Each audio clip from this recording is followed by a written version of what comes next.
The Disc Golf Network presents Tournament Central live from Emporia, Kansas. It's the 2024 Dynamic Discs Open. Grant Zellner alongside Brian Earhart. And Brian, they used to call this venue the Country Club, but if it's a club for countries, that would be the United Nations, and that's no good. We have changed the name, changed the ownership, and by we, I mean Jeremy Rusco and friends. We are now at Champions Landing, an incredible facility that we're all familiar with, but where it's going, that's the real story. Yeah, I got to talk to Jeremy throughout this week, and he kind of talked to me about the future plans for this place. It used to be a country club. Golf reigned supreme there. Disc golf was still on the back burners despite Emporia, Kansas fully embracing the sport of disc golf.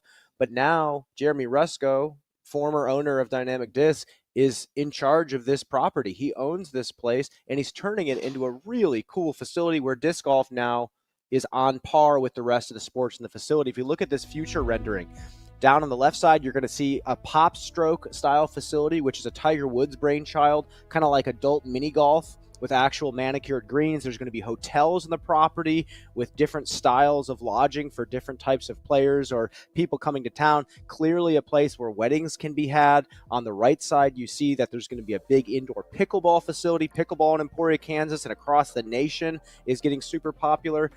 But because of this, the disc golf course is going to have more reign over the golf course that it's currently set up on. So not only are they going to be able to change the course to make it fit the current needs of a professional player, they're going to be able to change the design with a lot more freedom than they do now. So it's very, very exciting, and hoping that this can fully be taken care of in the future, but still a work in progress, but the beginnings are now, and it's super exciting. I hope it raises the bar for a lot of other people dreaming this big. It's now possible. And if you're lucky enough to visit this property, as I walked onto it for the first time in just over a year this morning, you can already see the inklings of the vision in play. Even things as simple as tiny changes to the clubhouse where we're coming to our audience from today.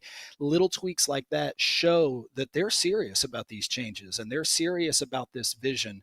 They're going to dream big. And it reminds me of the old adage, you know, aim for the moon, and even if you miss, you're going to hit the stars. Even if it takes some time for some of these big visionary things to come to pass, there are going to be incredibly attractive improvements, and it's going to be a tourist destination, no doubt about it, whether you're a disc golfer or whether you're into one of several other sports. It's a true community center, really. It's going to be a big boom for the city of Emporia. There's no doubt about it. 100%. And I talked to the tournament director, Jackie Morris, and I asked her about the relationship with Emporia, and she said, it's easy now. We've proven to them that disc golf brings people to town. We've proven to people that a course like the Emporia Country Club, now Champions Landing, is enough to bring spectators and amateur players and professional players all into one place and really grow the economy here in Emporia. And now it's even bigger than that. They're looking to get some big grant money to make this place the dream come true. So, Grant, I'm super excited about this, and I'm super excited about the beginnings of this change. But let's talk about the players playing here in Emporia. Yeah, we got to focus on the disc golf at some point. So then no better time to do that than right now. Even some tweaks to the course itself. Players already on the course, working the way around a loop that it should be familiar to most that are watching this year's edition of the Dynamic Disc Open. The loop is still very similar. There are tweaks here and there, the most substantial of which at the closing 18th, where some moving and shaking could happen to wrap up these rounds. Well, they've changed this hole. This is going to be the most notable change out here. Everything else is very minimal, OB changing here and there. But now from the MPO pad, we're throwing over the water like standard, but now the opportunity for an Eagle 3 is in play. This is now playing a par 5. Landing zone's going to get you about here. The drone is likely going to fly a more conservative route. Over the water on the right side is a 450-foot shot with a tree gap over water to an island that they're trying to attack now, hopefully opening up some late heroics. If you push this left side fairway, if you try to go deep, try to go for the standard up and down that you'd see on the par 4 position in years past, you're going to have a pretty simple chip to the landing zone, 250 to 300, and then approximately 250 to 280 across the water to this green. And Grant, we were just talking about this. the closer you get to the basket, the more sloped the green's going to be. We're going to see some players trying to hunt bullseyes, hitting this base of the basket and rolling down out of bounds. The fat part of the green is on that right side, so players just looking for a putt should probably aim their sights a little bit more right. But I want to ask you something, Grant. Okay. 450 approximately, unless you get aggressive on the tee shot to get that eagle. It's a very aggressive line, especially with the winds out here in Emporia. We heard some players say that it's possible. I heard Parker Welk tell me that there are a lot of guys that are likely going to try it. Ricky Wysocki told me there's going to be a lot of guys trying it. How many eagles do you think we're going to see? I'll give you 8 on the weekend, over, under. I'll go with the over. I think that there are enough lefties and right-handed forehand specialists. You give them 3 cracks at this shot. I think that if you hold the green, you will have the putt. So it'll just be a matter of making that putt. So I think that there will be anywhere from a dozen to 2 dozen at least putts for the eagle. And I'm going to say that at least 9 of those get made. So I'll take the over. I'll take the under. We haven't seen it yet. All the right. winds, despite being 10 to 15 miles an hour, are still going to affect. Sure. South-southeast. It's going to be a different wind than a lot of players are used to. Yep. I'm excited. I want them to prove me wrong, and I'm excited about this change. But let's talk FPO. We'll get to 18's change on FPO, but Haley King's going for her 3rd championship win here at Emporia. And I think this is a year that she could do it. This is a year where Haley has kind of been up and down. I talked to her in the press conference. She seemed pretty even keel. She doesn't seem bothered by her past performances. She just recently missed the cut at the Champions Cup. For some reason, she just really shines out here. And actually, we talked to her about this tournament and kind of how she's feeling this week. Let's take a listen. On open courses, you've had some of your best finishes. You've gone 4th at Waco, you went 10th at Jonesboro, and then 4th at the Music City Open. Haven't taken the win down yet this year. You've won, I believe, 8 Elite Series and major championships. What's keeping you from the winner's circle this year? I think just getting back in the flow. That's it. Nothing specific? No, it's just like, again, like we mentioned earlier, like the weather's been super crazy this year, so it's kind of like hard to get back in the flow, and like that's happening too. Do you put any weight into it whatsoever? Do you feel like there's things that you have to practice other than, more than other things, or is it just like you said, going with the flow? I think it's just going the flow. Like, I'm 22 years old, technically still growing in my body. Like, I don't know, stuff's still changing, so I don't know. No worries. Yeah. Well, Grant, that's what I'm telling you. She's 22 years old, and she's like, I'm not worried about it whatsoever. Let's see how she does this week. If you're looking for live scores or curious who's leading in C2 putting this season, you can see live scores and stats from all Pro Tour events and season-long DGPT stats, all at dgpt.com. Just scan the QR code right there on your screen to see more. And on that note, we'll take a look at Haley King's season-long stats. Well, let's take a look at the most important stats on the year. C1 in regulation, C2 in regulation. Currently, that's where she's kind of bleeding strokes, not giving herself enough opportunities to take those birdies. So the putter has to be extremely hot. Unfortunately, the putter hasn't been extremely hot. 75% from Circle 1X, which is pretty low for Haley's standard. This is Haley King, who again has won, I believe, 8 majors and Elite Series events, and she's 22 years old. Putting was the strong suit for her, so I think she has to capitalize a bit more in all of these areas. For Haley and a handful of other players, I think this weekend presents a real opportunity. There are a number of FPO Elite players that are based out of Europe that went home after last week's Champions Cup. We're talking about to do the aggregate, 6 victories from this season are not here, meaning Kristen Tatar's 3 victories. You also have a couple of victories in there from Evelina Salonen and one from Anniken Sten. You've got a lot of wins that are not in the field. Now, I want to be clear, I don't think that cheapens a victory this weekend in any way, or in any of the other weeks where some of these European women aren't in the field. But what I do think it's fair to say is it presents an opportunity for some other players that have been right on the cusp, or some players that are trying to jumpstart their season a little bit, like a Haley King. It gives them a chance to maybe get that little bit of extra momentum that they've been looking for. And it's going to be a lot of fun for us to watch and maybe see some different players in the mix. Well, what's interesting is, again, we talk about Circle 1 in regulation and how important it's been for the FPO division. let's look at the top performers in that category: Evelina, Henna, Kristen. Just down the list behind Holland, Ella, and Missy is Haiti Lina and Anniken Sten. So some of the best throwers in the division are not here. And at a course like Champions Landing, throwing is the most important thing. The wind is going to make it tough to putt, no matter what. You just have to get yourself in bounds, put yourself in play, stay away from the double, triple bogeys, and you can find yourself in the winner's circle. Not easily, but you don't have to shoot 12 under par out here to win because of how unpredictable this place is. Another player that maybe has that opportunity to jumpstart her season just a little bit more than she already has. She's been in contention, Holland Hanley, and this seems to be a course, just to the simple eye test, that ought to set up very, very well for Holland, with the wind down just a little bit compared to what we often expect here at the at Champions Landing. Holland should have an opportunity to attack in certain places where even she might be forced to play conservative in higher winds. I think it'll be very telling to see what kind of a start Holland gets off to in, say, the front 9, maybe first 10, 12 holes of her round. I think that would bode very, very well for her heading into a weekend where weather and other things could be a factor. So how sharp can she be right out the gate this week?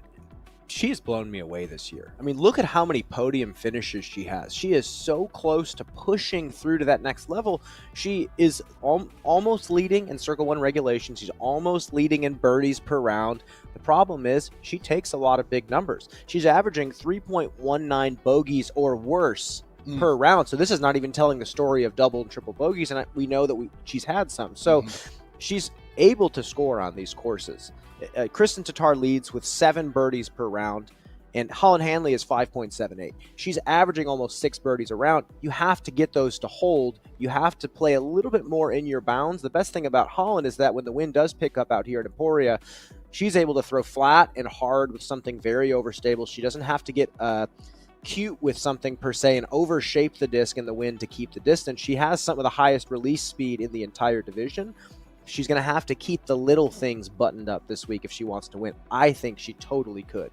I agree, and she was very candid last week about some of her shortcomings at different points in her rounds in a very weather-affected event at a major last week. So I think she is in a great headspace. The right amount of personal criticism coupled with the right amount of confidence in knowing what she's capable of. I think that this week sets up very, very well for Holland and, as we already said, for Haley King. An underdog won here last year in the MPO division. Does history suggest that could happen again or not? We'll discuss that on the other side here on Tournament Central.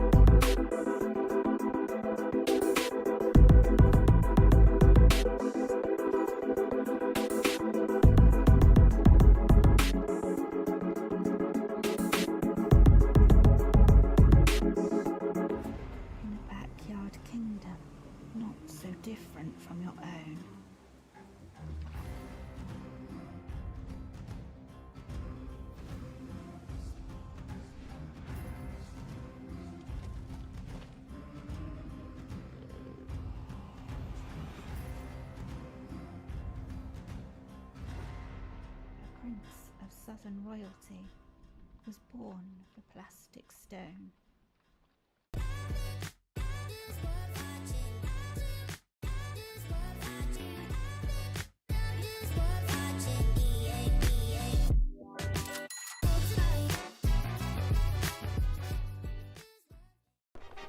I'm David Wiggins, and in 2016, I set the disc golf world distance record with a throw of 1,108 feet.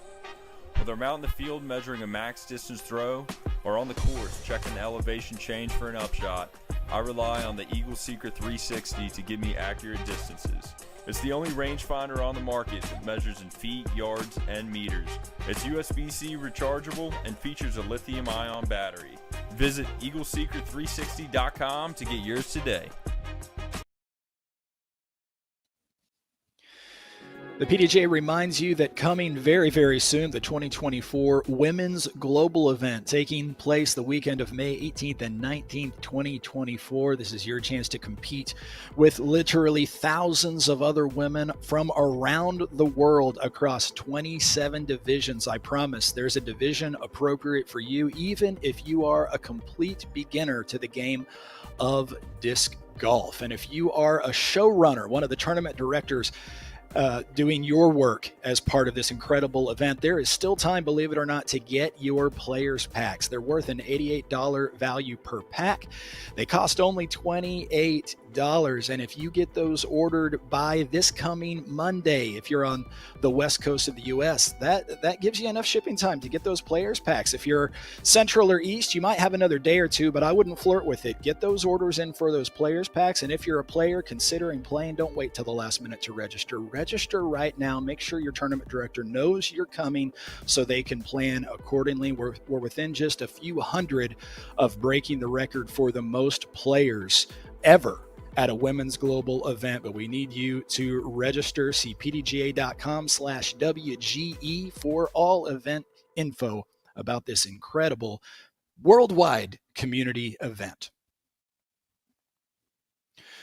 Grant Zellner and Brian Earhart back with you here at Champions Landing, previewing the MPO field, who will take the course later on this afternoon. And we've already said it talking about the women, but we've checked the weather. And for the men, conditions will be calmer than usual, we will say here. Obviously, that sets up well for scoring, plus the familiarity with a layout that hasn't changed all that much, hole 18 withstanding.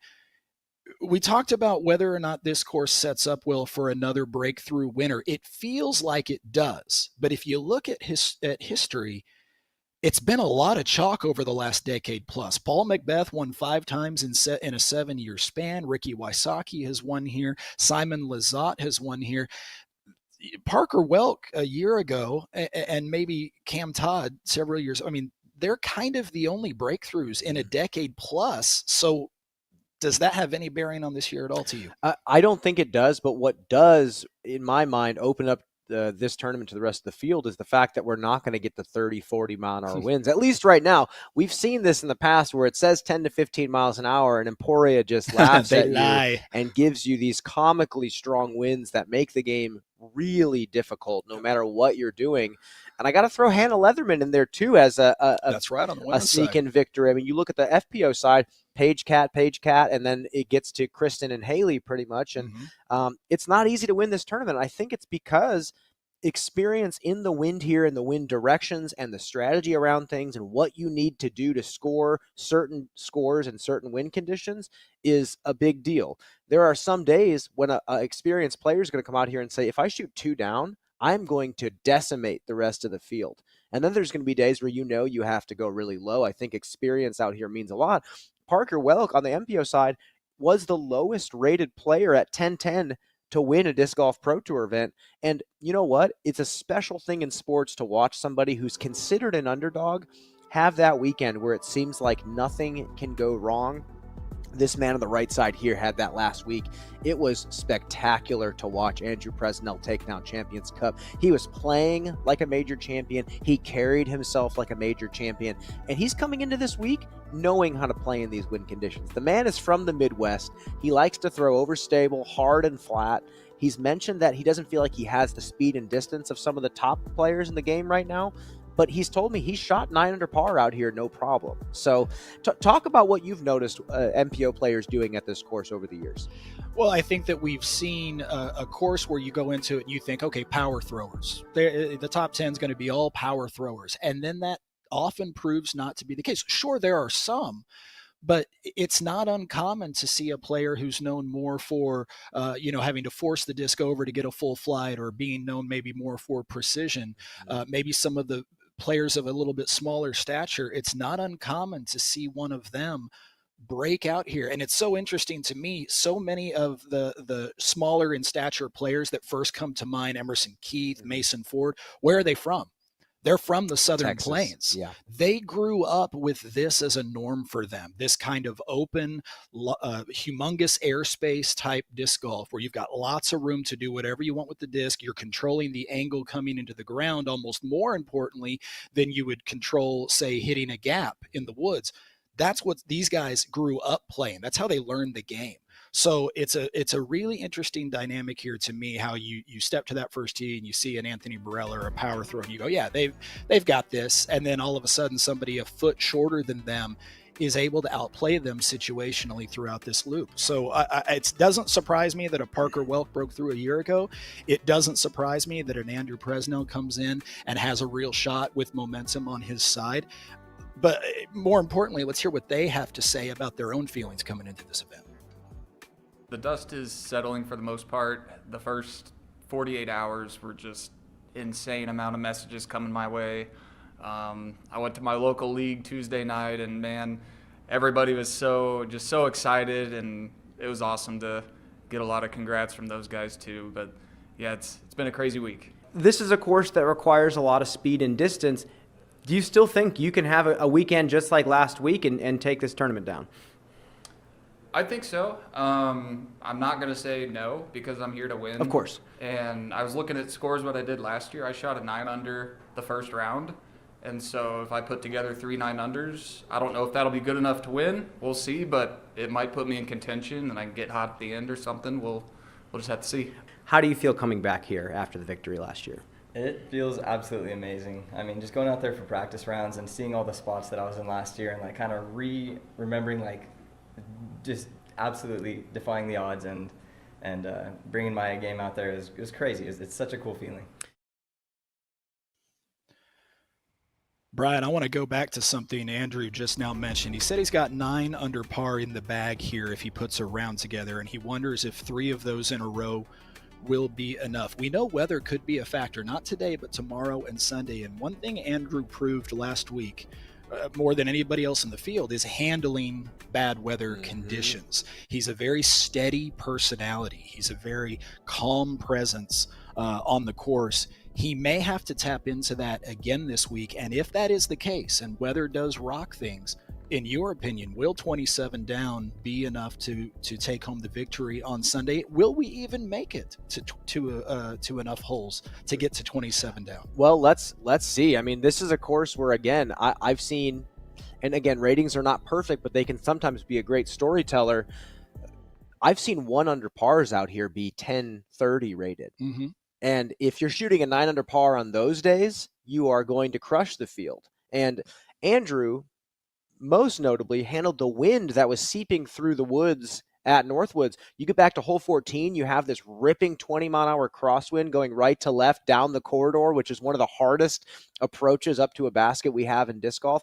And he throws an absolute perfect full power driver shot down the corridor, handling the crosswind like a master. And I think because he's from the Midwest, because he's grinded so long at some of these Midwestern tournaments while he's still been on the Disc Golf Pro Tour, he has great experience in this weather. And, you know, he doesn't throw as far as the rest of the players. He's mentioned it openly, but he's also a gamer and he knows how to play these winds. He just has to stay steady on the putting green. I think that's been the streaky thing for him this year, is some tournaments it feels like he can't miss, some tournaments it feels like he can't make. But I don't know. I think he can do it. But then on the other side of the coin, Parker Welk last year came into the tournament ranked 78th on tour. Right. Wins the tournament. And then this year, he's moving up. He's 60th on tour in an arguably tougher field to play in. And I love his attitude. I love how just nonchalant he is. It reminds me of kind of what Haley King was saying. Like, you know what? Like, I'm playing the long game. I'm here. I'm on tour. I'm going to learn from my mistakes. I'm going to keep moving forward. And I love the way Parker plays for this place. He loves throwing the power sidearm out here with a ton of stability. This is an aggressive play here. Big flex over the out of bounds on the left side. If it's working, it's working. And again, I don't think we're going to get those 30, 40 mile an hour winds this week. I think it's going to be a different ball game. I think scoring is going to be more important. And to answer your question again, if the wind is down, 9 under each round will be good. I don't know if it's going to be enough to win. I agree. I think it might take something a little bit more than that if it remains calm. But as we've said, storms potentially in the forecast, and it all depends on when and how they move through, what they do to the weather, both temporarily and in terms of an entire day, causing delays and that sort of thing. We're going to have to wait and see. Tomorrow will be very telling, I think, especially in the morning hours. And then Sunday seems to be a bit of a coin flip in many regards. I've been watching the weather very, very closely. Another thing that I've been watching closely this year are the veterans. You know, if you look at the list of winners so far during the course of this year, you see a lot of young guns, a lot of guys breaking through. Anthony Barella, the most noteworthy of them. Gannon Burr's got a victory. Kyle Klein, Nicholas Antala, all of these young guys. You look at some of the, shall we say, old guard. You look at Ricky Wysocki. You look at Paul Macbeth getting over an injury.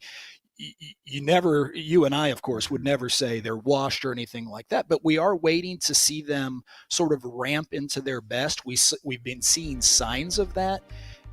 That, coupled with the fact that this course has been so kind to experience and to veterans over the course of the last decade plus, is this the week that, say, a Ricky Wysocki or perhaps a Macbeth or somebody else of their sort of a division, if you will, in history, is this the week one of them finally pops off? Well, first off, isn't it wild to say that Ricky Wysocki and Paul Macbeth are the old guard now? Yeah, it's crazy. It's crazy. I remember the article that came out about Paul Macbeth when he was maybe 16, 17 years old, saying that he's this new young hot thing with a huge arm and a lot of power on the putt, and now almost, over a decade later, here he is, and now we're calling him the old guard after all the accolades and the bar that he set with Ricky Wysocki. Interesting thing about Rick, he has remained fiery for so long. Paul has always, gone off and done the stuff with the foundation and whatnot. It seems like Ricky is so dead set on competing still, and I will never forget how gutted he was at thechess.com losing to Anthony Barella. He was deeply hurt by that performance, getting second place. After all these years, it still hurts to get second at a tournament that he's played before. So I don't know. I think Ricky is really impressive. I talked to him on 18, and here's where the experience comes. And I asked him if he's going to go for the eagle on 18. And he laughs at me and says, Brian, maybe coming down the stretch, maybe I'll throw that shot over the water, but I'm going to let everybody else do that. I'm going to go birdies all 3 rounds. So I think that's Ricky coming out here and saying, I've won this tournament before. I know how to win here. It's not as difficult as some people are going to make it. Interesting stuff. Of course, Calvin Heimberg, another player we can lump into that category, the category of a player we would call a veteran, a player that might be called by some sort of an old guard player.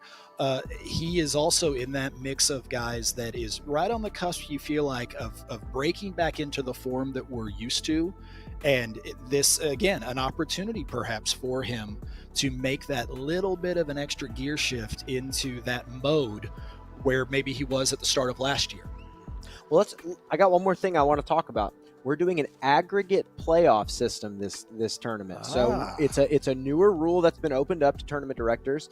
And 16, 17, 18, instead of being sudden death, is going to be an aggregate 3-hole playoff. So the best score of these 3 holes takes the crown. So what do you think about that? And what do you think about that stretch of holes for an aggregate playoff? Well, it goes back to a theme we already talked about, the theme of experience. I think that a 3-hole playoff allows a wise player to be surprisingly a little bit patient, perhaps, to recognize that depending on the situation of that particular day's weather, those 3 holes, maybe not all 3 of them are go 4 holes.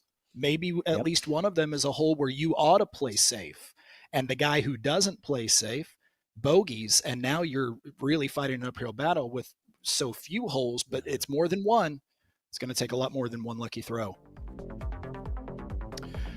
We've got disc golf to go to. We've got a leaderboard right here in front of you showing you players already nearing the end of their front 9. Lisa Fakis out in front, Holly Finley, Emily Beach. Already some names working their way to the top of the leaderboard that we haven't seen as much this year. It's going to be an exciting day, starting with the FPO coverage. We'll be back in the middle of the day to sum up that round and preview more of the MPO round right here on Tournament Central. For Brian Earhart, I'm Grant Zellner. We'll see you later.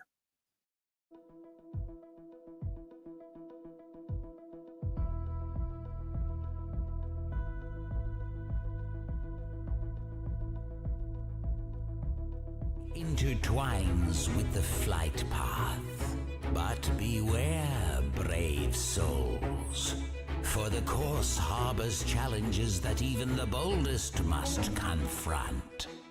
Yet, fear not, for victory and camaraderie are your companions on this voyage.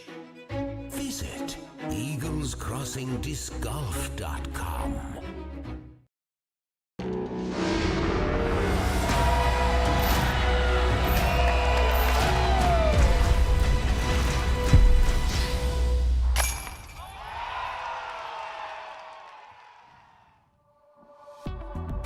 Welcome into beautiful Emporia, Kansas, and Champions Landing for the opening round of the Dynamic Disc Open. The weather is near perfect at a normally very windy event.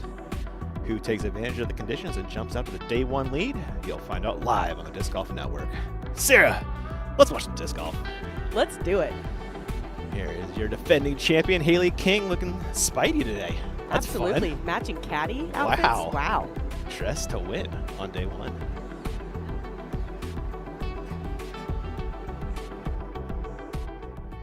And welcome into the booth at Champions Landing. I'm Ian Anderson. That is 2012 World Champion Sarah Hokum over there. What's up, everybody? I'm happy to be here. Happy to have you in the booth. Yeah, this is a great switch up, and I'm stoked to watch this and bring this to the viewers out here. How long on the ankle before we get you back in the field? About 3 months. 3 months? Okay. Yep. So Sarah's wheeling around this weekend. We're thankful to have you in the booth. Glad to be here. You're not in the field. The Euro's not in the field. It's kind of wide open, Sarah. It certainly is.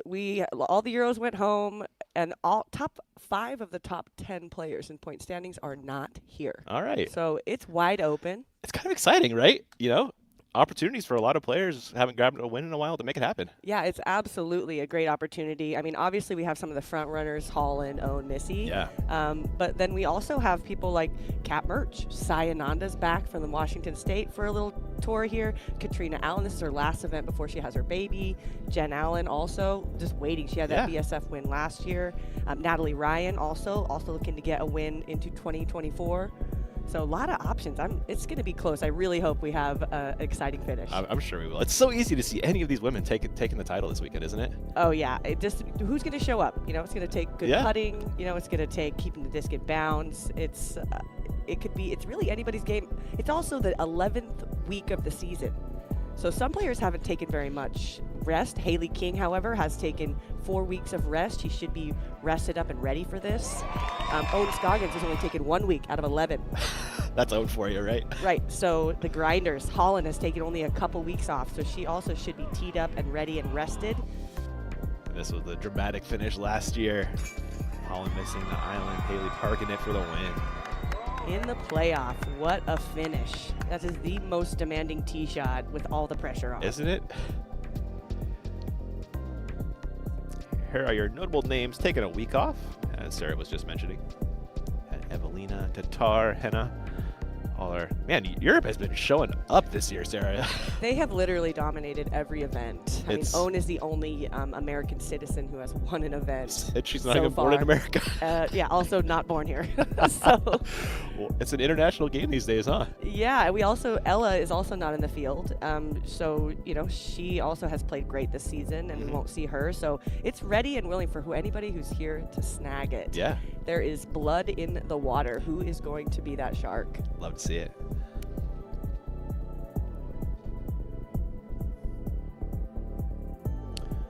We're going to fly over to hole 1.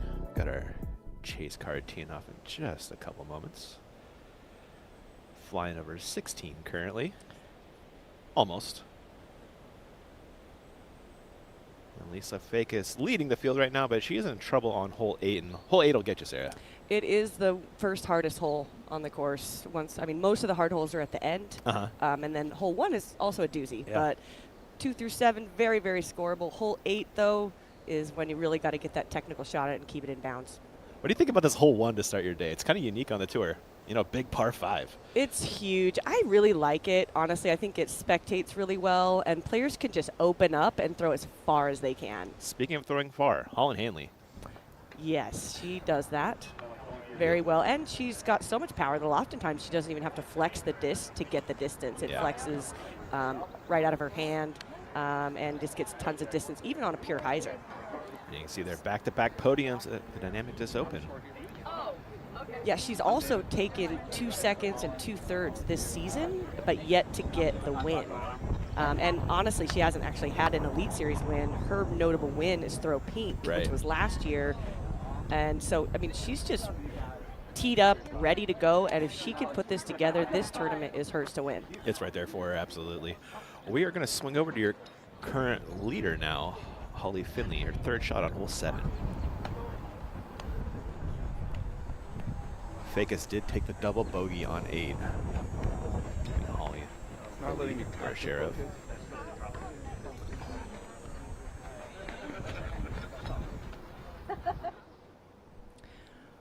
Yeah, Holly looking to put it really close. This is for her par. She's actually a Masters age player, been playing really well on the Masters Tour, got several runner-up and 3rd places, lots of podiums on that Masters side. Has had a really great season last year, made the Pro Tour Championships, and then this year she has not finished inside the top 15. So this could be her opportunity to really get those points and possibly a win. She's got a great putt for these kinds of conditions, so she's dialed in on the center. She'll make all those putts, even from circle 2. With you on that. And Champions Landing for the 2024 Dynamic Discs Open presented by Dynamic Discs. This is our first FPO feature card. Teeing off first from Grapevine, Texas, Holland Hanley.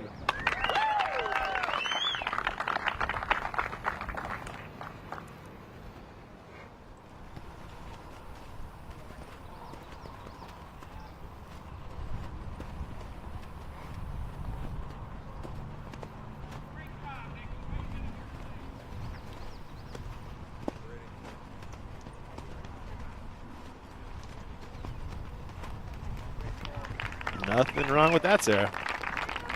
That's great. On the tee She's from thrown Gilbert, it 350, 360 Jennifer feet at the bottom of that hill. Perfect placement in the middle, looks strong off the tee. This woman always strong off the tee, Jennifer Allen.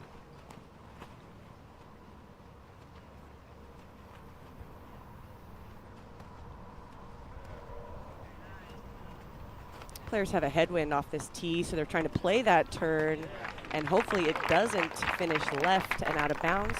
On the tee Jen is perfectly good on that left side. Smith. That left OB sneaks up in a hurry, though, doesn't it? Yes, but it's also a great spot to be because it opens up your next shot. Very true.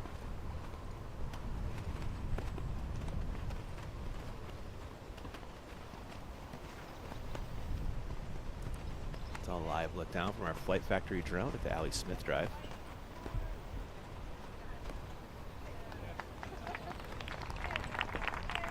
Rounding out the card from Rancho Cucamonga. Coming a little shorter than the other two, but also inbounds on that left side.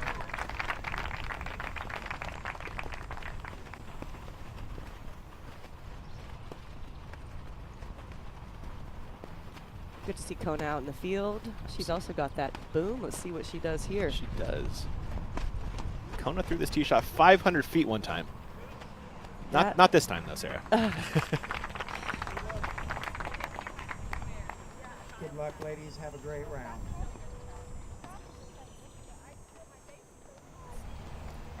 Jumping ahead to hole 7, Ellie Ezra for birdie.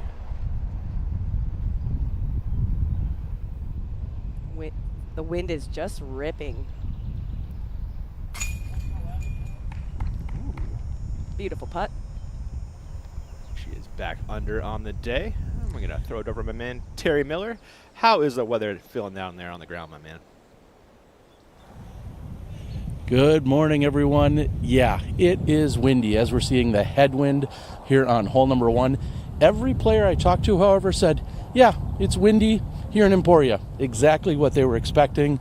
They're worried about what's coming up the next couple of days, but today, let's take advantage of it. Thank you, Terry. And there are your Canna current conditions. 12 miles an hour. That's doable. You know, it's not it gets a little crazier out here. That is low for Emporia. That was Holly Finley putting in par on 7. Scoring conditions. Yeah. Back to 1, Montgomery throwing 2. Easy mistake. It's been a minute. That's in good position. Still have to crest that hill. This second shot really sets up to be really technical. They're cresting the hill, but then trying to keep it inbounds on the left side and not turn it over onto that right side into those trees. Check it out. Sarah's synopsis brought to you by our friends at blackinkdisc.com, the premium disc golf store. Yeah, use this wind. Don't let it use you. Execute your putts. If you have misses or you're tentative, the wind is going to exaggerate that. And then avoid the OB. There's OB everywhere. Sometimes you're going to have to disc down to keep it in bounds and not throw that distance driver, even though you need it maybe to get the birdie. Yeah, wise words.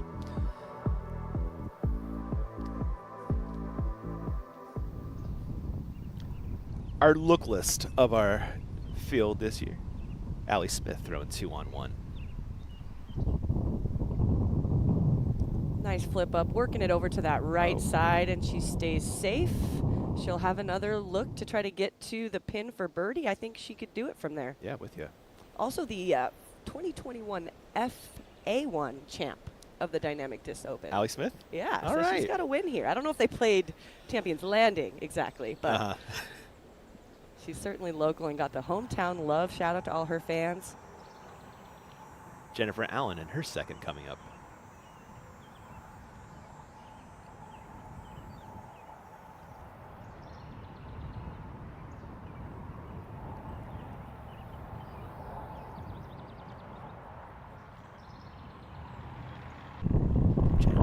Flex shot. Ooh. Does it hold on? Man, it's close. The sidewalk marks the OB on that right side. That cross headwind really just kind of kept it out and left it straight instead of letting it hyzer. She needed to put a little bit more hyzer. That's a really difficult shot. Throwing uphill with that righty backhand. A lot to manage, isn't there? So many things. A lot to calculate. Hanley throwing 2. Also looking to crest this hill. It's a little bit high. There is OB left. And it sneaks up. Plenty safe. Yeah. And that opens up her next shot, which is kind of left to right. And she'll probably be able to utilize her sidearm to get close to the pin. Oh, I do like that, yeah. And that is not dead grass. It is dormant Bermuda grass. Just if you guys were wondering, it's coming back. It's taking the winter off. It's nice and green during the spring and the summer. But also gives us landing zones that we can see from the aerial view. Very nice. Montgomery throwing 3.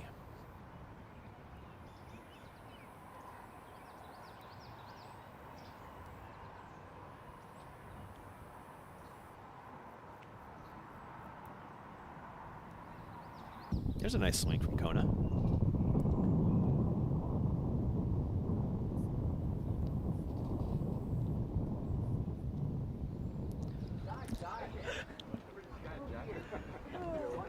There's Raven. She just got a snack from our super fan back there. I see her in red. That's like going to at Halloween and getting a full candy bar. Like, that's not just a snack. She is that fan. She's the rich people house, you There know, at she Halloween. That's the good neighborhood right there. Oh, yeah. Check out the snacks. She is always there. Ava Meyer. There you go. Good pull, Sarah. Yeah, she was nominated for the Bob Sportsmanship Award That's this right. last year. So I don't know if you voted for her. There she is doing all the things that she's been doing for all the years.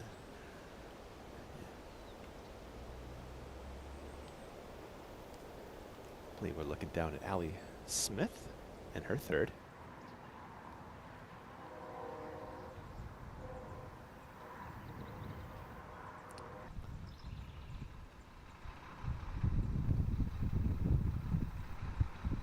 Looks like just inside circle 2. Yeah. There's a little bit of trouble on the green here. This basket kind of sits on a spine, rollaway options on either side of it. This may be a layup. We'll see how she's feeling, though. Yeah, an early look. Here's your 2023 KC Wide Open champion, Allie Smith. A lot of awesome courses in KC, Sarah. You know? Yeah, it has been a hub, especially in the early years. I mean, they hosted Worlds in 2009, and the community there has been big. I think they kind of got burnt out after 2009, though. We haven't seen them in the mid 2000s, but I think they're coming back. Awesome. As we saw the Kansas City Wide Open last year as a Silver Series.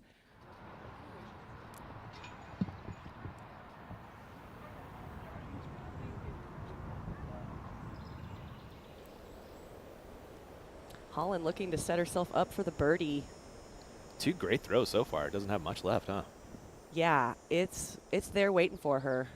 This is one of the hardest holes. Speaking of hard holes, hole 8, your leader, Holly Finley.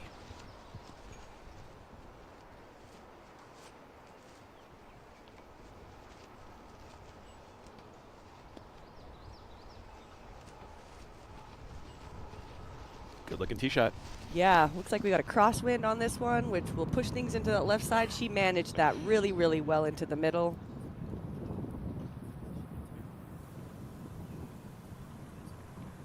I send it on down to Tara to call this one. Yeah, Jen Allen's over on the right side of the fairway, and I think she's contemplating how wide she's going to possibly hang this out over the road. And she's going to have a headwind or a little bit of a right to left to assist. So we'll see just how far she wants to hang it. That sign looks like it's right in her way.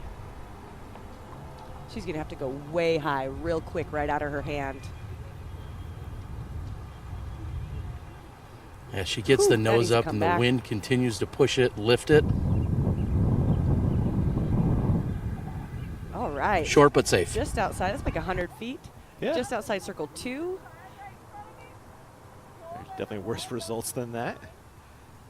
That is such a Jen Allen play. Yeah, it is. And now we have the Hanley third. The wind is doing things early, Sarah, as that finds the out of bounds after 2 great shots. And it gets run over. And it got ran over. Dang, man, she set herself up so well, and then just that one slip.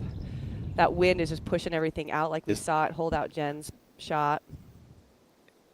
Does it get tired? Oh, yeah, that's tires. That's injury to insult right Maybe there. it'll make it a little flippier.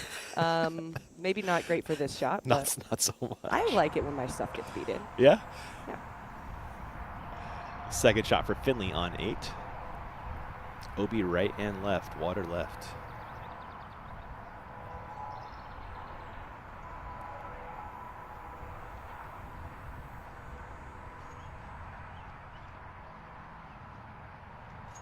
Should get down in time. That needs to sit. No, it didn't. We got a mean skip. Yeah, that wind is just pushing it. Yeah. With the headwind on 1, that means it's a crosswind on 8. Back to Montgomery, throwing 4.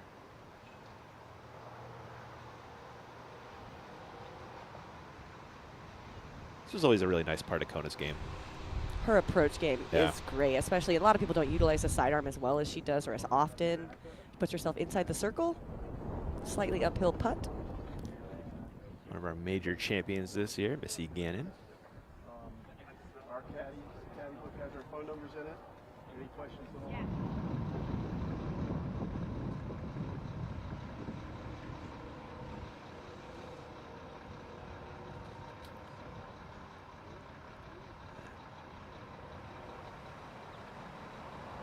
Jen and her 4th coming up. Putting into a straight headwind. I expect her to lay this up.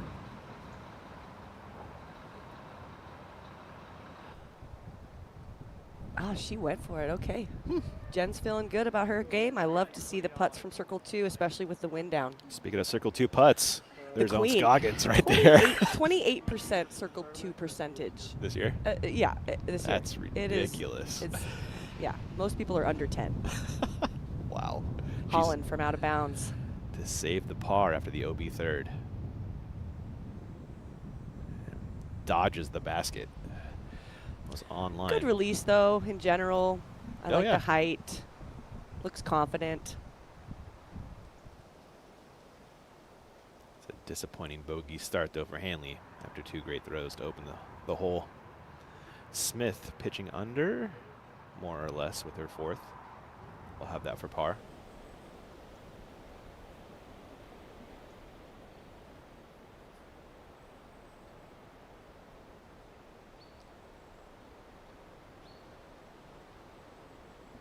Top right is the hole where Eagle McMahon had a forehand roller ace.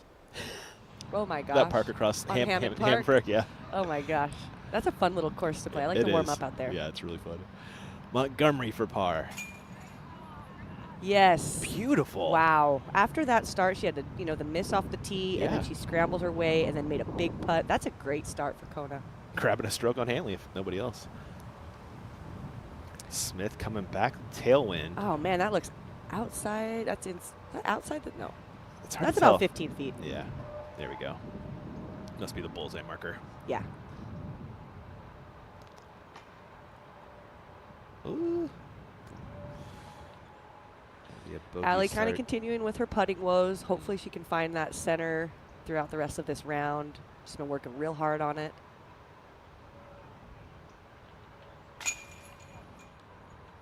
Bogey cleaned up nicely for Hanley. Allen for par.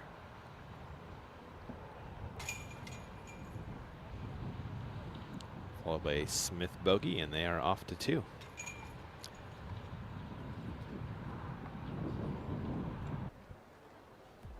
And your defending champion arriving at the course. You'll be seeing her teeing off on the other side of this break. We'll be back in just a few.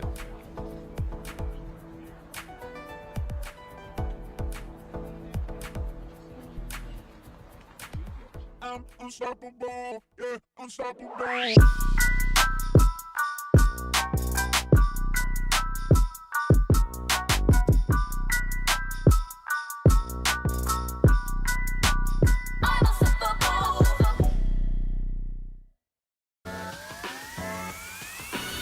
Yeah, baby, yeah. That's what I'm talking about. Your Dynamic Disc Open champion, Parker Wells. In a backyard kingdom, not so different from your own.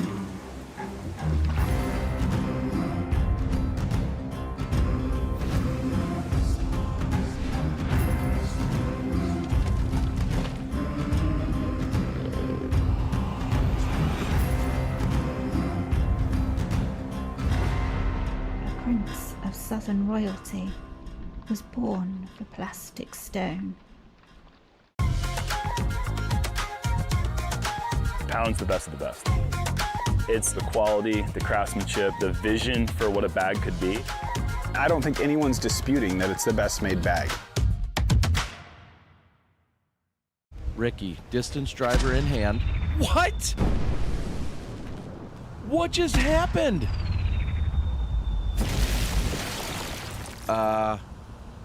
What just happened? Wysocki blows up the basket on the 16.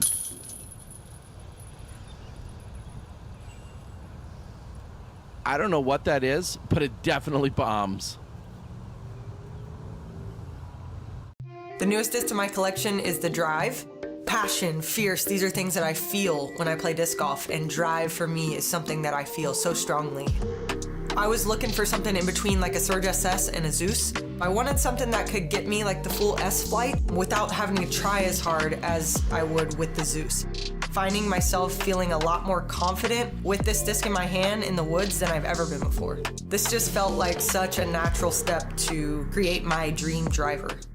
My Zuka car is most helpful because it allows me to carry a massive amount of discs. My backups have backups, and I can fit all of that in my cart. The putter pouch, that's definitely my favorite feature. Slick, holds everything that I need in there. The room and the things that I can carry on the course in the Zuka fits me perfectly. I'm not the tall person right here. I like the handle. It can be up and down. That's my point right there. All I have to do is just thinking about what I'm gonna birdie. Jonathan! Wow! Jonathan! Skulle du visa? Hi. Yeah, check this pad out.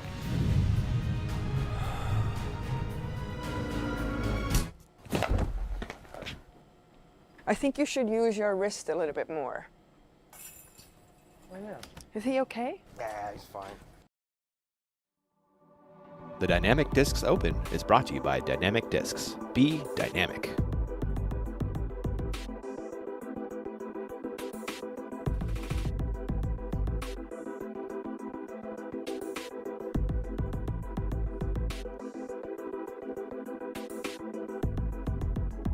having a May the 4th be with you event,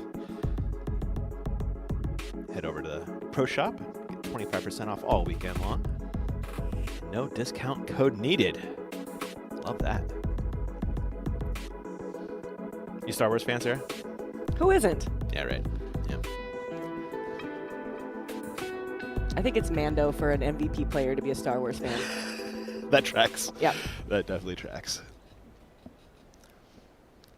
It's a beautiful fountain on, that's hole 8 there, top of your screen. Oh, we got a 5-way tie at the top right now. Yeah, Lucky, the lone Euro here, Hannah Wynn. Weatherman, she has come on the scene. And then Emily Beach, who was injured last week, has a great option out here as a huge lefty. Yeah. I could see her doing really well. Yeah, this course is kind of sidearm friendly. It is. The airspace is certainly there from left to right on a lot of holes. Even these opening 2 all have airspace on that left side. Of course, that's what I'm going to see.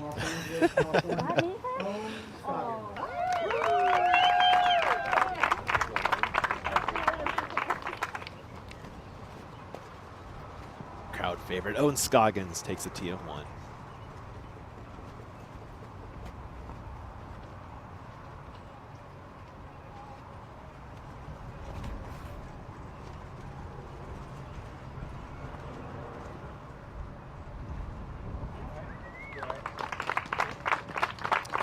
Off to that right side. It doesn't look like the wind turned it as much as she was hoping for. That destroyer a little too stable.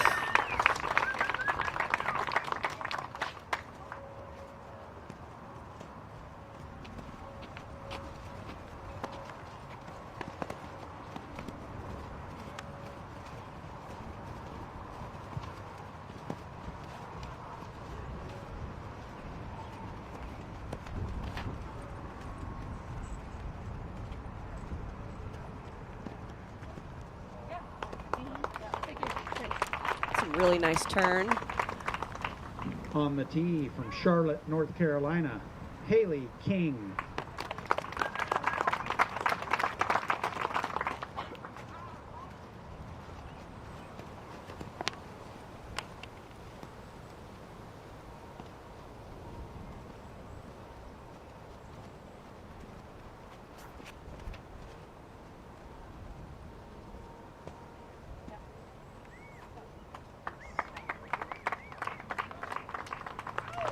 Haley with a full turn and the fade on the upslope of that hill. Burnsville, Minnesota, Raven Klein. The 2023 Canadian Nationals champion.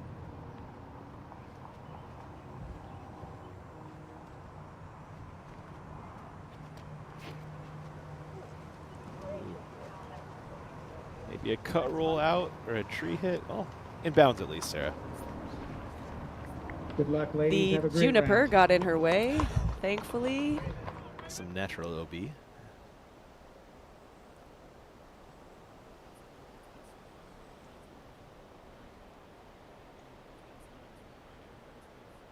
We have our very own Brian Earhart. He's with Raven Klein. Let's set it on down. Raven, dynamic disc player here in Emporia. What is that experience like coming out to DD World? It's so great to be out here because you don't get to see your teammates a lot, and usually at this event you've got people traveling from several different states to come out here, and you really get to feel that family feeling that DD talks about all the time. Raven, good luck today. I'm not going to keep you any longer.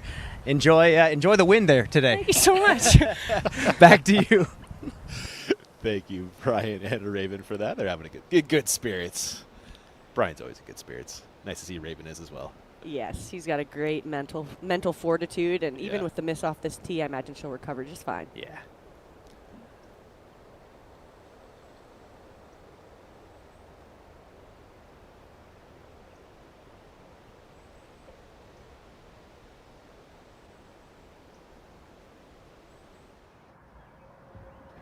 Is it? Oh, wow. Wedged in the top end? It is. Oh, my goodness. Wow. The juniper bushes are thick. She's going to have trouble even getting out of here. It's like a little airspace through the bush. She probably wishes she went OB at this point. Oh, my goodness. Well, throwing 3 from there.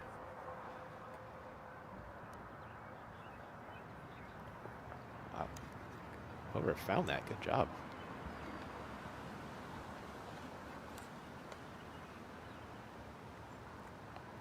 Hey guys, that was the wrong disc. Oh. It was another orange disc.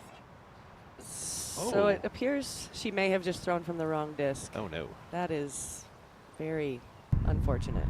Jumping ahead to 2 for a moment, and Hanley's second into the circle for a birdie looking to get back to even on the day.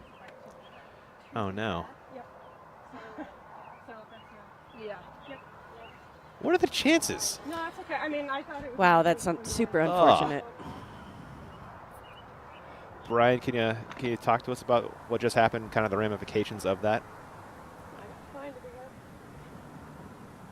Oh, that's so brutal. I mean, like Sarah was saying, these junipers are like the most magnetic bushes or trees on the Disc Golf Pro Tour, and we always see players get caught up in them. But it just so happens that there was another orange disc like a foot away from hers, and she marked her lie underneath that, and it was just outside of the realm, so she had to take the penalty. Oh. Good integrity, though. You have to give her that. Oh, my gosh, absolutely. And no one's going to call her on that, you know. Nobody would know, yeah, Nobody absolutely. would know, yeah. And so that'll just cost her the one essentially practice throw. Okay. And it's not going to be necessarily a misplay of the hole. It's just an extra throw that'll count on her score at the end of this hole. Okay. And we'll send that one back to the lost and found for somebody else. Second shot for Allen on 2. Looking to get around this big bush tree. Getting a full turn out of that mid, putting it right inside the bullseye or just outside the bullseye. Yeah. Great. That's a totally blind shot. Yeah, uphill. Good stuff there. So Klein, this will be 4 then, Sarah, for counting purposes? Yes. Okay. Oh. And gets the thrower. The thrower. Is he going to stay in? It's tracking really well. Just keep going. Just now fall sit. over. Fall over. Fall over. That was awesome. I'm going to assume that was intentional? Absolutely. Absolutely.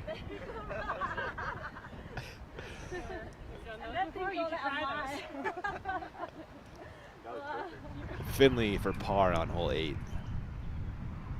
You saw her second shot leaked OB.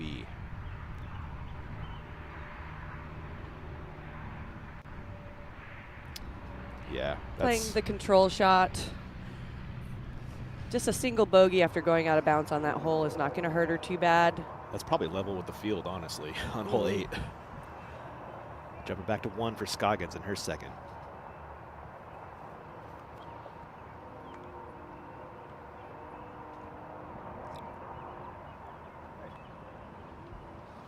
We just got a little update from production. Hole 8 playing 1.8 over par today, so she actually grabbed 0.8 strokes with a bogey. Wow. Yeah. That crosswind pushing everything out of bounds. Yeah. Hanley to get back to level on the day. That's the center. That was perfect. Perfect stroke, yes, beautiful. She's looking confident and focused. Back to 1 for Gannon in her second.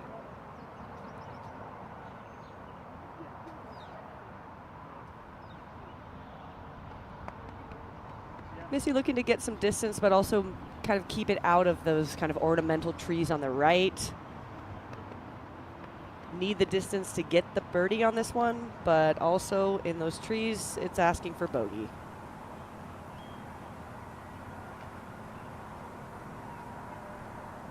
Gets the turn. This is nice. This is her bread and butter. Just crest the hill.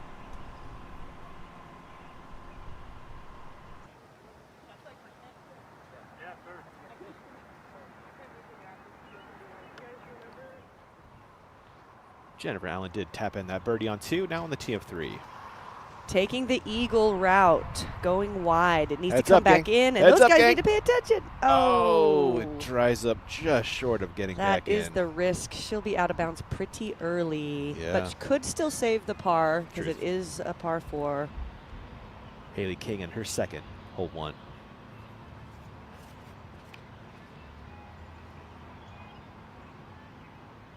Pushing it up that right side. Coming back with nice fade. Doesn't have to flex it too far. Still has the distance, and he's even in front of Missy's lie. She has such a nice swing, Sarah. It's what we all want. Right, isn't it? In our backhand. Yeah, same here. And her putt and her backhand. Yeah. I mean, her game in general has really solid skills. Hanley going to the safe side for the forehand. Kind of the birdie play, Sarah, in your mind? Yeah, it takes eagle out of play. She could go up the middle with a backhand and get the eagle, but she's taking the safe route. I like this play. You know, I mean, there's a lot of risk. We just saw Jen go out of bounds. Maybe with a different wind, Yeah, Holland sure. may take a different route.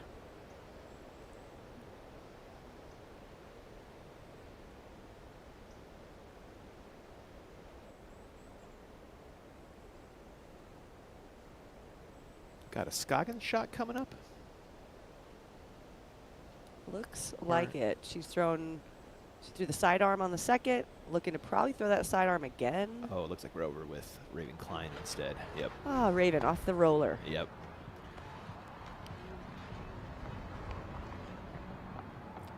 I think this is 5, actually.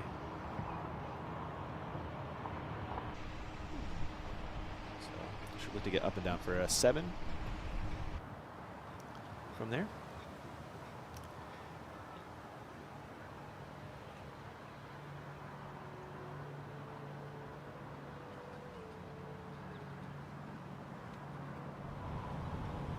Now the Owen Scoggins third.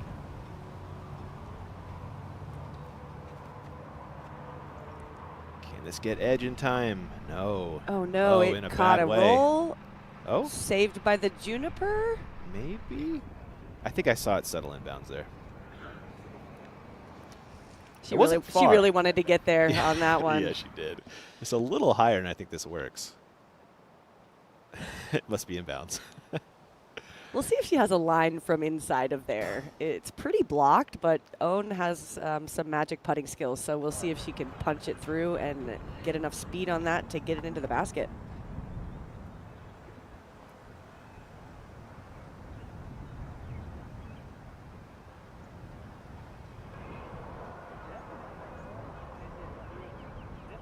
Missy Gannon, after 2 perfect shots, has this for 3.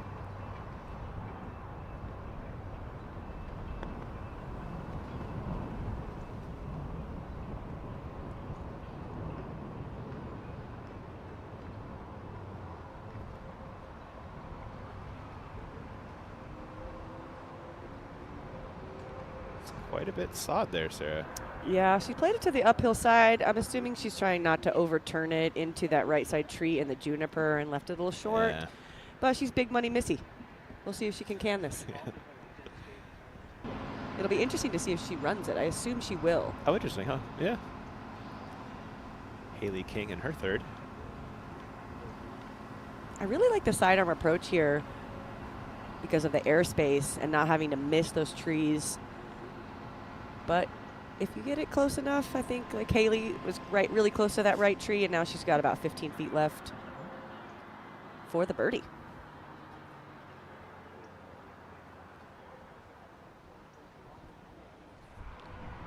Second shot for Lorenzen on 6.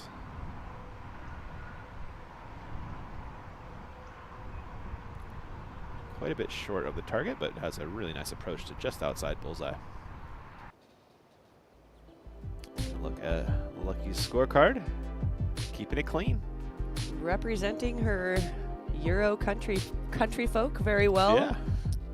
She's had a lot of really good finishes this year, just have not quite grabbed those podiums. She's been right there a couple times. She really has. Yeah. Back to Klein on 1. I believe throwing 6. Maybe it's 7. Oh boy. Okay, back to the juniper trees. She's going to definitely make sure she finds the right one in there. Hanley throwing 2 on 3.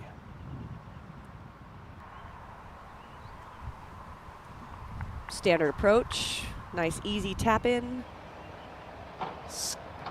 Scoggins. This is her 4th. Ooh, that one gets away into circle 2 for the comebacker, Sarah. It's Owen Scoggins. We're not worried about that. 28%, Yeah. 1 and 4. Let's go. And that's so close to circle one. It's basically circle one. Yeah. Gannon from the edge of the fairway / circle 2. With the layup. Downhill, the stuff behind. That's smart golf right there.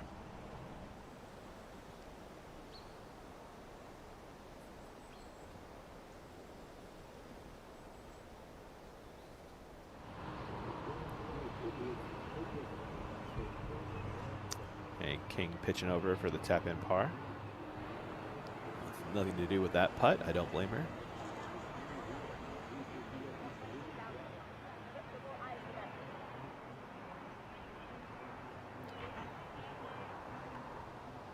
If she has any junipers in her yard back home, they're getting ripped out after this one. Mm-hmm. Mm-hmm. They do smell really nice, though. They do. This is true. Oh, the search. This is bizarre. This Is it? happening 2 times on one hole.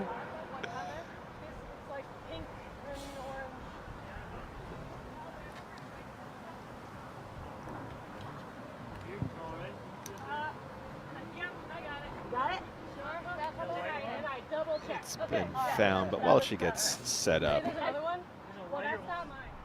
Lorenzen for par on 6. Your solo leader. Best finish so far is 5th at the Jonesboro Open. And, you know, so that's her. She's just primed and ready for this tournament to be hers. And she's been playing so good this year. Mm-hmm. And Jonesboro, very similar to the style of golf here. It is, isn't so I it? think that she would, and also MCO, similar to the style of golf. I think players that are successful at those 2 events have a great chance for success here. A live look down our Flight Factory drone. Now under the juniper with Klein. That ceiling. Yeah. And just to fill you in, Scoggins did lay up from out in circle 2. Surprising, Sarah. That blows me away. Maybe she just missed low.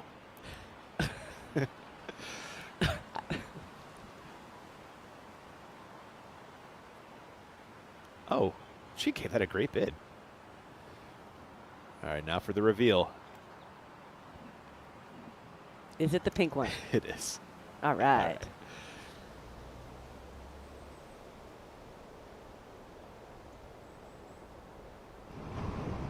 Scoggins cleans up the bogey.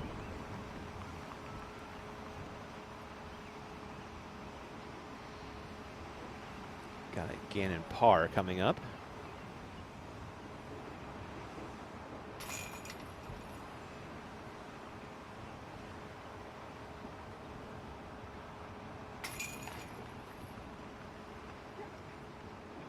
Par for King.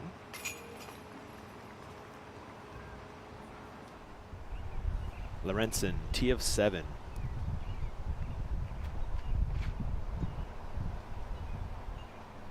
Needs to get left with the skip. I think she's done it. In position. We'll show you that second shot on the other side of the break. We'll be back in just a few.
We're continuing the 40th anniversary celebration of both the AVR and the XD. We're bringing back the hands stamp for the AVR in a KC Galactic plastic. If there is any disc that is iconic to disc golf, It's the AVR. And in the XD, the original AVR XD artwork coming back. And this is available in a metal flake black star.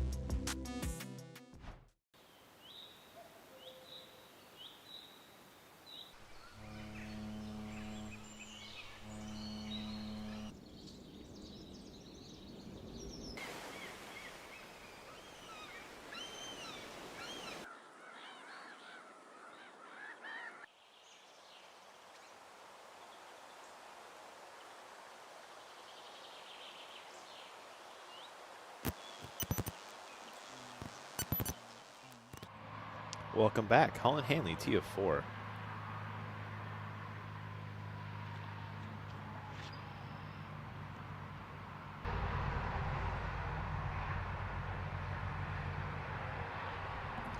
It's a lot of turn. I do like that right side. It opens up the green. You don't have to approach it blind. And now on 2 with Gannon.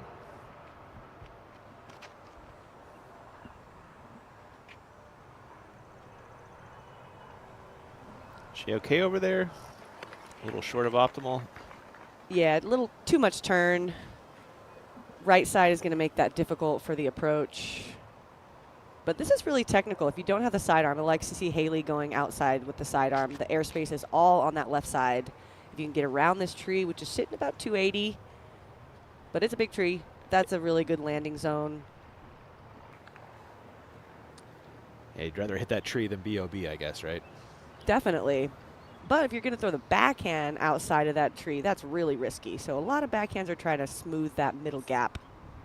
Scoggins.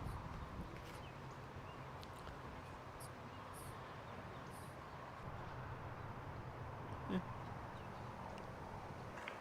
little bit short of the tree, but still safe, in good position. Probably a little too short to get the birdie. Yeah, looks like you got about 300 left then. Yep. Going uphill quite a bit with that second shot. Klein.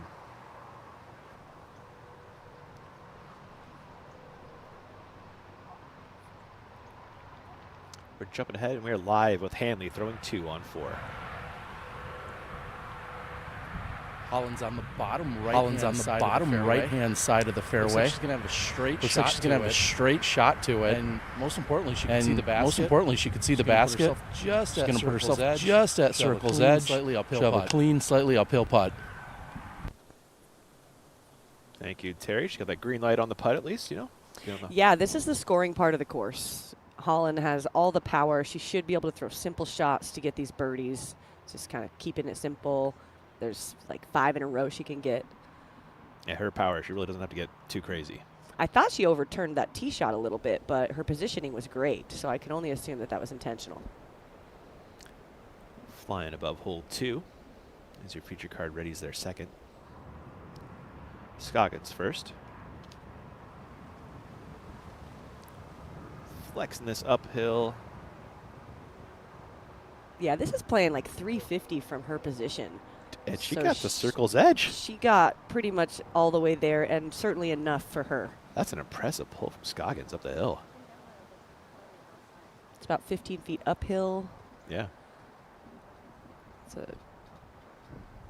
Owen is always coming in with some amazing plays with that sidearm flex. She is. And, you know, she talks about how she doesn't have much distance, and maybe compared to some players, but she's got enough that she can score, especially on this course.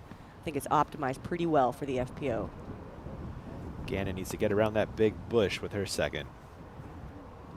Orientalis platyclatus. What? Also known as a broccoli tree. Nice. Wow, Sarah. Keep turning. Oh, cut roll. Cut roll. It's all right. No harm. Just not a birdie. Yep. A lot to ask for there from. Yeah, 350 uphill turnover. Yeah, probably some right to left wind too. Yeah. Demanding. Staying in that mastery mindset, always discussing with her caddy the mistake or the change. Klein in her second. This is good shape on it. Out in circle 2 for Klein. Yeah, good turn, but needed to stay in the turn. She may have been playing the shot out to the left. It's the good miss, right? Absolutely.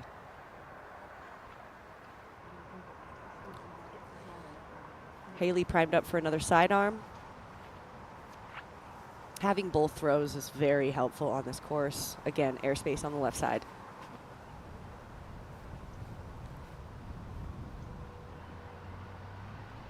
Haley King looking good. Just outside the bullseye.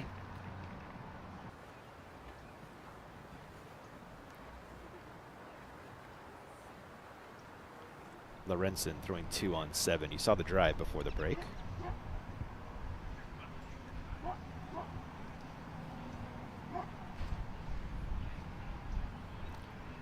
There is that change on 7, Sarah. Talk about that there.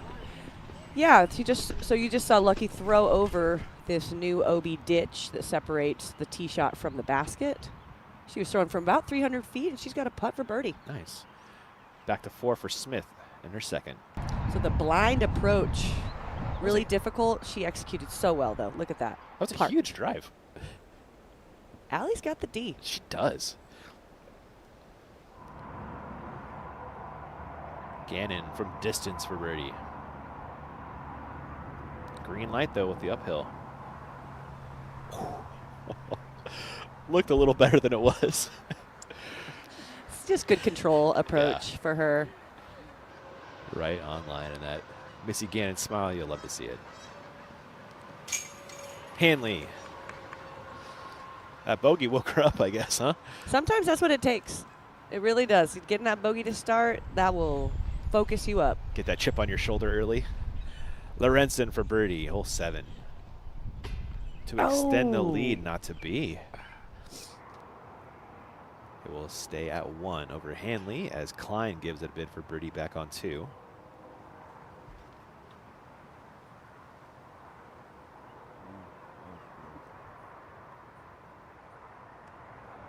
And Lorenzen will head to 8, where she would have loved to have that extra stroke. Scoggins to get back to level on the day. Ooh, upper right catch. She knew she got one there. It knew it was own Scoggins, you know. Oh, it's own.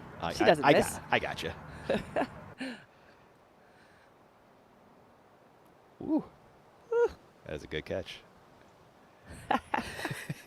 Little body English at the end. Absolutely.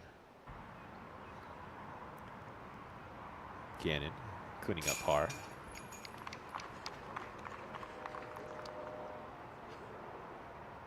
This is a birdie for Haley King.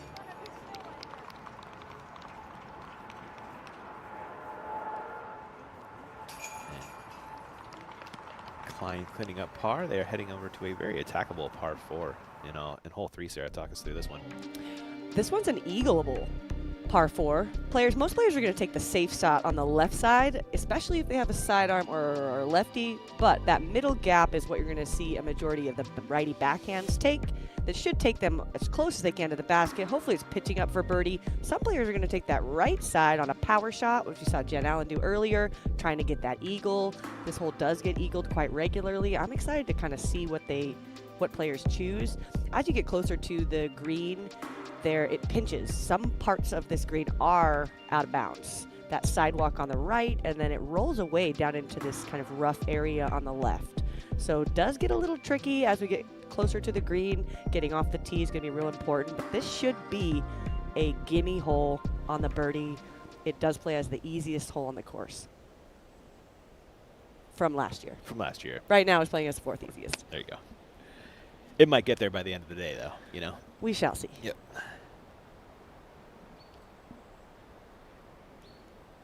That's a live look down at the fairway from our Flight Factory drone. See the basket there just left of top center.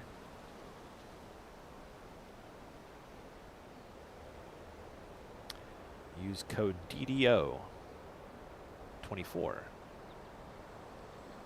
I believe you get 10% off your order all weekend long over at flightfactorydiscs.com.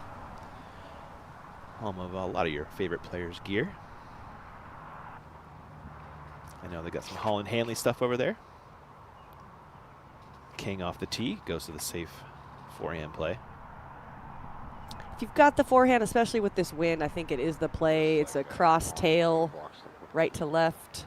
So it's the backhand can flip and stay out. Scoggins.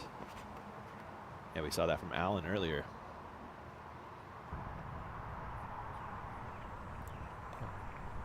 I'll have an update on the Flight Factory. It's at 15% off, not 10%, excuse me there,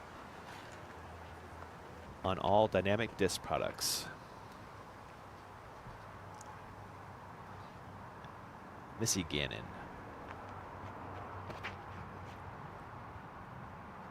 Put a nice move on that center gap. She shapes a backhand shot just so beautifully every time, you know? It is her bread and butter. Circle 2 for eagle.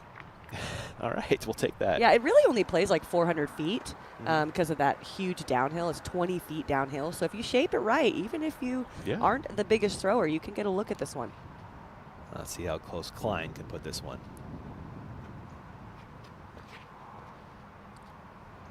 Ooh, can this stay clean? Not quite, just missing. Or just hitting the top of that ceiling. That pine branch smacking her down. Man, that had a great shape on it, honestly, but gets under that one. I think she's... Yeah, I think she missed a little bit right. Jumping ahead to 8, and Lorenzen, your leader, by 1 over Hanley. This is quite a bit downhill, 25 feet downhill. She's got to keep this low and out of the air. That crosswind is going to push it left OB. Reminder to the field, an average of 6.8 strokes on this hole currently. That's pretty high. Is it stable enough? I don't know, Sarah. That's close. Oh. It could have settled. It could have. Just didn't quite happen in time. Hanley on the tee of 5. Going with the sidearm again. This is where the airspace is, but there is OB if she pushes it too straight. It does take quite a bit of distance to get there. She'll be just fine, though, in that divot. Yeah, the meat's She's really looking at 100 feet to the pin from there. Nice. That's a great tee shot then. Klein in her second, going down the hill. That needs to, skim the edge. It needs to do that. Exactly. That was awesome. Wow. And a putt for birdie. Yeah, great shot, Raven. She was due for one. She's a gem. She's filmed for the Disc Golf Network before. Right. Yeah, she's taken on lots of roles. Always a great attitude. Yeah, and she's hilarious. If you've not seen her Yeah. socials, check them out. If you saw Evan Smith's ace last week, she filmed that. Scoggins going down the hill with her second on hole 3. That is beautiful. Parked. That'll get Scoggins under par on the day after the bogey birdie start. Second shot for Hanley on 5.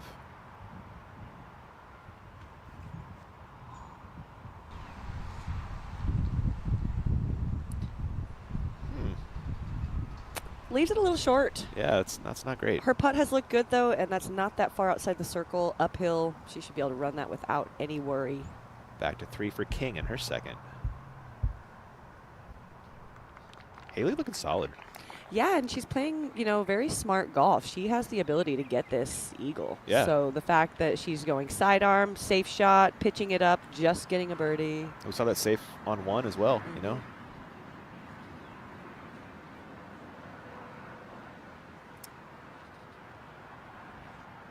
Yeah, and oftentimes defending a title is very difficult. Truth. You have pressure right off the bat, whereas everybody else is like, let's see what I can do this weekend. Right, Haley's yeah. like, I got to do this. So the fact that she's playing so focused and well right off the bat is very telling. This is an eagle bid for Missy Gannon. She wants nothing to do with it. She'll take the birdie in the hand over the eagle in the bush.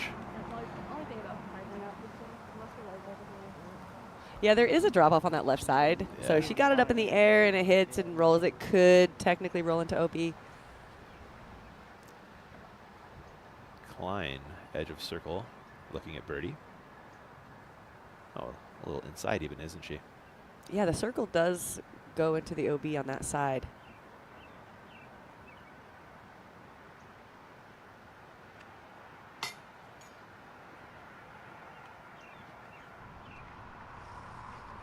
Centers up the band, but still a par. Yeah. I mean, she hit early. Yeah, very early. It's a lot to get a birdie from there.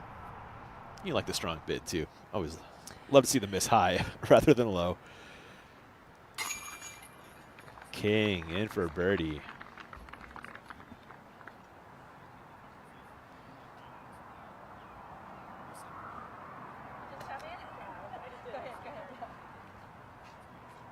Rest of the gang cleaning up. That's a par for Klein. It's a little muddy in that on that green. It is, isn't it? We get the green grass, but we also get the mud when there's this much moisture. Those are birdies for Scoggins and Gannon. And jumping ahead to Holland Hanley with a birdie putt. And Terry, what do you make of Holland's game through the first 5 so far? Yeah, it's been really impressive Yeah, to it's see what been she's really doing out impressive here. to see what she's doing out here. I love the putt that she just had, just taking something off of it. She didn't have a great approach, but still watching her just kind of control everything, keep it all even keel today. She said her mental game is the thing that she needs to control the most and minimize the mistakes. It looks like she's off to a good start so far today. Yes, she is. Thank you, Terry. Great make from Hanley on 5 after leaving the approach short. Banging from circle 2. That's a good sign. Totally redeeming herself.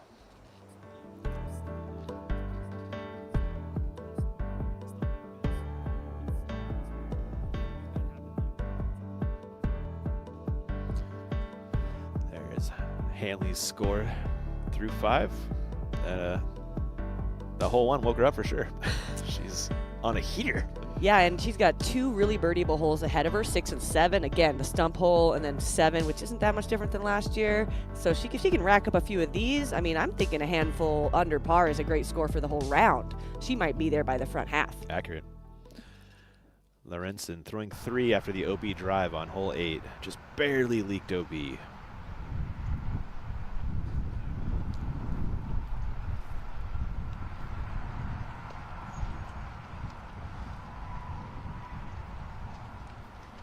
Again, OB in left and right for this 3rd shot.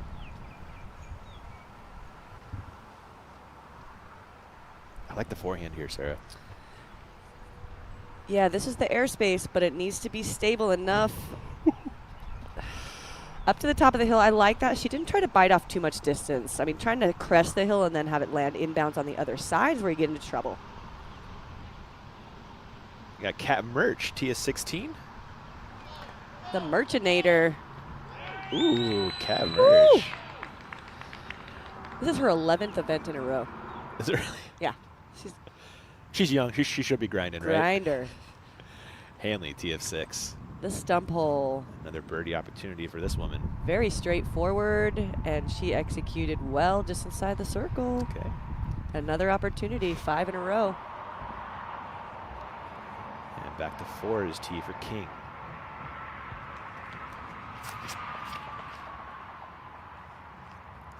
She put a move on this one. Is it going to stay in? Keep turning.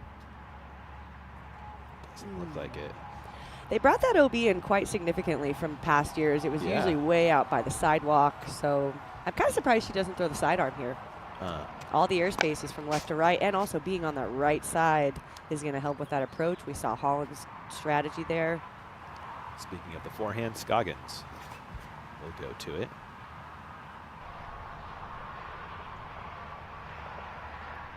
Oh, no!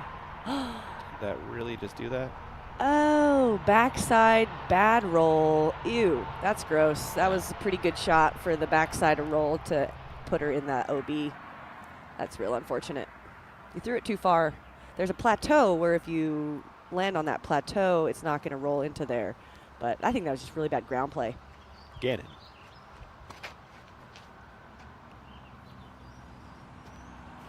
Look at this one. That's perfection.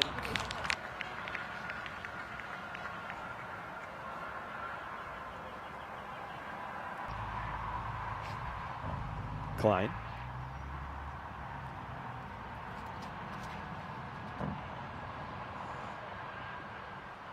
This is shaping up nicely as well. Great on the other side of that ditch. Raven in business. Which is, that ditch is about 350. Okay. So, I mean, Missy just threw that like 380. I mean, it is downhill quite significantly, but that's a great control. Jumping ahead to 8, and Lorenzen throwing 4. Looking for the up and down par. It's going to need a big shot here, though, Sarah. Yeah, this is really far from the basket still. She's over, she's probably 350 still. That's going to be my guess, too. Smart golf from Lorenzen, not trying to do too much, Sarah. Yep, if she gets up and down from there, it'd be a single bogey, no harm, no foul. Flying above hole 4 in your feature card.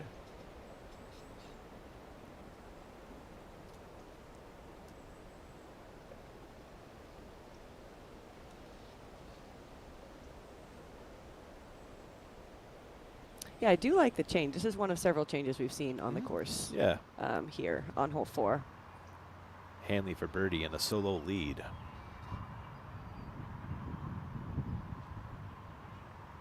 Ooh. Okay. First elevated pin. If the basket was not elevated, that was in. Accurate. We are back to 4 for Scoggins. Looks like she rolled left OB too. That one you can flex it. Just flex a little. Yeah, the right side flat. Just give me a yellow. Okay, Yeah, that ground play was really bizarre. It was. The fact that it hit the ground on the flare and then rolled the opposite direction that it should.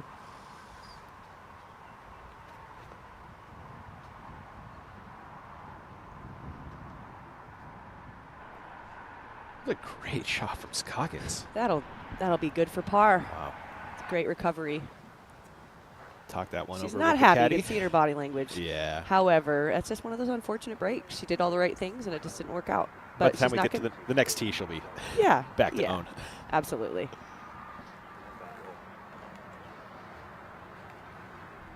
Throwing 5 on 8, Lorenzen.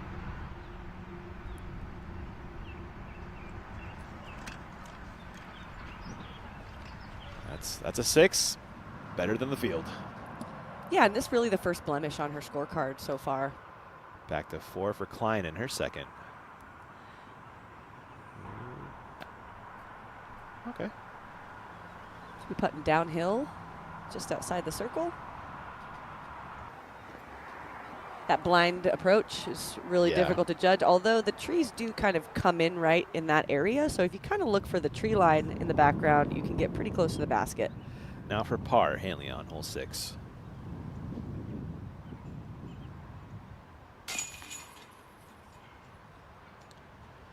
She'll maintain her share of the lead, although it should be the solo lead as Lorenzen's about to drop in a bogey on hole 8. Back to 4 for King in her third after the OB drive.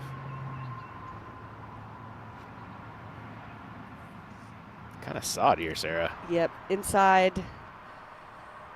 At least it's inside the circle. Yeah, Haley's got a great stroke.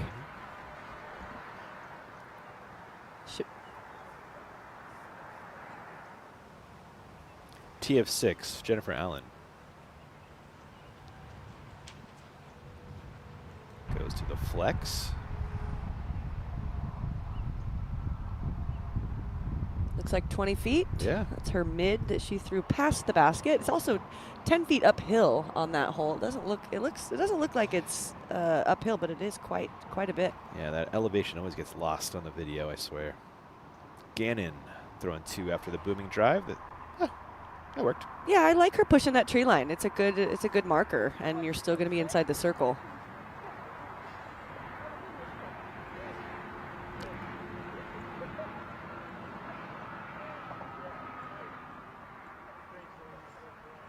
Missy having a terrible time as usual. Laughing as she walks down the fairway. Yeah, you can really never tell how she's doing. No, you can't. Jen with a solid birdie. She told me her putt is starting to feel better and better. Oh, nice. Looking for her to capitalize there, and this is a perfect place to do it with the field wide open. Lorenzen does card that bogey, dropping back into second place, tie with King. Giving solo to Hanley for the moment. Flying above hole 4 is green. Got a couple right around circle's edge looks. Should be Klein first, I believe. As you can see her head over there in the white.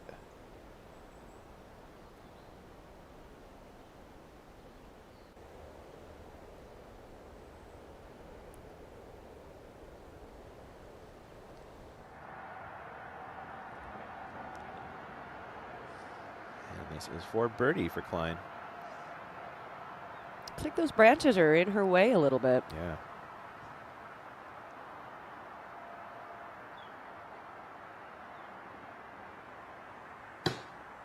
You were right, Sarah. I really had to stab it. Hits the box at least, and it'll be a drop-in par. King. Haley a little closer to those branches. Hopefully it doesn't come into play to clean this up. Job done after the OB tee shot. Salvages the par. Showing some resilience. Yep.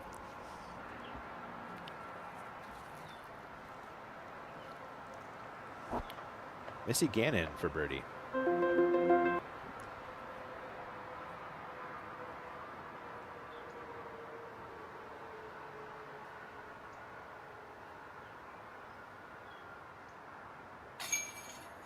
Oh, that's not what I'm used to seeing from her from that distance. It looked like she was a little fast on her routine. Hopefully she settles in.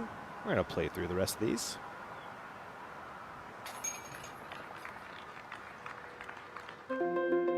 EDGE is a nationally recognized 501c3 charitable organization. What we do is we empower the teachers with complete programming along with the equipment and a standardized curriculum. So you have a one-stop shop for teachers and youth educators. That's really what EDGE is. It makes everything simple for the teacher to get involved with disc golf. If we want disc golf to be recognized, we need to introduce disc golf to the youth. And if nothing else, they've got a healthy game that they can enjoy with their families throughout the rest of their lives.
Yeah, sure.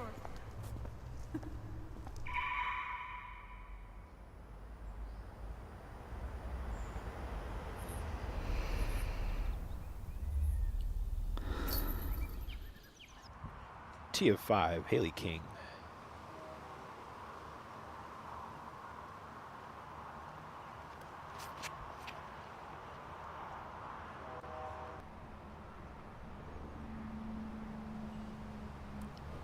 Woo, pushing the distance on that right side.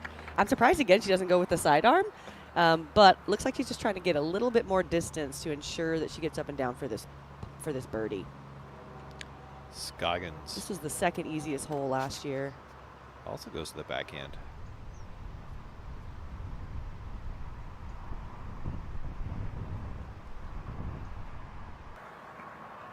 That's workable for her second.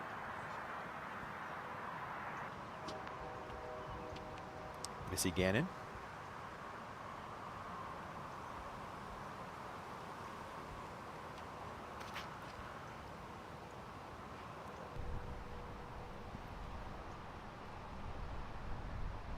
Whew, just barely again catching that right side OB and then scooting into that left side to stay in bounds. Jumping ahead to 7 and Hanley, her throwing 2. This is not a good tee shot, Sarah. What Yeah, happened? she threw it low off the tee, unfortunately, kind of into the ground. The tee shot itself has a huge ceiling. It's a very tight gap. But thankfully she's not out of bounds because that is actually a really a huge possibility. She is looking to carry that OB ditch. And does it easily. Oh my goodness, Hanley. Circle what a 2 look. monster. She throws so far, Sarah. Yeah, and it doesn't even have to flex. Yeah. It's just, you know, sometimes it's just a straight hyzer.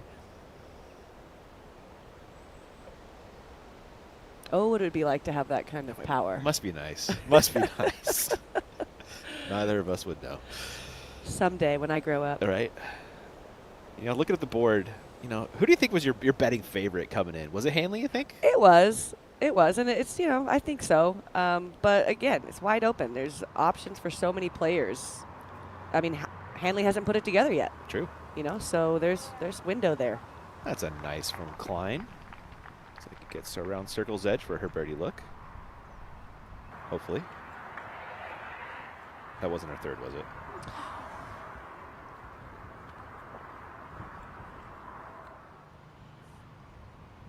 Yeah, she was. That was her third. Excuse me there. She'll have that for par. Hanley for birdie on 7. Ooh. A birdie there after that drive would have been incredible. Lorenzen had a great drive on 9, throwing 2.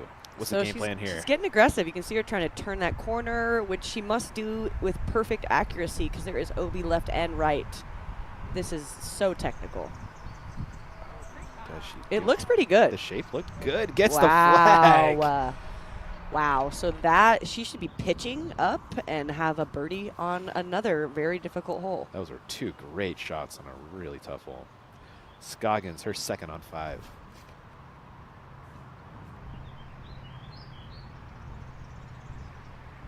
Okay, that's nice. Inside the circle. She doesn't like it. I guess it was a little too close to that sidewalk for her comfort. Hanley, a little bit of the wind on this comeback par look. Hole 7. Oh, she. That oh my crosswind goodness. got under the little bit of hyzer, the barely bit of hyzer she has on her push putt. And now has this for bogey from circle 2. Man, she's looking like she's on tilt right now. Yeah. We hadn't seen any crazy windy putts like that yet. It's probably picking up. 10, yeah, you're right. 10:45. Yeah. We'll get you there in a second. Just to pardon that. Gannon throwing 2 on 5. We'll show you that Hanley putt in a moment.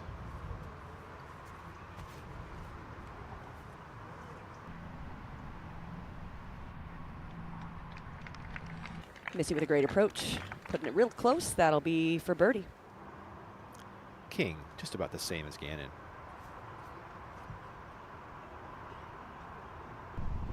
Doesn't like it. She left a little bit on the bone there. Yeah. And a little meat on this par putt bone for Klein.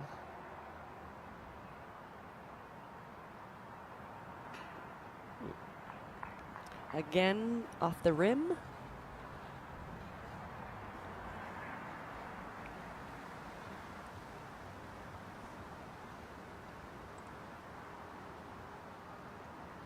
King for birdie.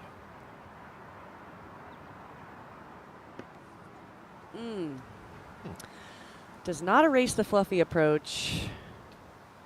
Does not get it above the cage. No, not even. I'm wondering if some nerves are starting to come in here. Starting to maybe feel like she doesn't have control over certain parts of her game. Hopefully she can just kind of take some deep breaths and get right back on it. This is Scoggins for birdies on 3 of the last 4 after the bogey start.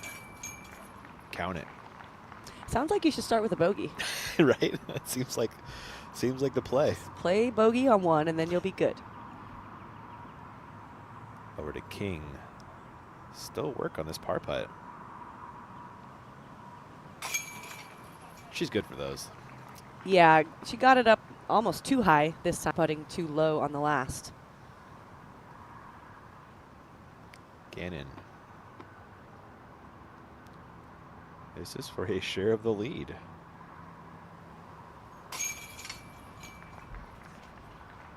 Missy slowly working her way up there. She is. Playing real clean, as she usually does. Is it going to be the rabbit or the turtle that's going to win right? this? Yeah. I don't know. We'll find out. Speaking of the rabbit. Hanley long look at bogey. Trying to avoid the 4-putt. Oh, so close. Ugh. And a bird double. That is not what you want to do coming into the three harder holes. This was the last chance to grab another birdie, and now it is raced. The work she's already done. And look at this, a 6-way tie at the top. Oh my goodness. Scoggins, King, Gannon, Cox, Lorenzen, and Wynn. Oh, wow. I love seeing Rebecca and Hannah Wynn right up there. They have really, I mean, Rebecca's had a great year so far. She has been trending upwards. This could be the one. Yeah, it's right there for her. She has all the skills needed to score on this course. Man, it looks like everybody in the top 10 is one stroke apart. Yeesh. Love that. That's awesome. Holly Finley still holding on. Keeping it 1 under through 12. She's kind of through that really tough stretch. Yeah, now she's got an opportunity to birdie out and then manage the final part of the game. Yeah. That 16 and 18 can jump out at you. Or flying hole 6 there, flies through. All right, this is the stump hole. This is probably one of the most straightforward holes on the course. You just got to miss that tree right off the tee, and then you come into an elevated basket. There's OB on the right, beyond it, and on the left, but it's pretty wide. You have tons of space. It's really about just executing the shot and making that putt in the elevated basket. Don't have a ton of elevated baskets on this course. This is just one of them. It's playing as one of the easiest holes on the course, the 5th easiest today. Traditionally, it's the 2nd easiest. Looking back at the tee from the green. Scoggins on the box.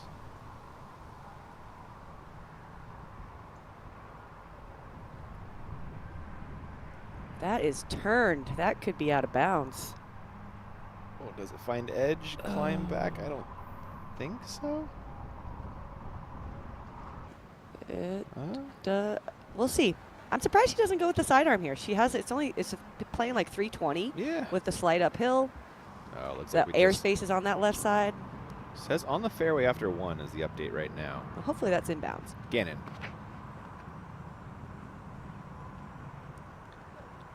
With the flip up to the circle. Nice. She will have that for the solo lead. As will Scoggins if she's inbounds. King. A huge miss from King, but hits the one tree. I mean, I think if she doesn't hit that tree, she's probably OB, right? She's kind of grimacing in, looks like maybe in a pain grimace a little bit. I wonder if she has an injury that she's dealing with right now. Klein. Brian, are you happy to be aware of anything going on with Haley King? Raven just short. No, not specifically. I know there's just been lingering things, throughout the year, and I wonder if she might have tweaked something, but it's too early to tell. Who knows? Also, Owen Scoggins is safe. She is safe on that right side by a few inches. Awesome. Thank you, Brian.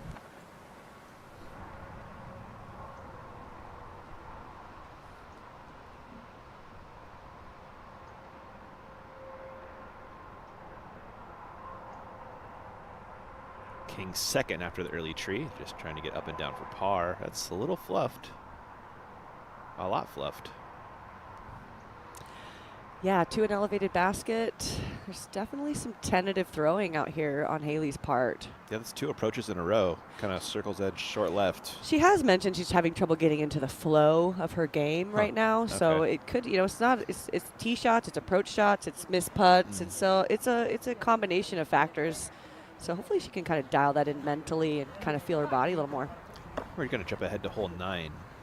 Lorenzen throwing 3. You saw the first 2. Oh my goodness, Sarah. This is for eagle if she tries to put this in. Wow. I mean, 2 perfect shots. I kind of hope she just lays it up and taps in a birdie and just moves on.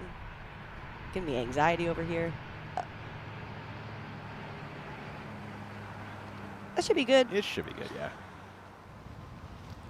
Hanley back on 8's tee after the misfortune on 7. Can she combat this crosswind? Oh no, I don't think so. Doesn't. Let's say mistake that Lucky made well into the out of bounds area. Oof. Players really got to keep this low and put it outside of that sidewalk.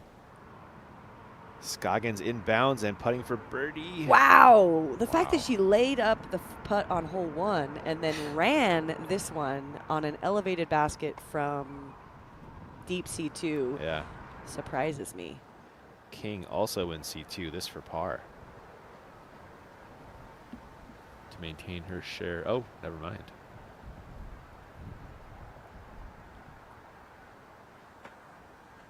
Yeah. On center, just couldn't get it up in the air. And Gannon will have a chance to grab 2 strokes on King with this birdie and a share of the lead.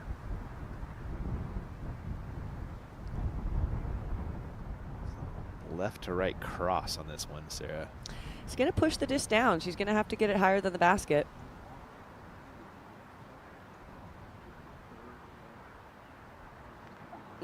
That was a miss on, that wasn't even, that was, I don't think that was the wind.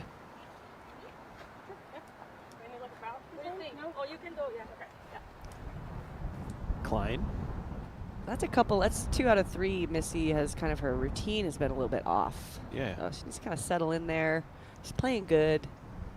See if Raven can get on the board today. There it is. Nicely done, Raven.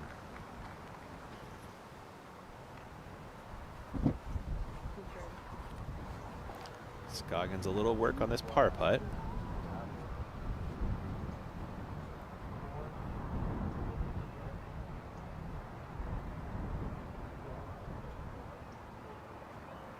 Got to put this nice and high for that tailwind.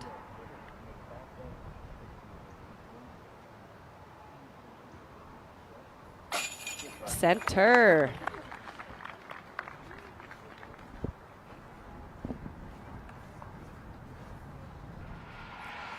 Over to 9, Lorenzen for the solo lead and a birdie. Fantastic. Really nice bounce back after the bogey on 8. And Gannon from the other side now for par. Oh no. Gannon high now after the low miss. Get a 3-putt for her first bogey of the day. Yeah. At the very least, though, the fact that it was center is really important. You know, it was still a confident stroke, even though she just had, like, you know, really weird hand action on that first putt. You know, she came back confident at the band in the middle. Hopefully this won't affect the rest of her putting throughout this day. Lorenzen now on the tee of 10. Demanding shot shape here, Sarah.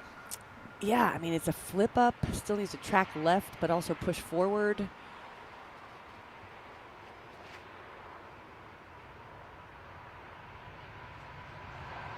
A little bit high and kind of gets caught up there, but she made the initial part of the gap. This one is a really difficult birdie, so if she can get through par on this, then she'll be doing well. Hanley throwing 3 on 8 after the OB drive. This should work. Yeah, great play. Hole 16, Natalie Ryan has a birdie look. Oh, man. What are you doing here, Sarah? I'm not running this. Well, I guess it depends on the day. Yeah, that's true. Let's see how Natalie's putt's feeling today. Maybe this is a Sunday putt. Oh, she's addressing this one. I think she's definitely trying to make this. Yeah, center. Nerves of steel. It was a 2 or a 4. She got the 2. Ooh, hole 8 got Natalie, didn't it? Picked up the snowman. Oh, yeah, I mean, That'll happen. 8s on 8 will happen. Klein on 7. The tee shot looks great. Yes. What the? That was not supposed to happen. Oh, my gosh. That was the worst ground play. I want a replay of that catch cam. Somebody get that stick off of the ground there. We'll show you that one more time. That was brutal. Scoggins going outside the gap. Yeah, there's not a lot of space here, to be honest. I was wondering if anybody would take this route, and Did it kick out OB? She hit a tree. Production is the best. Got to replay this Klein shot. Oh, it just hit like a weird upslope. Ugh. She did not deserve that. Not at all. Gannon back on the tee. That's kind of what Holland did, but Missy got the skip. Yeah. Huh. It's not too bad over there. I mean, she may have to play it out and around over the sidewalk, but she may still be able to even get there for the birdie. Yeah. From that positioning. Haley King will look to bounce back after This bogey on is such 6. a tough shot. It is. Ooh, this looks good, Ooh, though. aggressive. That might even get to the ditch, which is not good. Oh, yeah, no, that's perfect. She's looking at 200 feet to the pin from there. Nicely done from Haley King. Hopefully an auto birdie. I don't know who that woman is, but she seems like the perfect caddy for Haley King. Yeah, you know? that's Kamari. Kamari? She's, yeah, she's lovely. I got to meet her at in Florida this last winter. She caddied for her there. Oh, nice. That was very high from Hanley with her 4th. Looks like she will pick up a bogey on hole 8. That's about the result you get, though, after an OB tee shot. It's so hard to save the par from that. I mean, it's possible, but. Yeah.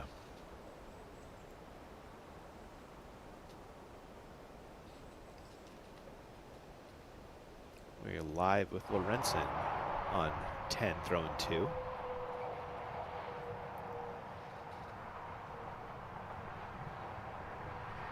Safe play.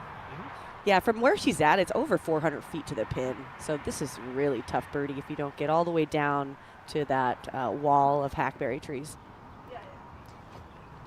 We're back with Scoggins in her 2nd. So she didn't go out of bounds, but definitely hit that tree. Yeah. She's got to be careful to not turn this OB left because all the airspace is that direction, and she looks a little pitched. We got a little right to left wind, it looks like. So she should hold it out there. Oh, she's stable enough. Yeah. Oh, yeah. Oh, my goodness. Okay, circle 2 look. All right. Nicely done. Almost got a bad flare again. It did, didn't it? I guess that is kind of the difficulty of a high-speed, overstable driver is you do get some crazy ground play that you really can't predict sometimes. A fairway or a mid would not do that. Christine Jennings spotting back there. She was winning this tournament a couple years ago at one point. Nice. Yeah. There she is right there, center frame behind Own. Raven Klein throwing 3 after the OB drive. This looks great. Nice recovery, Raven. It was. That left for par. Over to Missy Gannon in her 2nd. Oh, she looks like she will have the right side to play with. So even though she kind of missed it, it worked out just fine. Does she have the distance to get there? Is the question. She'll have the wind assist on the right to left part of the flight.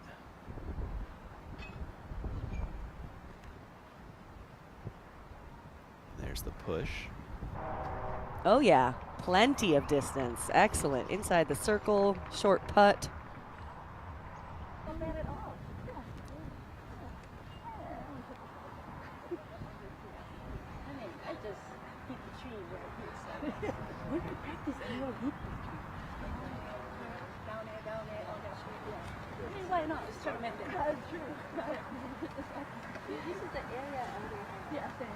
They had those two discussing how they both missed their shots, but now they have putts.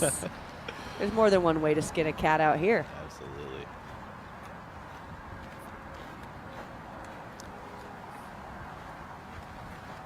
Brian, we're starting to see the wind pick up out here. You feeling it on the ground as well? I'm definitely feeling it, but it's not at the comical levels of wind that we're used to seeing out here. I mean, this is maybe 10, 15 miles an hour, a nice tailwind. 8's going to play interesting with that crosswind that they're going to have to deal with, but right now this is prime scoring conditions on 7. And also, Ian, I'm getting swarmed by butterflies right now where I'm standing in the fairway. Definitely a blessed day out here at Emporia. I don't know what this means, but it's something good. It means butterflies have good taste, Brian. That's what that means. I kind of want a shot of that Brian swarm right now. I do too. I mean, that sounds amazing. Oh, we're efforting. We're efforting. Do we pick it up?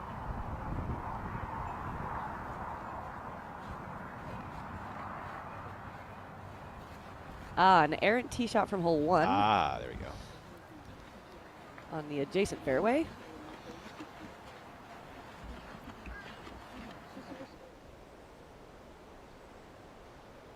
beautiful day in Emporia. Yeah, at the beginning of the week, it looked like we were going to have thunderstorms every single day. Oh my and goodness. it was, I'm stoked that this is not the case. I still remember 2020. I came out here and filmed. It was like 90 degrees, 90% humidity, and 0 wind. Oh, that's odd. It was weird.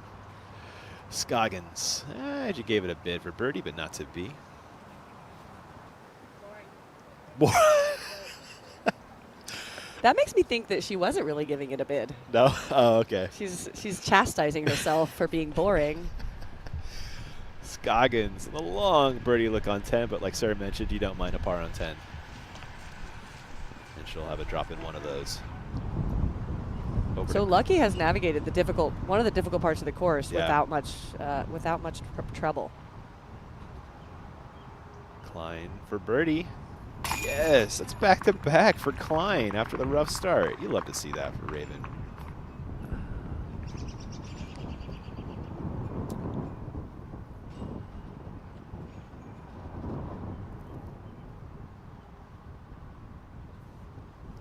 Over to King for birdie. And that putting stroke not there for King right now. You see anything? Or is it just all I in think the just head? a little upright. Little upright? Yeah. So, I mean, to me, that tells me that she's just not feeling it, like in her core, in her, in her full body right now. Gannon from the other side for birdie. No miss there. Gannon one off the lead now.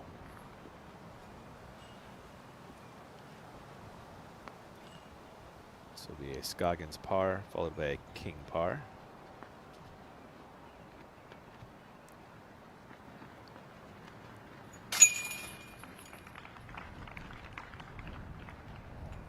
And as they make their way to the toughest hole on the course, we're going to sneak in a break on the network. We'll be back in just a few.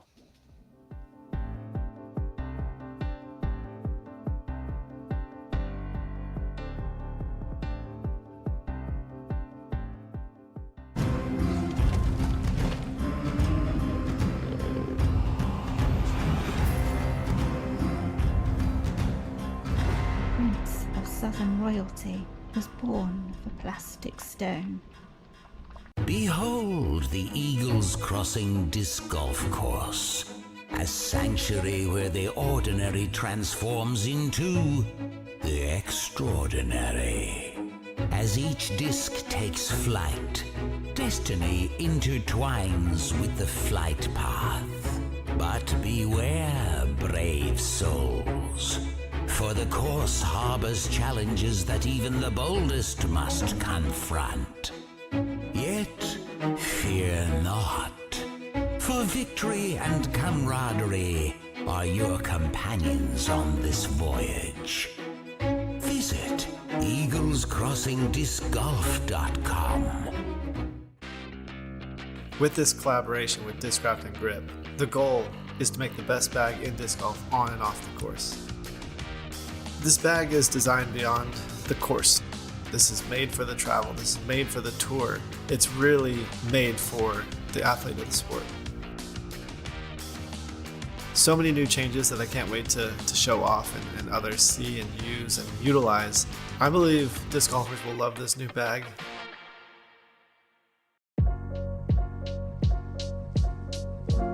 Your rating is one of the most valuable things you get with a membership. This gives you accurate numbers to track how well you've been doing and your overall improvement in the game. You also get a member number when you register with the PDJ. Your PDJ number is a stamp for when you got involved in the sport. It's a badge of pride for players and a part of your disc golf identity. Get your number today. Visit pdj.com/join. Jennifer Allen throwing 4 on hole 8. Pars are good on this one. And looks like she'll grab one of those, Sarah. No 4s yet. Yeah, you know, they'll happen eventually. Somebody will get one. Yeah. T of 11 with Lorenzen. Left it a little inside. Yeah. That'll take birdie out of play, but it's still easy up and down. Back to 8 for Hanley throwing 5. And chew of that for a bogey. It's going to drop Hanley back to even on the day. Was 3 down, but double bogey followed by a bogey on 7 and 8. Speaking of 8, back on the tee for Missy Gannon. 1 off How the many of lead these are going to be in bounds, you think? I'm going to guess 2. What do you think? Yeah, I'm going to go. I like that guess. I'll go 1. You take the over or the under? I'm going to take the under. Okay.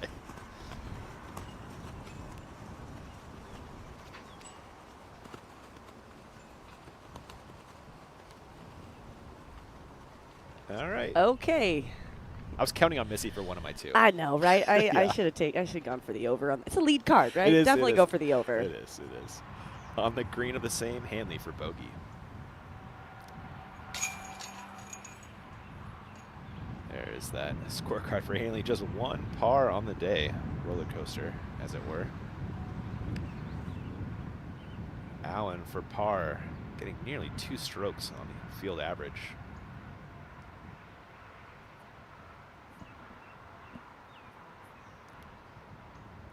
Looks like it has come down a little bit. It's down to 1.3. Nice putt by Jen.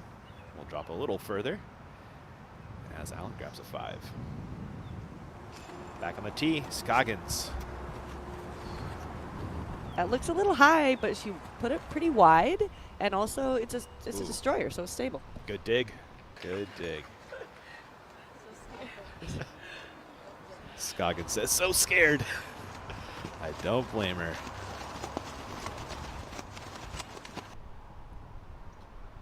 Haley King next to tee.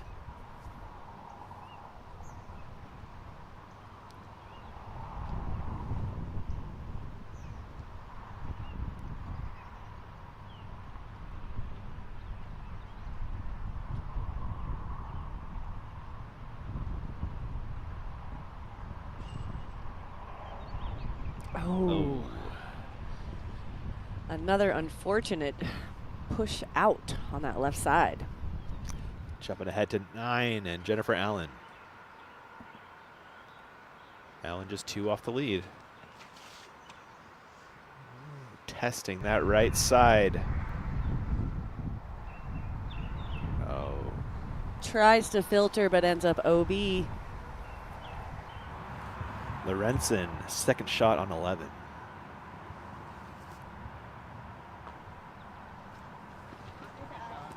Par is good there. Yeah, that should work for her. There's like these 2 in a row are kind of ones you can snag if you know, they're like their little break of the madness before you get into the next few holes. Here's your feature card making their way to the corner on hole 8.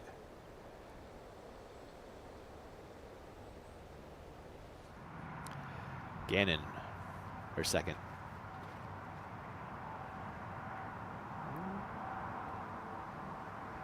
That is out of bounds, no? Yeah. Oh, man. I thought the wind would assist that on the way in, but You would think. I think that this is just a little flippy. yeah. So she'll be throwing 3 from And you're pretty far moving back. uphill from her positioning, so it's not going to get the left fade. Yeah, that's true, huh? Oh, and Scoggins lining up her second. Using that airspace on the left side to get to the top of the hill. That wind should push it down, and so it'll stay in on that right side. I like that play a lot. Yeah, great shot selection from Scoggins. 9, Hanley.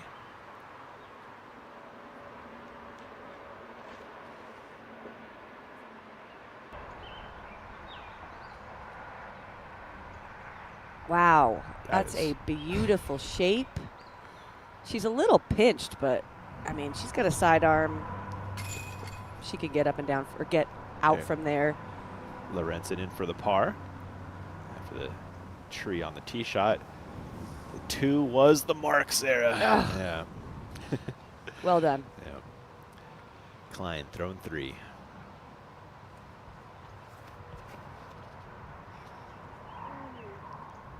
Playing some Army golf. Does it stay in? Yes, it does. Oh, yay. Ooh. The fairway's pretty wide. You know, it's like 100 feet wide, maybe 150 feet, but it is playing real tiny right now. It does. It plays so much smaller than it is. I think it's that crosswind. Yeah. There's a little bit of slope leading into the water, too, for the skips. Yes. There's the Allen third. She's back on the fairway for her fourth. A chance for par. King off the fairway after her tee shot on 8 will throw 3.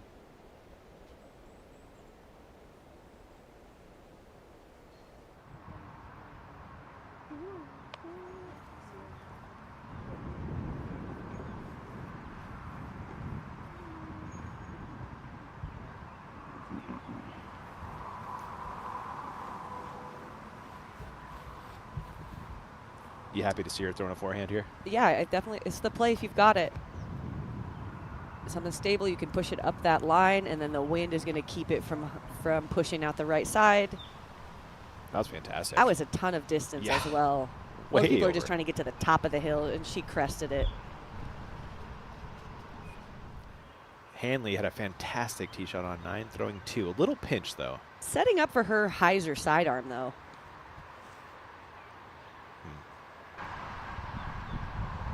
That's really close to the OB. I want to. Oh, it is OB.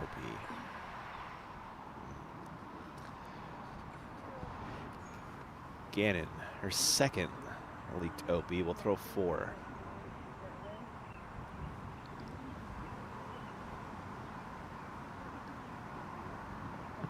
Really technical, trying to crest this hill and then have it fall back on the other side of the hill inbounds. That left side OB is going to come into play on the landing. And as you said, it does slope down into the water at that point. Although this is her best shot. Yeah. This is her bread and butter.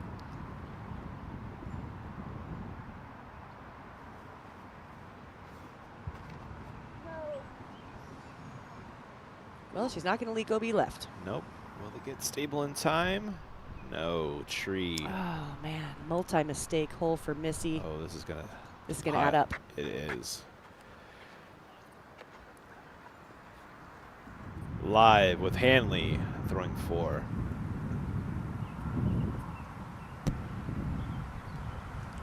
I believe Holland actually may have called a provisional just to double check because she didn't go up and actually see him. She was out of bounds. She's releasing it low, and I'm not sure if this is going to get all the way up to the pin. It's going to be in bounds, but a little short. Yeah, looks like Hanley out in circle 2 for her par putt. Thank you, Terry. Back to 8. Looks like Owen Scoggins third. The only one to not be OB yet on this hole, Sarah. If she can get this all the way there, she's got a birdie opportunity. That might do it. This is a great line from Scoggins. Oh. Safe. Okay. Edge of the circle. That's a look. That is. I was ready for that flare skip into the green, though, and the slope. Well, today and the I'd expect a reverse skip. Yeah, seriously. With how things have been going for her. Lorenzen, tee of 12.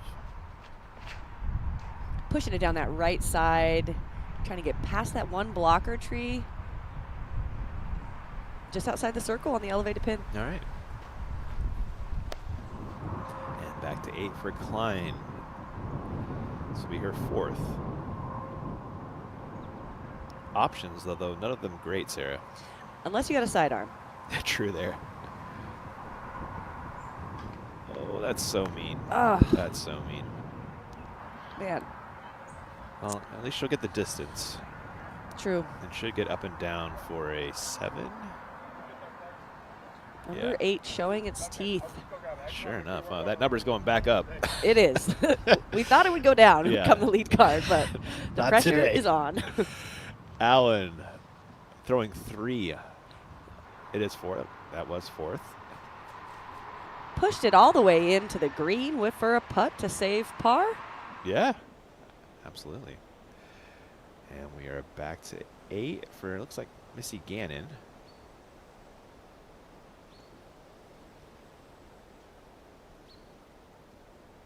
Is he throwing 6?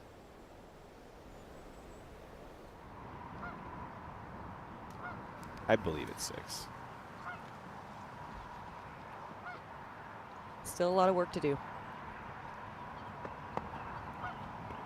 Our graphics operator agrees with me.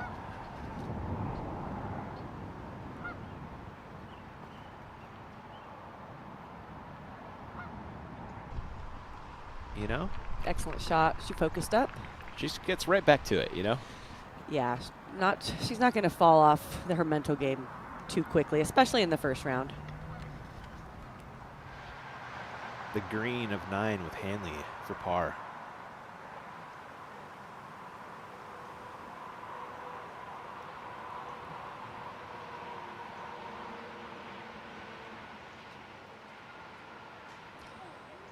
Oh no, there is there OB water down over there. There's OB, and there's even a little area that has some water. Huh. Retrievable, but it is, the water is encroaching on the green. I thought this was in, Sarah. It had all the right things until the cage. And that is going to be OB. I mean, I think it's right there, roll away potential. Hanley coming up the hill for at least a bogey. Yeah, for the double. Is it double? Oh, it is. Wow.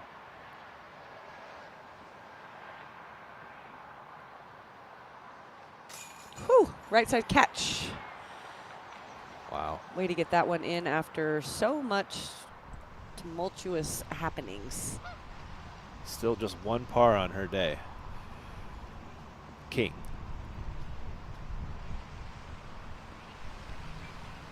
Man, her approaches are not on today. No. Putting a lot of pressure on that putting game. For par on 9, Jennifer Allen will be a fantastic par after the OB drive. You don't see that much.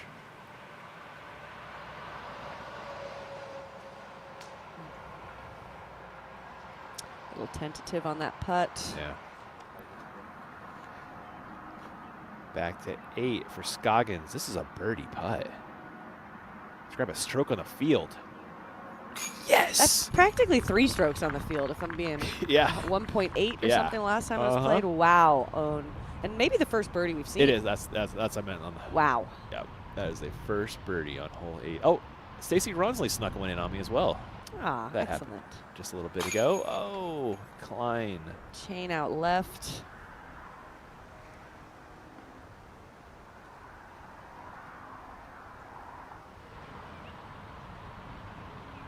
Over to King for par.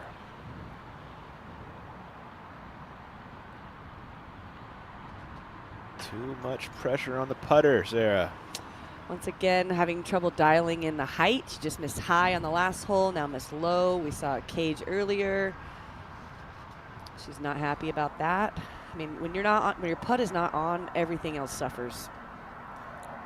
Gannon to get off the hole with a double. Headwind putt. This is not a gimme.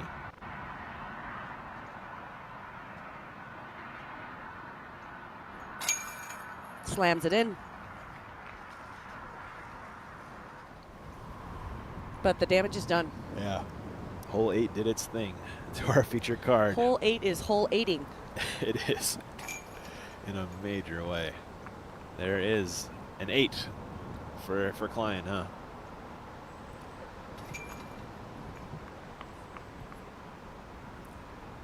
And just the second birdie of the day on hole 8. That from Owen Scoggins. One more look at this. And we're going to send it off to break. Back in just a few.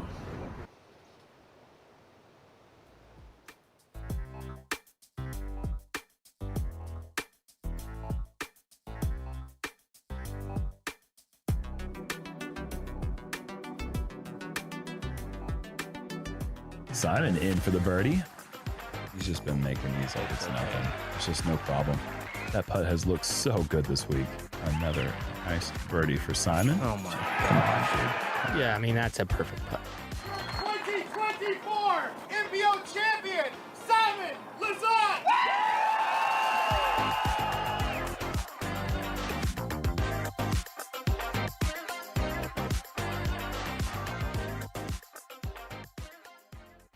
Having the Mojo riser for those longer rounds puts a lot less stress on my back trying to lift it up off the ground. It's going to elevate your game, giving you more energy for every throw. This has easily been the best disc golf purchase I have made. Get yours at mojogear.com. Thank you, Mojo Gear. This is the game changer. Step onto the course with the Pure Premium Disc Golf Bag, adding a touch of glamorous flair to your play.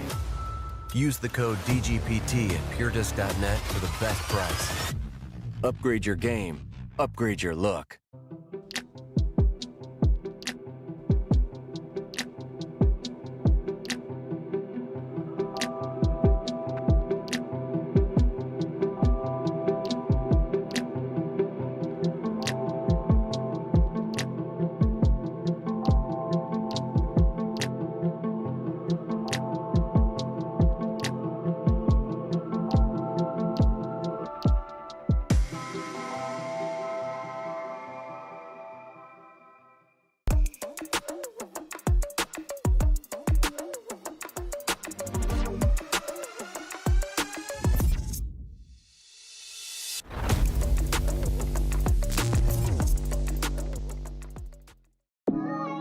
Three current favorites from End of a Champion Disc at Power Grip USA. The Champion Rolo, Halo Sidewinder, and the iDye Firebird.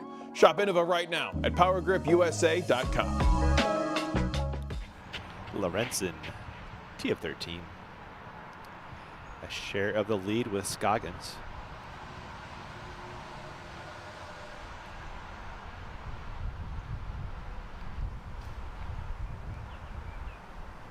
Going to the sidearm here, a new hazard on that right side instead of out of bounds. I like that, you know? Yeah, a little less penalizing. Jumping back to the T of 9, Scoggins, your other leader. Oh no. Scoggins will head to drop zone. Okay.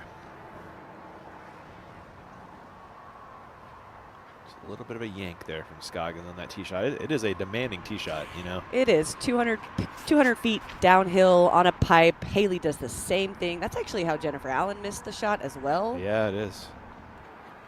It's tough. You're in the wide open for so many holes, and then, hey, here's some woods for you. I like that. It's a great test, you know? Yeah. Gannon.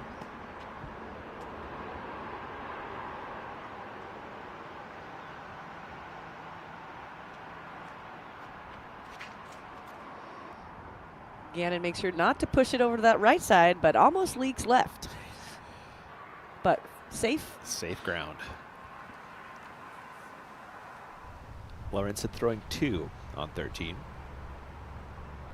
But she was pretty close to that hazard line there, Sarah. Yeah, with the sidearm, that's really the play, is to kind of play it. You don't want to be in the broccoli bush on the left. Big turnover over these trees. Will it pop down by the pin? I saw it come down. Not especially close, though.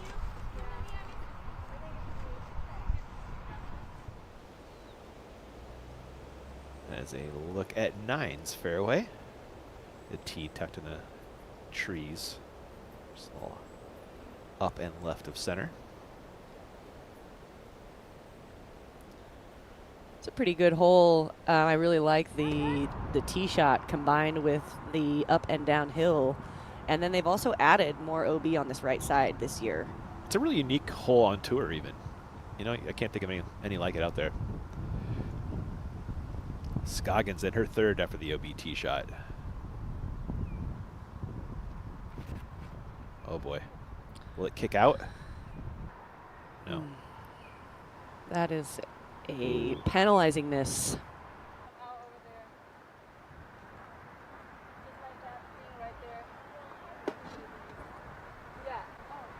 Oh, the whole time, huh? Yeah. Like, thought it was the left side of the sidewalk and it's the right hand side of the sidewalk. I was like confusing. So she will throw 5. Attempt again.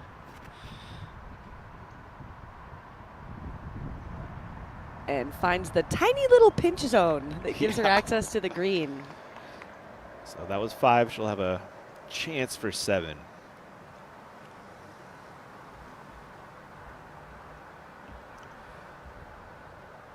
It's a tough stretch, 8 and 9, Sarah. I'm going to say 8, 9, and 10. Yeah, true, huh? Is all 3 of them. 10 is maybe a little less penalizing, but also really tough to birdie. Speaking of 10, Hanley. How about that drive we saw from Jennifer Allen, though, on hole 10? That was amazing. And is this Hanley's drive? Was that her second? Yeah, wow, that's some of the best drives I've ever seen on that hole. That might have been her third, actually, it looks like. Haley opting to play from her out of bounds lie. Or actually, didn't it popped out. She just missed the shot. Oh. So she was inbounds. Okay. Yeah. Wow, fortunate. Gannon throwing 2.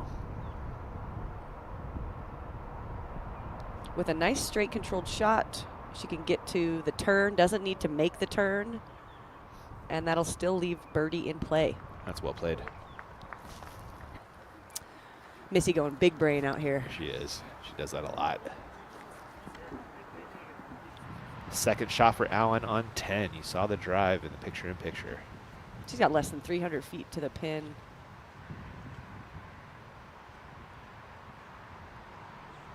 Oh, my. That's going to be a birdie. And that is a rare birdie. Just one on the day, Sarah, from Emma Arp. Oh, look at that. Yeah. Nebraska's finest, Emma Arp. Currently tied for 4th. Yeah, she is. Excellent. That's awesome. Second shot for Klein. Oh, turning the great. corner. Look at this shot from our Flight Factory drone. Inbounds. Nice shot. It's a great look at that OB. You know, it's tough to visualize it without that overhead look there. A lot of space once you get past Yeah. the pinch point on the corner.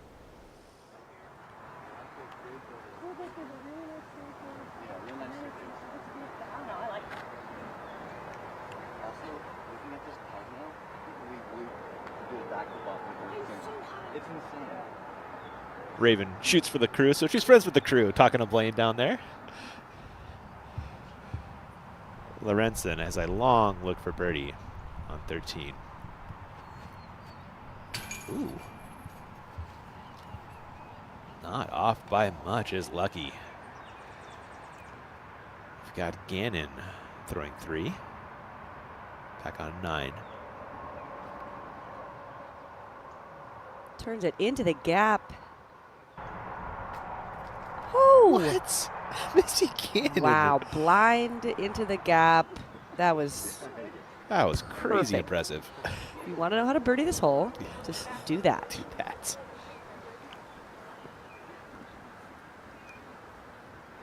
One more look at this Gannon approach. Powered by Nakwa.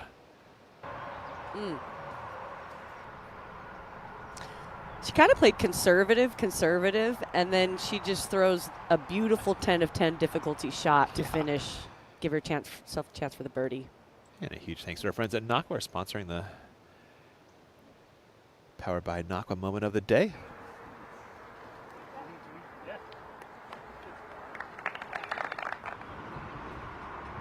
Haley King. Also throwing 3? Yeah.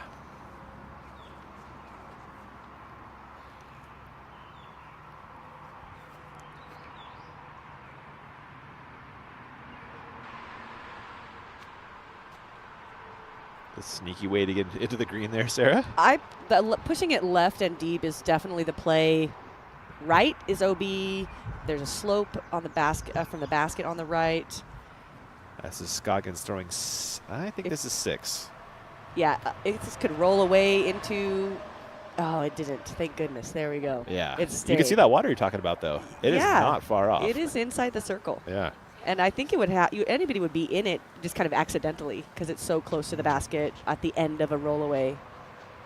Jumping ahead to Jennifer Allen on the tee of 11.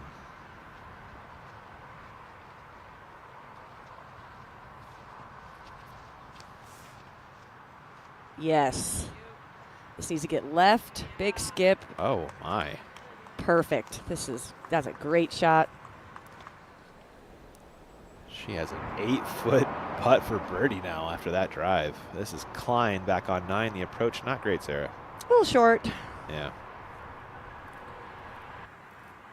It's a little deathy from that position.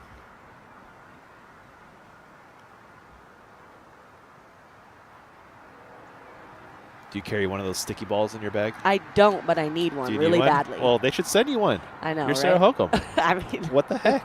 Let's get you one. I don't think they know I need one. Okay, well, now they do. Yeah, all right.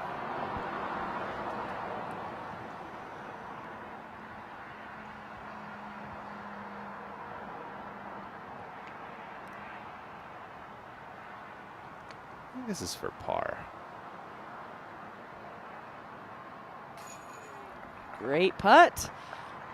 Didn't take any seconds. That was fantastic. Up and in.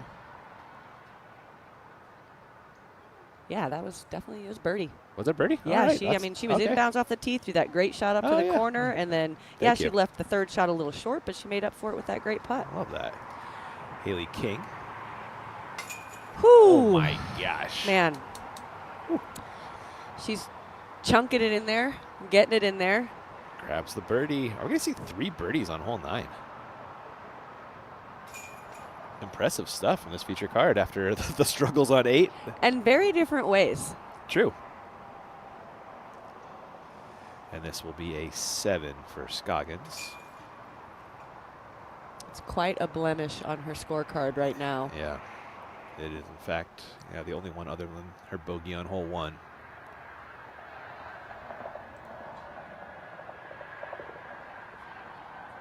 There's that water. Sarah was... Wow. It is remarkably close. I didn't even know that there was water could be there until I looked at the course yesterday. Seems like we've had a wet spring. I think so. Lorenzen on 14.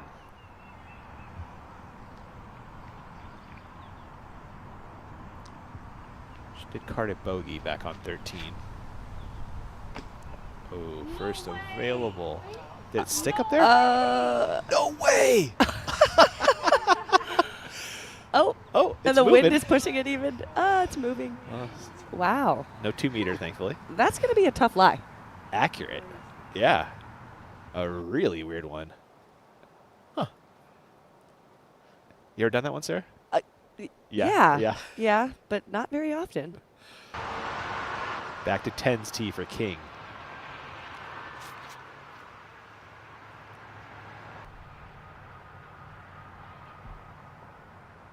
That must have hit a tree. Yeah, that was a little bit, it looked like it was coming in fine, and then now it's so far right. Yeah. Missy Gannon next tee on 10.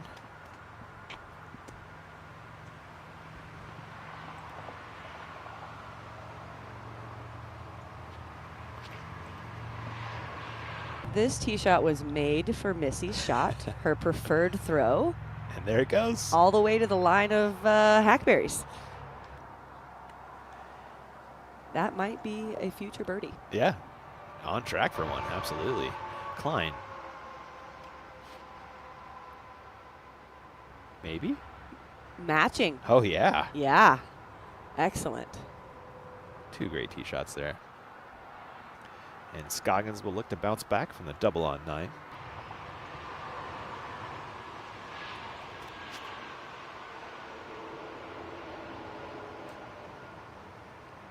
Another great tee shot. And it sneaks out there. Maybe a little high on the hill for birdie, Sarah. We'll see. Maybe. I mean, the Okay. right side is where the big opening is on that hole.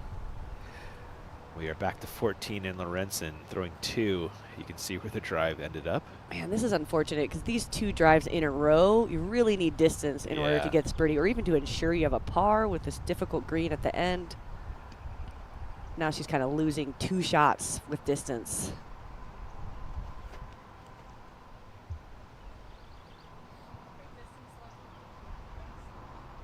That right side will be all right. It's all open over there. Allen tapping in for birdie. He saw the drive. It's back on 11. And Jennifer Allen just won off the lead, tied with Rebecca Cox for second. Ooh, the scores are flying all over the place, but we're staying tight, Sarah. You know, nobody's separating really. Not yet. Look at all those tie for 4th. Yeah. I mean, look at Rebecca Cox, Jennifer Allen sitting there at 2nd, chomping at the bit to catch that lead. Rebecca's card's been pretty clean. 2 bogeys, and she got, I guess, what is it, four birdies to balance. Nobody bogey free today. Yeah, you're right, huh? It's tough to do out here.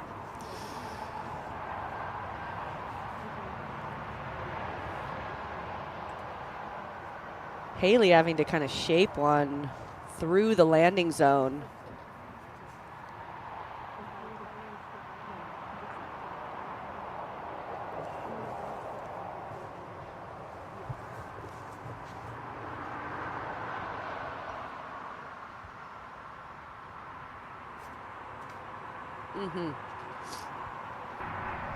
Well done. That's exactly what she needed to do. Not getting aggressive. She doesn't need to try to get to the pin.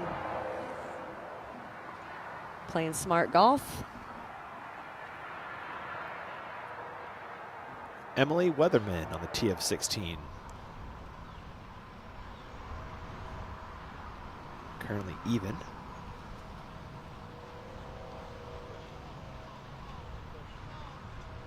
Oh my goodness. And we'll have that to get to under on the day. And back to 10 for Scoggins in her second.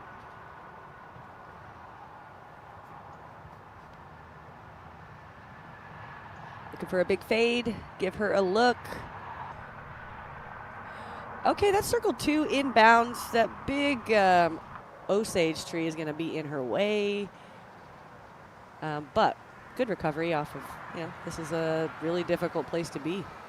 And still had she still got to look at birdie. We'll see. Totally. Tee of 13, Jennifer Allen. 12, excuse me there.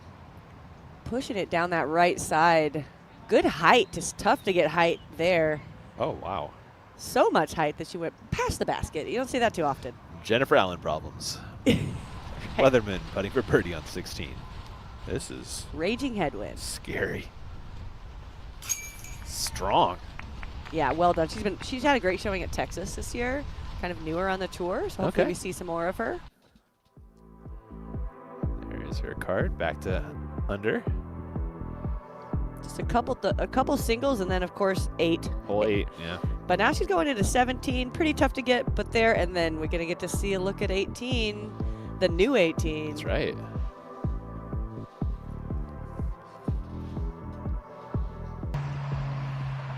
Back to 10, Klein throwing 2.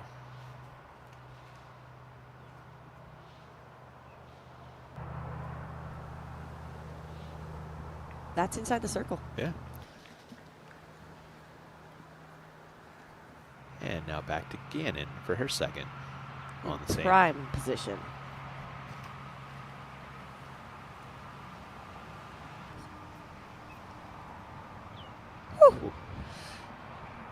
That OB comes up quickly. It does. That side of the circle is actually out of bounds, the edge of it. So she is inside the circle, about 20 feet to go. Kind of see why Scoggins and Klein missed right. Yeah.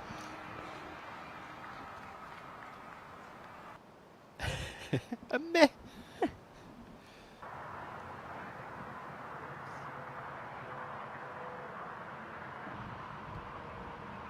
King throwing 3.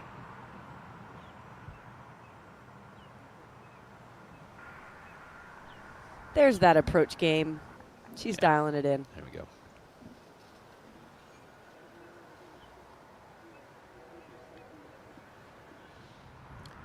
Allen for birdie on 12.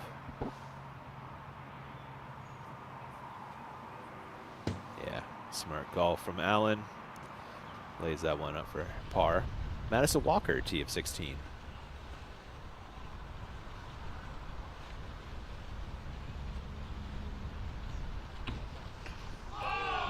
That was that metal? Yeah, it was metal. It was off the cage. Wow. Oh, wow. What a good shot. Madison nearly carding the 1. That's 10's green and on Scoggins from circle 2 for birdie.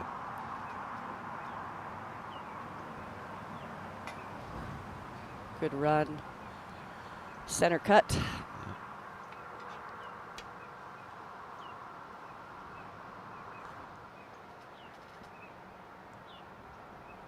Klein also looking at birdie, but much closer.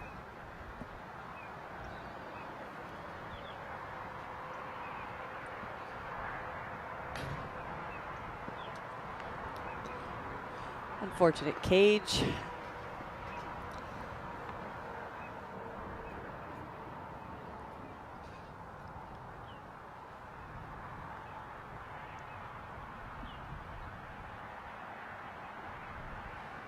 Missy Gannon will grab her meter in and putt for birdie.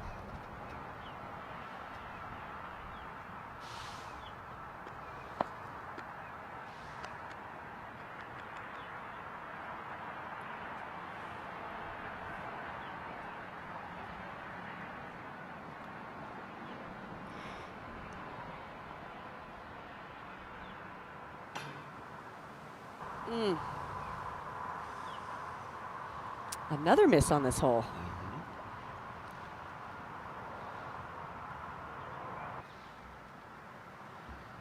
King a par putt.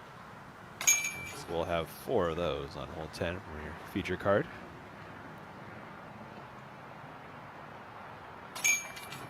Some great drives, Sarah, but nobody really capitalized there. Yeah, unfortunate. It's hard to even get a look at this hole, and then they actually really had 3 looks at it, and we're 0 for 3 on the lead card here.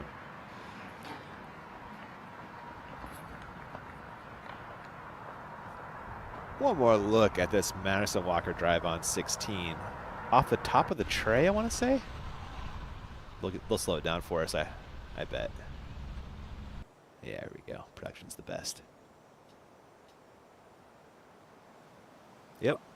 Left side cage. Wow. A good stick, too, you know? Yeah, You know? I mean, aces are cool, but also birdies on the hardest hole in the course, also cool.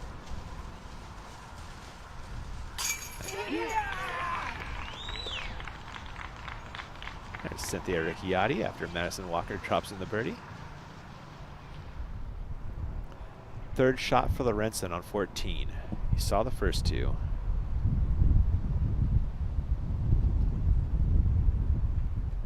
I mean, what are you going to do? She could get up and down. Yeah. She really could to Okay. save this par. It's going to be real technical. She's not going to be able to see the pin. Looking down at hole 11 in your feature card as they take the tee. Coming off a little barbecue on hole 10. King with the box.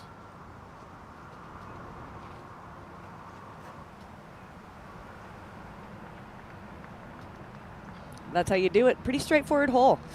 I expect a lot of birdies on this hole, especially for those right-handed backhand players. It's pretty standard. Not one of your favorites, Sarah?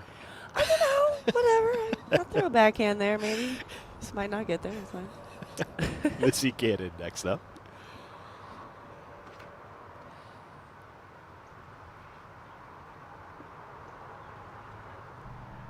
Your backhand's been looking better every time we see it, you know? Every time it pops on, Well, that's good. You know? We're like, oh, it's looking better. Yeah, it's a low ceiling. Yeah. Klein.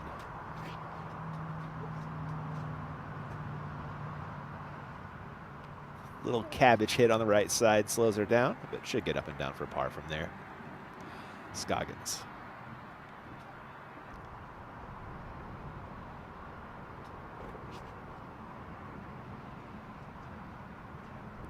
Need that big fade.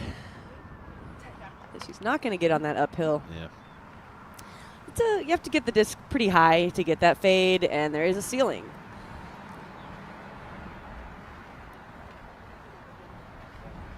But I want to see Owen make a C2 putt, so. We're due for one. Yeah. I know she's I mean, she's had at least 4, so she's just.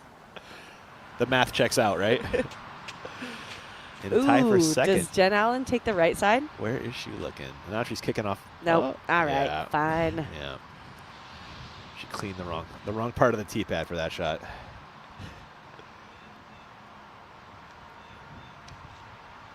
Oh my. Is this gonna be okay, Sarah? I don't know how stable of a disc that was. Yeah. If it was stable, it'll be fine. On the fairway after 1 is the update from our scorekeeper. Lorenzen in her 4th.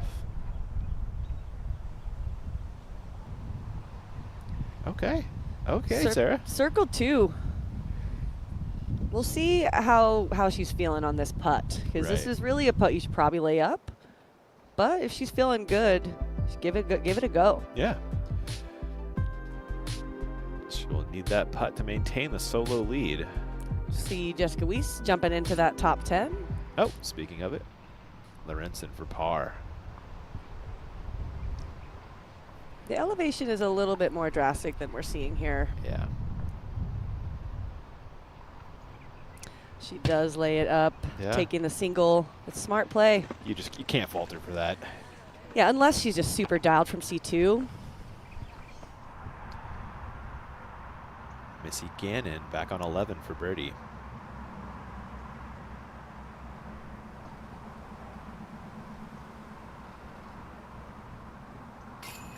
There she is.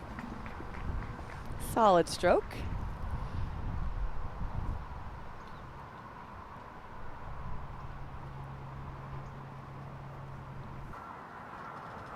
King also putting for birdie.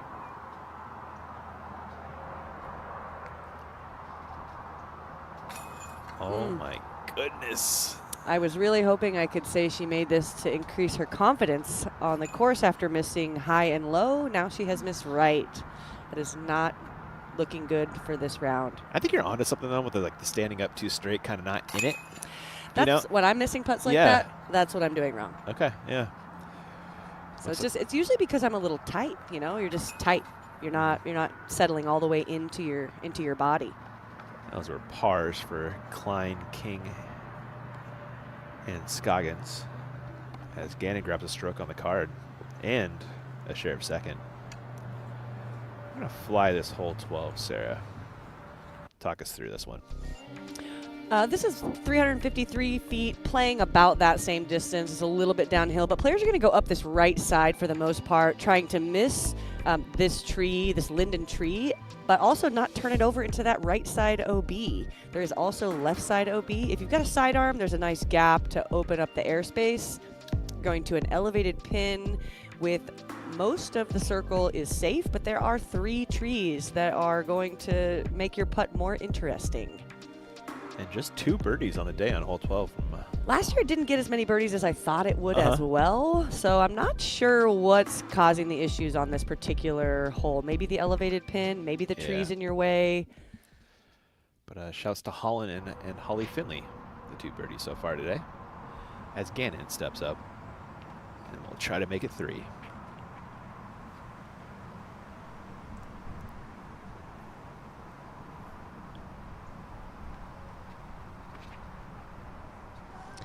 That is the miss, is turning it over because you're slightly downhill and you're really trying to hit this gap. I'm seeing flags over there, Sarah. It looks like she's OB to me. Yeah. Talking about the headwind flip there. Something. King. Yep, the sidearm is the space. Yeah, it really is. But it's, not. Oh my gosh. But a lot of people don't have the 350 sidearm. No, it's a short list, honestly. That Haley King sidearm is exceptional. Getting next from a fellow sidearm lady in Owen Scoggins. King.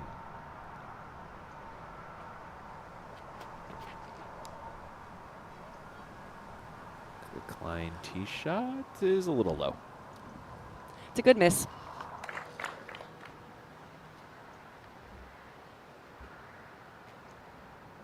Did a lot of things right. It did. Scoggins takes the king route, but it's thrown too high. Takes all the juice out of it.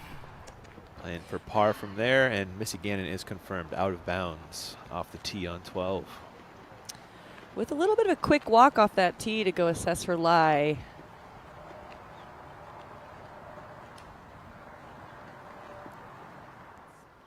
Jumping ahead to one of your co-leaders, Allen on It looks like she's in the hazard.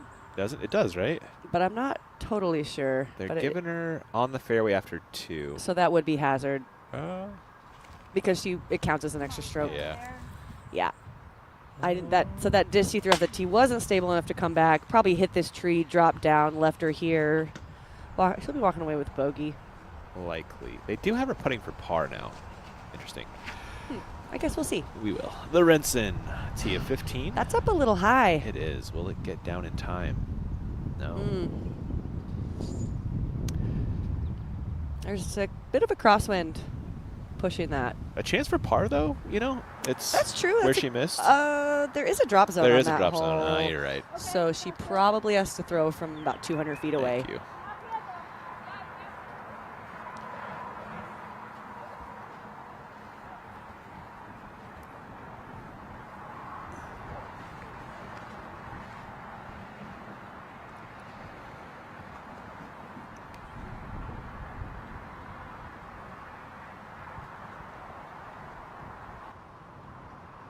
Scoggins in her second.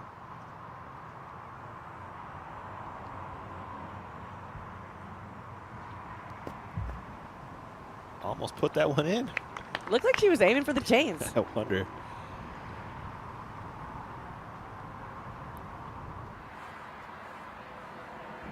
Tom and Missy walking to her out of bounds drive.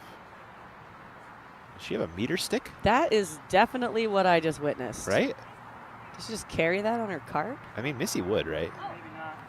I like it. Yeah.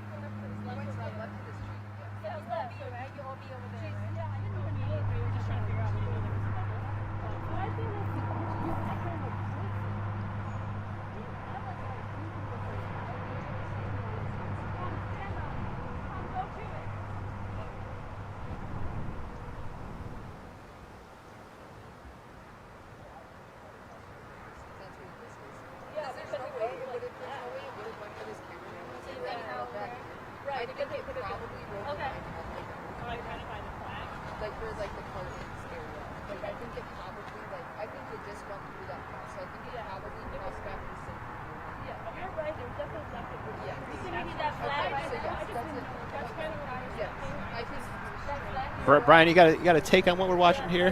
This mark discussion. Yeah, they're trying to figure out where she crossed out of bounds, and I'm trying to look at the shape of the line too. It's kind of hard from my perspective on this right side of the fairway, but I don't know. I feel like it turned pretty quickly, and they're thinking she might be halfway up the fairway. She's thinking that she's probably closer to circle 2, but still don't know what the exact mark is going to be. It looks like they're going to take hers, actually. Okay. And that is a meter stick. That's and a retractable one at that. I would expect nothing less from Missy Gannon. Pro play there. Just grab the antenna off your car? I wonder if that's what it was. So this is a long par look for Missy Gannon and to maintain her share of the lead.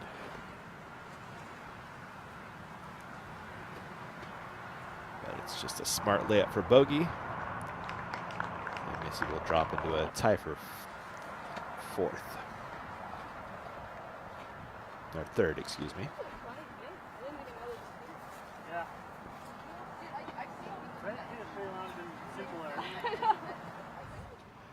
Allen for par.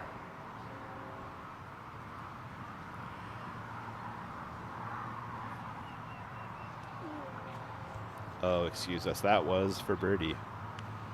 And has this for par now. Oh, that's not what the scorecard says.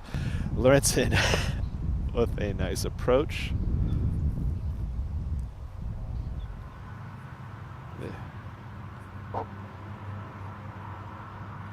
This is for par.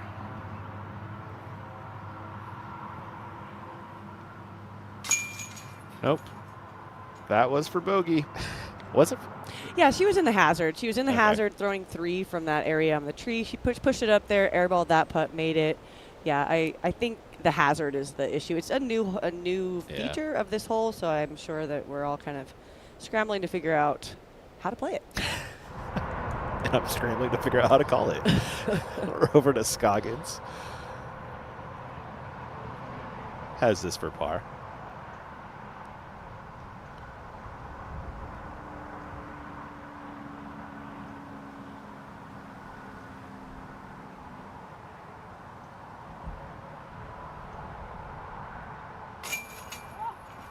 Okay. Good demonstration of balance. Demonstrative balance with her foot behind her lie.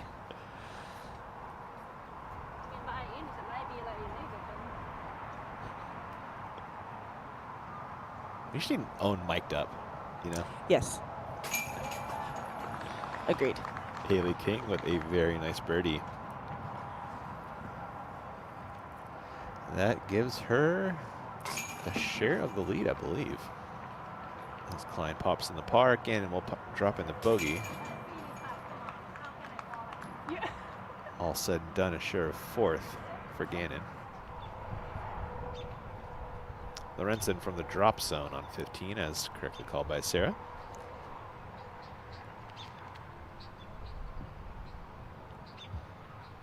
And we'll have that drop in for bogey.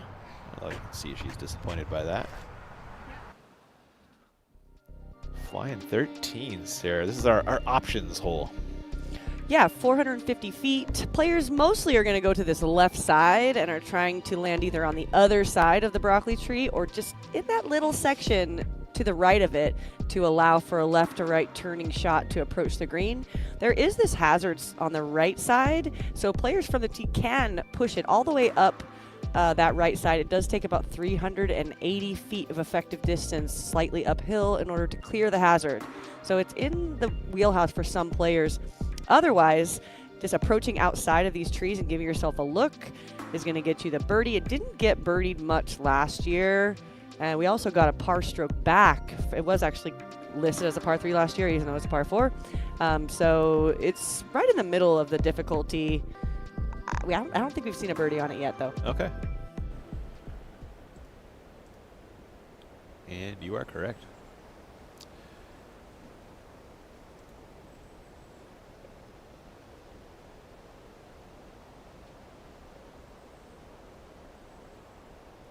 So we got a two-way tie at the top right now with King and Rebecca Cox, both at 2 down. And then a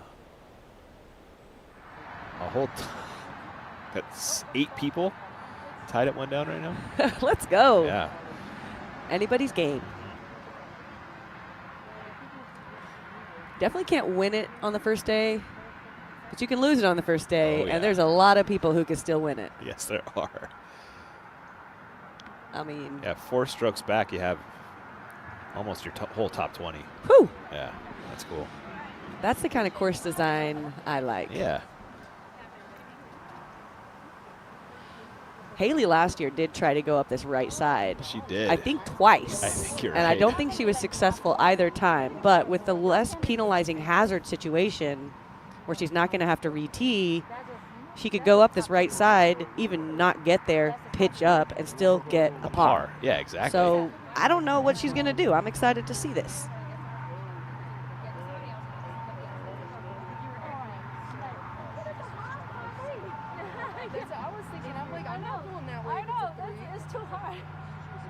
Brian, do you? Oh, never mind. We're gonna sneak ahead to Jennifer Allen on 14 while they figure it out.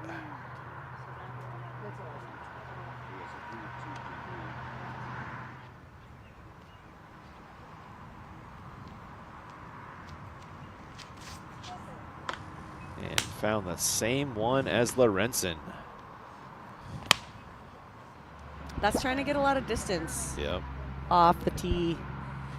When, you know, they could throw the gut shot, kind of a low power shot, and just get out there. Brian, do you have an idea what they're waiting on here on 13?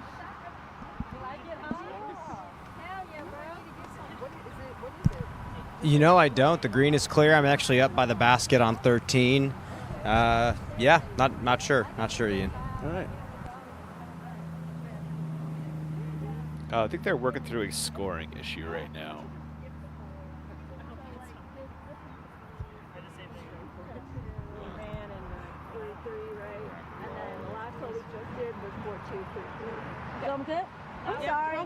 I really love the new scoring app, by the way. Yes. It is so nice. Like if someone enters the wrong score, it like makes everyone clear it up before you move on to the next hole. It avoids this like after the round shenanigans. It's really fantastic design. King does not go up the middle.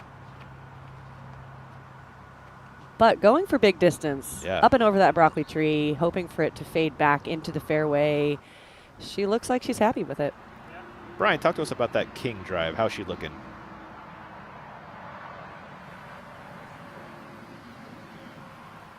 I actually think it might be on that right side.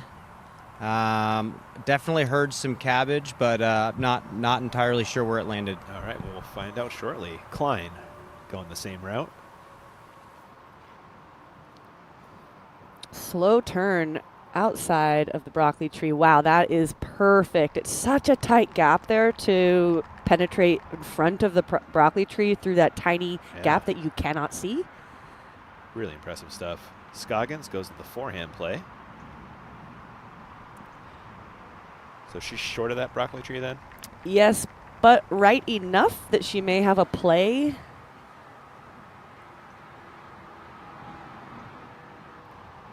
Missy Gannon.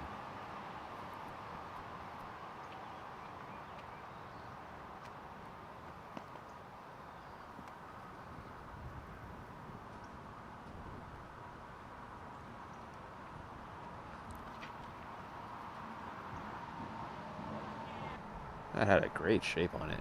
Wow. Yeah, that's it. Being in the front of that is perfect. Now she's got a really open shot for her second.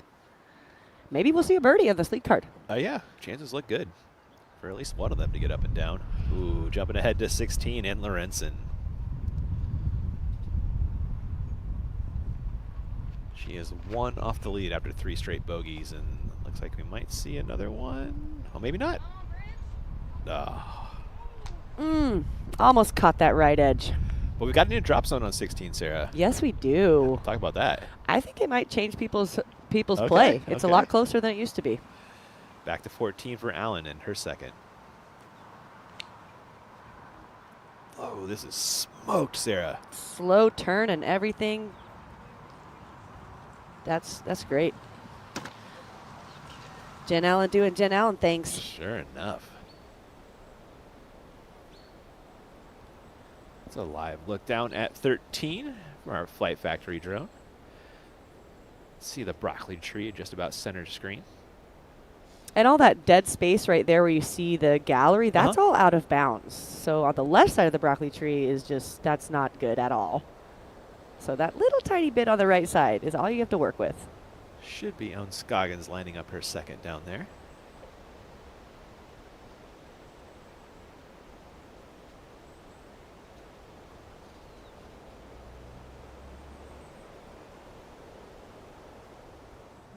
There she is. I wonder what happened to Justin. Oh, it's a Friday. He's probably working. Oh, really? Mm-hmm. Oh. Yeah, he works from the road while she plays. Really? So if it's a weekday, he's not out there with her. Oh, wow.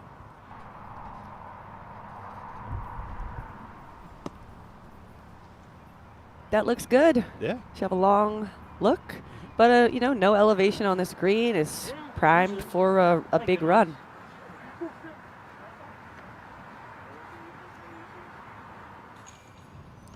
Allen, her third on 14. You can just see the basket over the hill.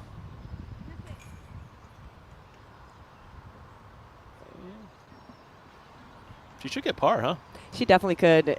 It's probably a layup. She's looking close to circle 2. But par after hitting the first tree is really good. With you there. Lorenzen can't say the same. She did pick up a bogey after that early tree hit. Are we looking for Haley King's disc over here, Brian? What are we doing? Yeah, it was on that right side, OB. Yeah, unfortunate.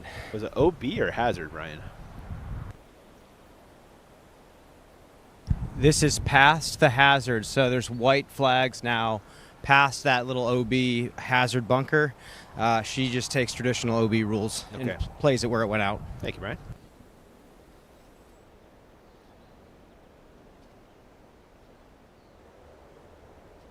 One more look at this king shot this from the catch cam. I liked how she turned it out of her hand, but yeah, not stable enough. I mean, you need that turn to come around those trees, but. All right, second shot for Gannon coming up.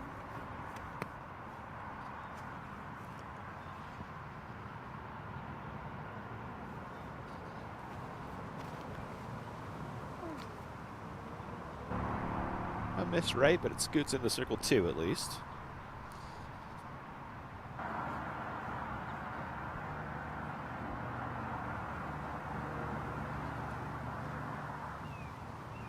Klein in her second.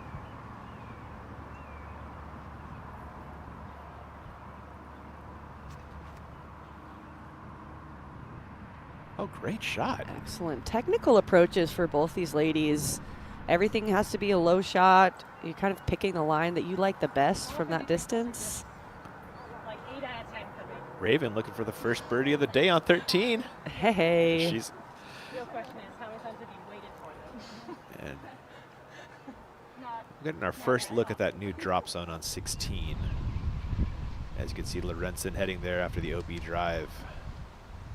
And So look at about 50 feet. this angle, though, Sarah. Oh, my. For a right-handed putter, it's tough. But you could throw an Annie up there. Yeah, you could. But Lorenzen smartly throws up a layup and will grab her 4th bogey in a row. Oh, wow. Look at how far Haley is. She almost looks like she's past the hazard area. Yeah, I think that's what Brian was saying. If you can see that right side is, yeah, she crossed over. So, I mean, man. Yeah. I want her to go up the right side. Yeah. I'm going to tell her that later today. Texting her right now. There we go. No, we don't do that, Sarah. That's true. We That's don't do right. that. We don't do that. I won't do that. That got us in trouble one time. She wouldn't listen to me anyway. She's an independent woman. She is. That's Yeah.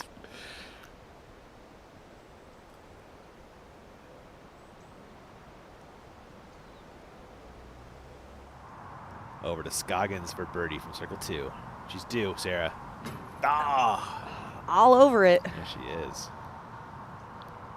So Scoggins will stay 1 off the lead. Missy Gannon putting for birdie. And this for a share of the lead.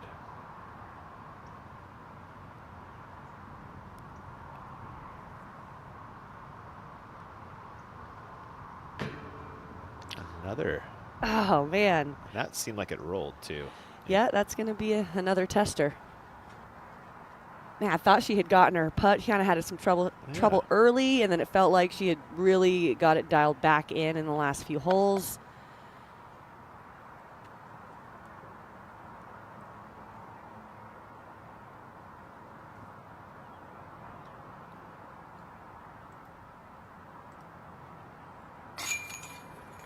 There it is. You had the feeling she was going to make that one, you know? Yeah. It's Missy Gannon. For whatever reason, it's easier to make a par putt than a birdie putt. For you guys, maybe. And Raven, here we go. Let's get this birdie. Yeah, for the first of the day on hole 13. There it is. Hey, yo. Love that.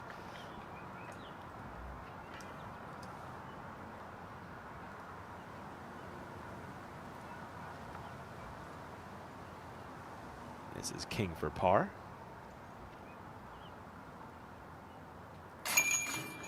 And Scoggins should also produce one of those.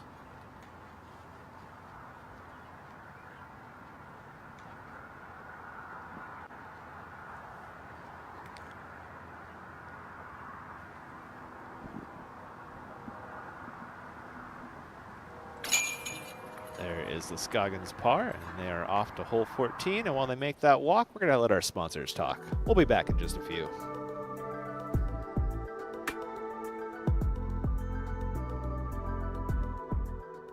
I think this golfing can improve our community in many ways. It brings people together.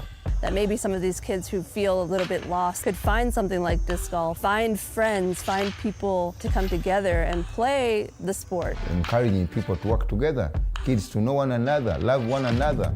A way for these kids to have a really fun thing to do together. I think that's what we need in the world, love one another and do life together. I'm beyond excited to introduce my first disc with MVP, the Prism Proton Envy, also known as Rebirth. I absolutely love the fact that my name's on it and I'm going to be able to throw it. It's an incredible disc. The 2024 Prodigy Signature Series are here. The Signature Series explores the evolution of flight. Get yours March 22nd on ProdigyDisc.com and at your local retailer. My name is Garrett Gerthy, and I'm the founder of Double G Craft Jerky. I love the fact that it's resealable. I can just get a little bit, keep my energy levels up, but not eat like a half of a meal in the middle of my round. My favorite bag is the smashed cracked pepper. That's my perfect salty snack. This is my go-to, the Sexton Sweet and Spicy. If this bag gets open, there's no need for the seal, because I'm gonna eat it all.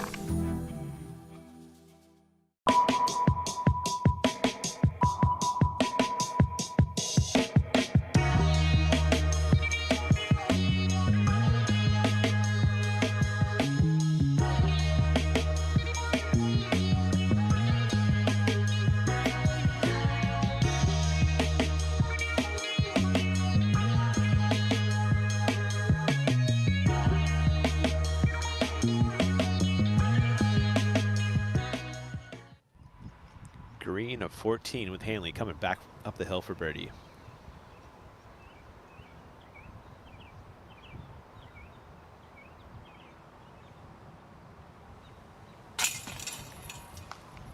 Cans it. Saw a little bit of putting struggles early, but that looked very confident. Back on 14's tee, Haley King.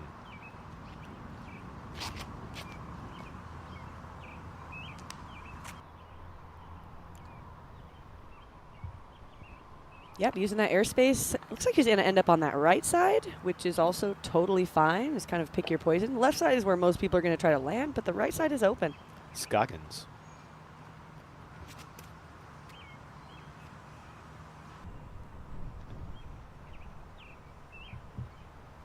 Also kind of over on that right side.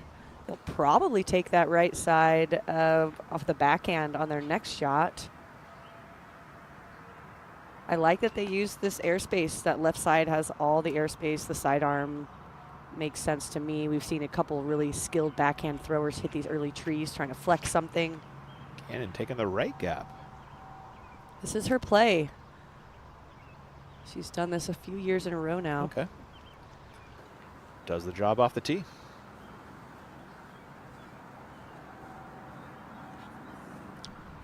Lorenzen throwing 2 on 17.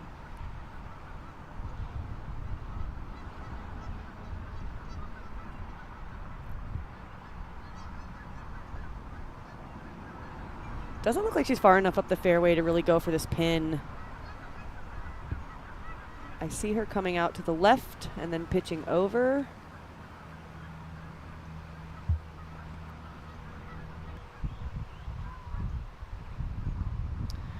That'll be over 200 feet for par to get up and down. Yeah. And back with Klein on 14's fairway.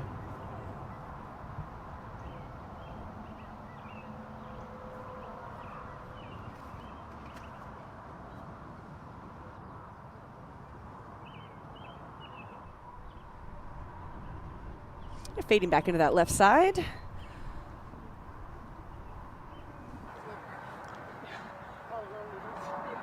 I do need to correct a boo-boo on 13. Apparently it's marked as a 3 on our live scoring. Playing as a 4, right, Sarah? Yeah, it's definitely a par 4. Okay, so everyone is 1 stroke better than they appear on your live scoring. Then, Oh, okay. Right? Yeah. Yeah, that would make sense. Yeah. It was accidentally listed as a par 3 last year, and we just kind of went with it. Gotcha. Your leader is right there, Stacey Ronsley, and she's on the tee of 16, coming off 2 straight birdies on 14 and 15. And back to 14. Oh, speaking of 14, in her scorecard. All right. These are all primed for the pick in these last 3. They're very penalizing when you miss, but also they're there if you can execute the shots. So 1, 2, 3, Stacey had the distance to get all of these. And she's coming off a decently recent injury. Yeah, she's only been back, I think, just the 1 event or 2 events. Just a couple of events since her back injury. Strong showing. Gandon with a strong showing down the hill with her second on 14, in position to attack for birdie from there.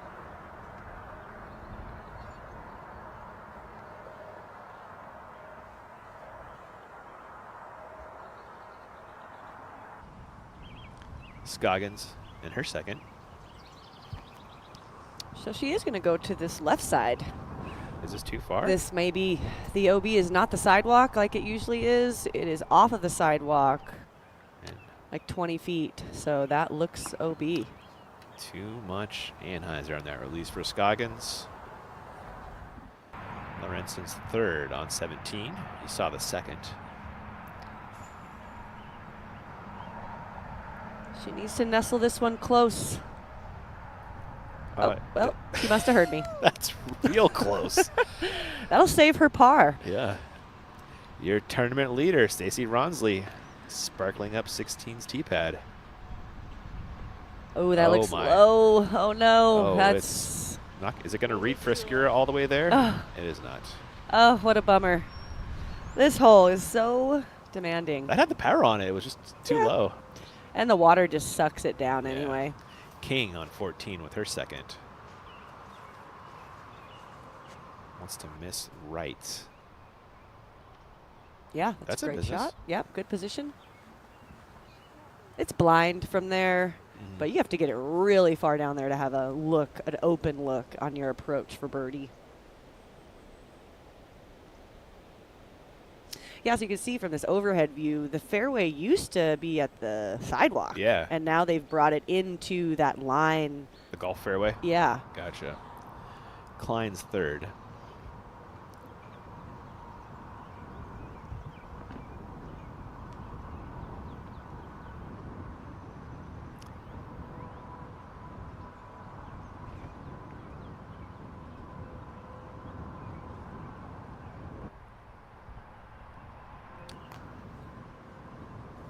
That's really close to the line. The OB line is about a meter off of that green. Brian, thoughts on that shot from Klein? Is she in? Is she out? And how is Scoggins looking? Can she get up and down from where her mark will be?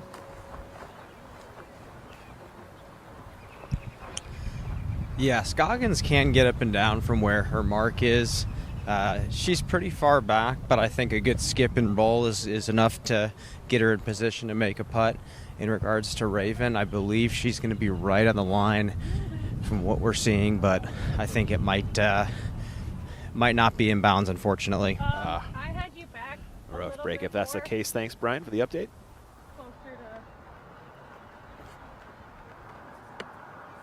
While they figure out this lie, Rebecca Cox tied for second, T of 16. Uh-oh. Kind of airs it out. Oh, splash.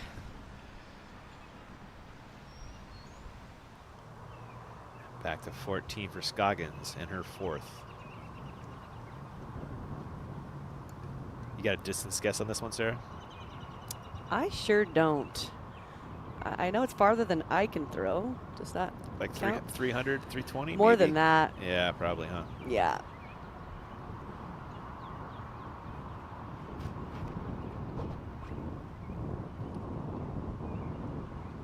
Okay. Also farther than no one can throw, apparently. It was a good line, though, It that she put was. on it. I think she did everything right there. It's just, she could still make that putt, though. That is circle 2. Yep. Death putt, but, it's Ellen Scoggins. She's different. Yeah. I mean, it's okay. Love the variety in everybody's games out here. It just really makes the game so interesting. It does.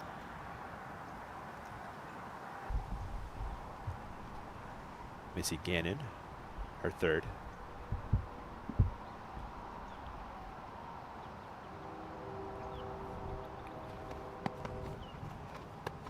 A birdie here, and she will likely have a share of the lead. Ronsley has a long par putt on 16th Island. This is in her wheelhouse.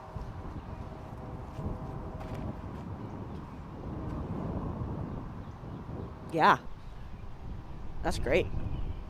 Even the roll towards the basket. Uphill putt. Couldn't Love it. ask for a better look at Yeah, birdie. love everything about that from Missy.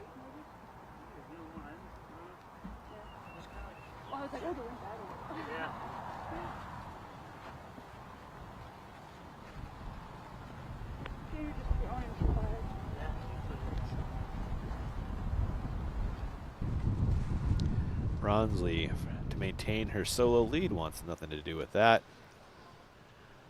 There's a Katrina Allen and a Rebecca Cox. Looks like they're both headed to the drop zone as well. Lorenzen in for par. You saw that approach. That was beautiful, Sarah. Yes. You asked for it to get close, and she put it in the bullseye for you. Back to Haley. 14. King, her third. Blind approach. Little floofy. A lot floofy. Mm-hmm. Edge of circle. See if she can find the center. Like a miss along there, so you have an uphill comebacker, Something you can run. I would agree. Yeah.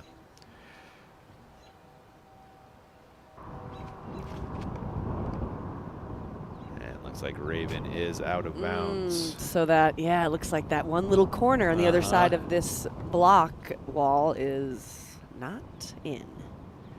Dang, that's unfortunate. It is.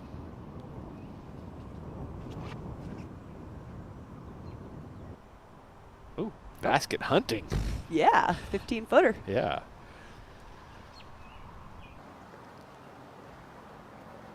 Maybe that basket needs an extendo flag. It probably could use one, huh? Yeah. Yeah. Is that like too easy though? Yeah, right. Yeah, exactly. Right? Is that like a tournament director's like, no, we're not doing that. You got to reward How distance. dare you? How dare you see where the basket is? But if you put yourself on the right side, you actually can see the basket. So Yeah, exactly, right? It's a placement problem. Hanley, 16. Last time she threw this one, it was out of bounds, losing the playoff to King. That wind is keeping it over there. And that one's wet, too, on the other side this time. This is a Scoggins bid for par. And we'll have that left for bogey.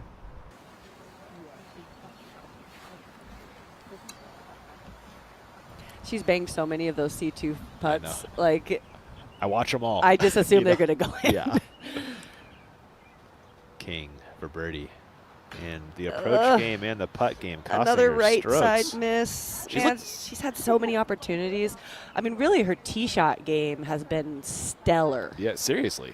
And then it's just been kind of fluffing those up shots and leaving herself long putts. The combination of her short game is just not helping her out today. Yeah. But even with all of that, she's still tied for the lead. So that's, you know, a lot of times these short game issues do not go from day to day. They're, you know, she's gonna come back with some good putting in the future. I feel like putting is kind of a day-to-day thing, isn't it? You know, you wake up and some days you got it, and some days it's not there. I think for most people that's how it works. Now, for some people like Missy and Own, it doesn't work like that. But for us mere mortals, Gannon is, I believe, for a stroke on the card and a share of the lead. There it is. We have a three-way tie at the top now. King, Ronsley, and Gannon. As Scoggins cleans up bogey.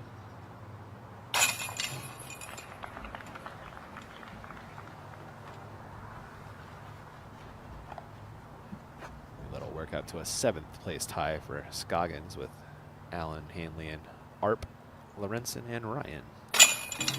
It is tight at the top still, Sarah. No one separating from this peloton.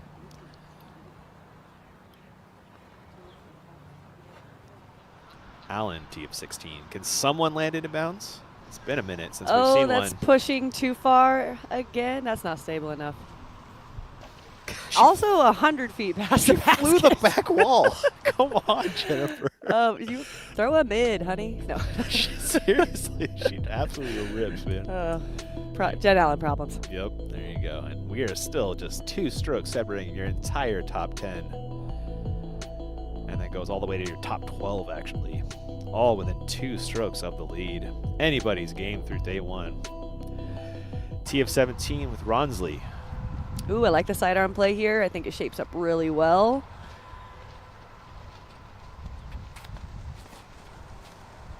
Yes. What a swing.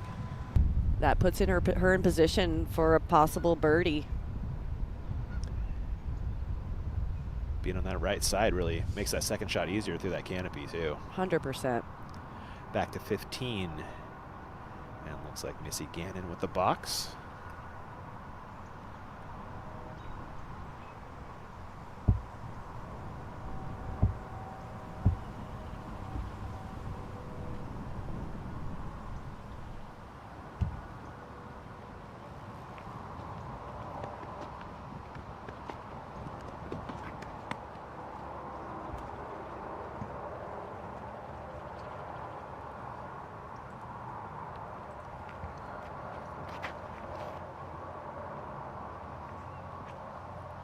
Going with the wide hyzer. So good. Bullseye. Missy really dialing it in here on these last couple holes. Yeah.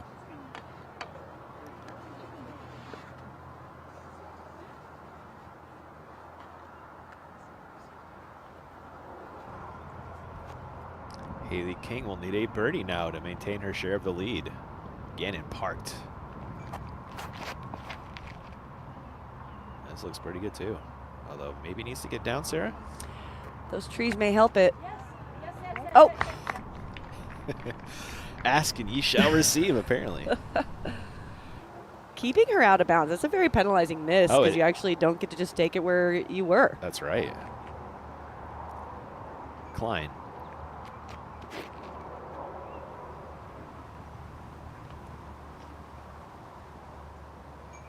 Yeah, letting that wind bring it back over. Well done. Looks like inside the circle.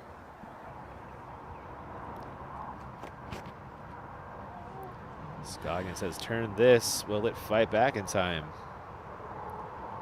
It will not. To the drop zone goes Scoggins.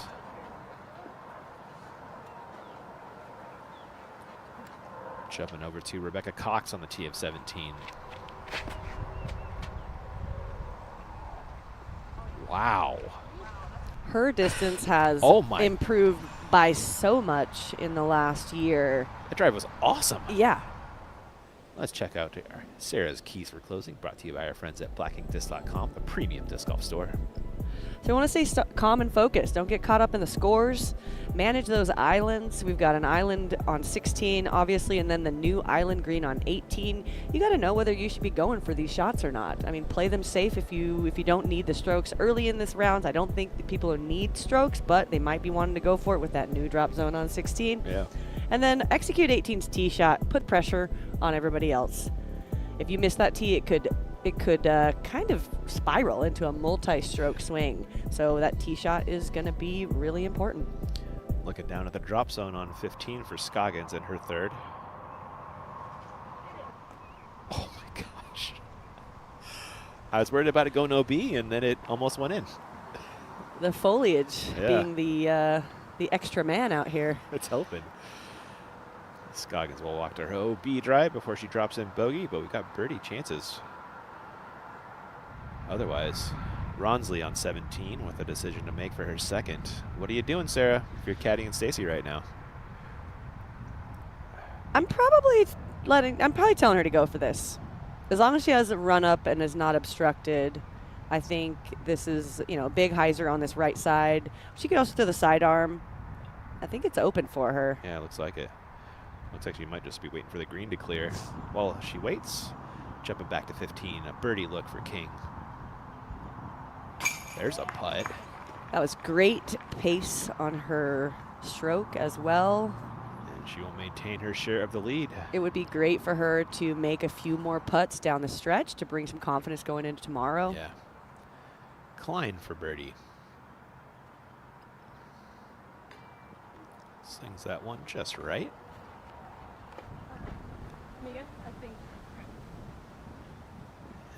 she is still out, unfortunately. Now putting for par.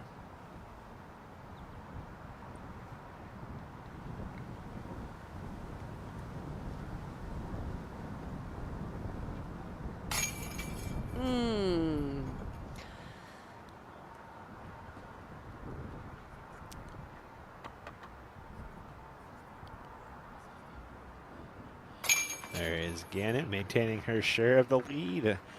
The iconic hole 16 coming up on the other side of the break. We will catch you there. I can't wait.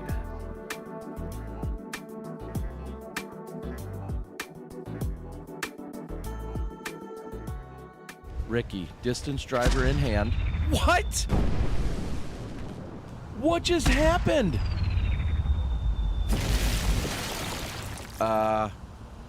What just happened? Wysocki blows up the basket on the 16.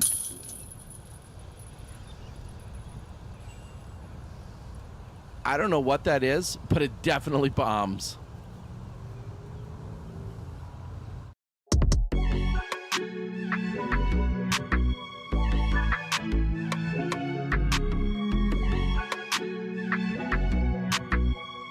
Ricky, distance driver in hand. What? What just happened?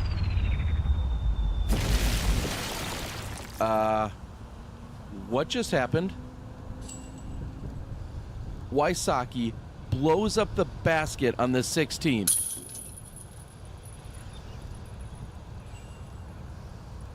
I don't know what that is, but it definitely bombs.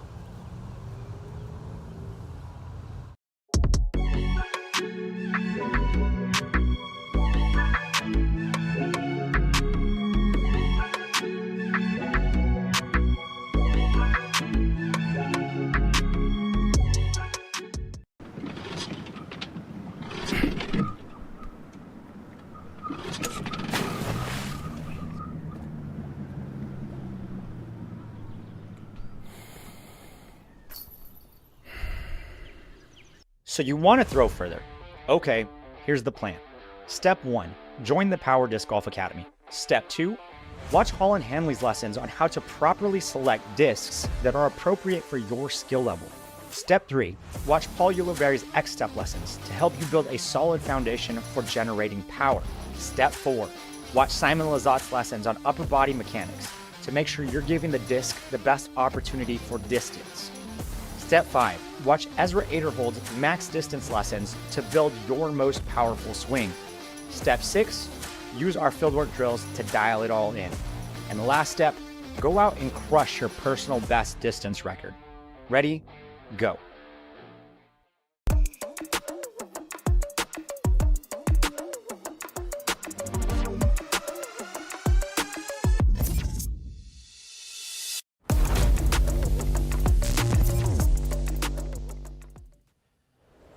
Welcome back to the iconic hole 16. Although, if you're a player, this might be infamous rather than iconic.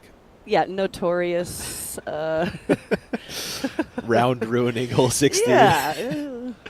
It's fun to watch, though, I'll tell you that. From this side, It sure is. It's fantastic. But when you're just throwing directly just over water and you know that the end of the flight is the only place you can touch land. But with this new drop zone, I'm really stoked on the way it's playing out. I think more people are going to be trying to make the island. Gannon. Doesn't have enough. Skip. Oh. Yeah, the pure hyzer, if it doesn't flip up quite enough, that's not really going to get there for a player with Missy's power. Need that flex. I mean, maybe Holland or some of the other big. Haley probably doesn't need to flex it. But 320 with water, playing like 330. Last time she threw this shot, she won the tournament. That might come back. No. Not so much. Well, better round one than the playoffs, you know. No doubt. Good time to miss the You got a few more days to figure that one out. Yeah. Oh. This is one tee shot you don't want to trip on. Klein.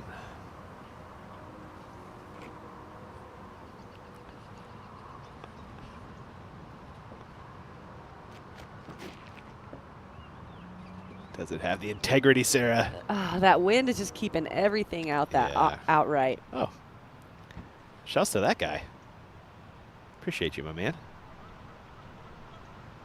I'm sure our players do too. Yeah, doing the Lord's work. Yeah. And Scoggins wants no part of that drop zone. Okay, this is the first layup I've seen. After watching the entire card throw a B, you know? We got to get on some backups. Apparently. It's no easy shot, though, from that right side. No. Easily, I mean, if you can take a double from that side. The Ronsley second looks high, Sarah. She grabbed some foliage right off the tee, or right off her shot. So I don't know if it's going to get there. Maybe? No, just short. Oh, she's right on the line. Rebecca Cox throwing two on the same. A little more crowded look.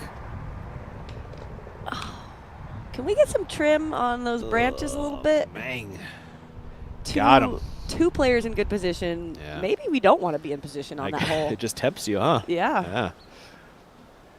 We are walking over here to the own Scoggins tee shot. She'll look for the up and down to grab a stroke on the card. Well, likely anyway. Yeah, so I like this play, but also you got to execute it, because if you miss from where own is, now you're probably going to take a double. Yeah. Whereas from the drop zone, you're maximum 4 if you lay it up and play smart. And not the easiest shot here, Sarah. No, nothing easy about this.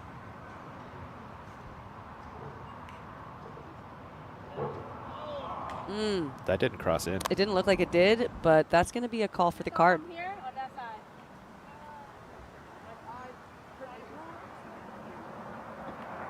I mean, it hit the bank, but the string is like 6 inches off that bank. Let's see if we can tell from the replay. Thanks to Drew Gibson a couple years ago. You remember that? Yeah, I don't think it touched. I don't think so. But the card may give it to her because it's so incredibly close that you can't tell from the naked eye that it is so close to the line. And we were seeing it in slow-mo. If the card gives this to her, I would not argue. Throwing 4, Ronsley, 17. So a little more open look to redo this shot. That's a good one. Yep. And we'll have that for 5. Cox also throwing 4.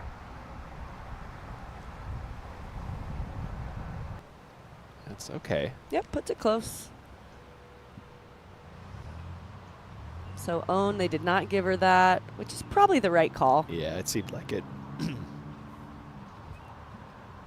This is for bogey. And This is what I was worried about. The yeah. miss, now she's, now she's getting a double. Yeah. It definitely does bring 5 into the equation. And that new drop Whereas zone. you could just like drop it off the tee and go to the drop zone and take a 4. You literally could, You huh? literally could. Yeah. But, I mean, if you think you can get the 3, I get it. Hey, it's the double 8s. Loving the fit. The pink to support. Heck yeah. I love it. Oh, look at the hat even. Oh, my goodness. The multiple hats. I'm going to have to go get my pink clothes on and go hang out with these guys later. Seriously. So that's the new drop zone Sarah was mentioning. Gannon for par, laying up for bogey. That's good enough. One thing about the miss, if you do actually try to make this, you're not going to miss the next one. It's most likely going to be out of bounds or just right there. Yeah. I don't think it's the worst idea to go for this putt.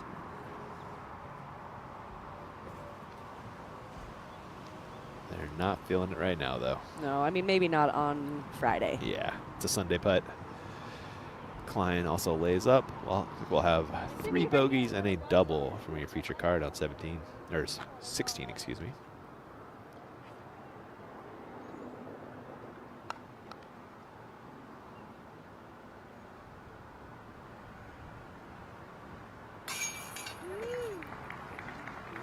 I'd like to see Owen go for this in the future.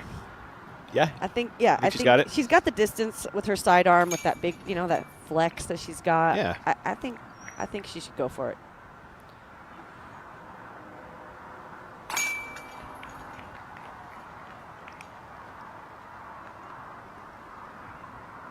And if anybody's going to save par from 50 feet, It is that lady. I would pick her. Yeah.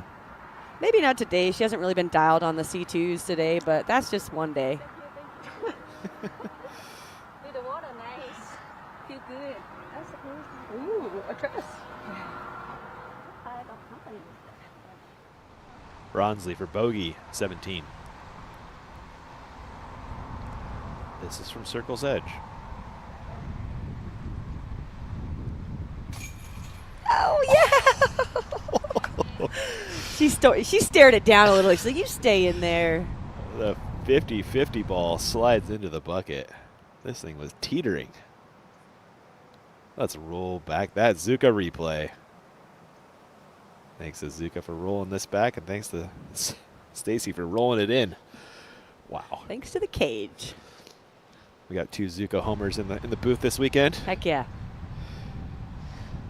Rebecca Cox for bogey, and that will turn into a double.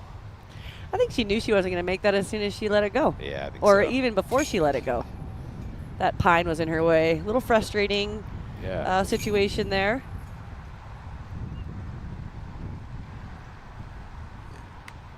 Taking a look at your scores. There's just a couple left to go. We'll see how it shakes out on the other side of the break. We'll be back in just a few.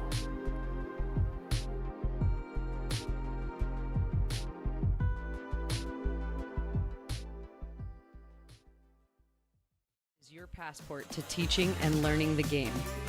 Our mission? To teach disc golf and make it accessible to everyone worldwide.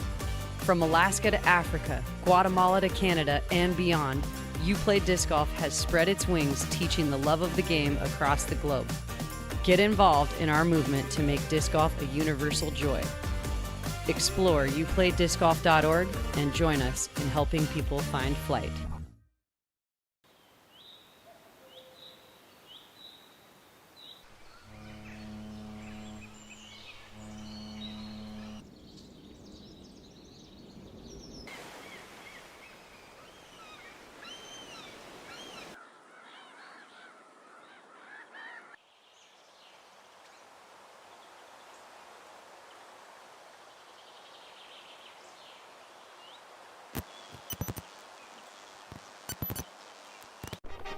I'm David Wiggins, and in 2016, I set the disc golf world distance record with a throw of 1,108 feet. Whether I'm out in the field measuring a max distance throw, or on the course checking the elevation change for an upshot, I rely on the Eagle Secret 360 to give me accurate distances. It's the only rangefinder on the market that measures in feet, yards, and meters. It's USB-C rechargeable and features a lithium-ion battery. Visit EagleSecret360.com to get yours today. Brought back by popular demand. Z-Lite plastic from Discraft. Disc that you already know and love, now available in lighter weights. Z-Lite, more distance with less effort. Ricky. What? What just happened? Wysocki blows up the basket on the 16th. I don't know what that is, but it definitely bombs. Lorenzen for a share of the clubhouse lead on 18.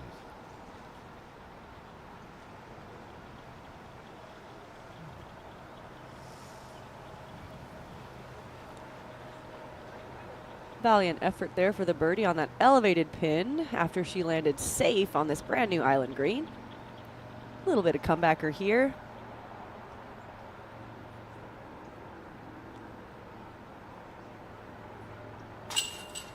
At one point was your leader, but ran into some trouble on 13, 14, 15, 16.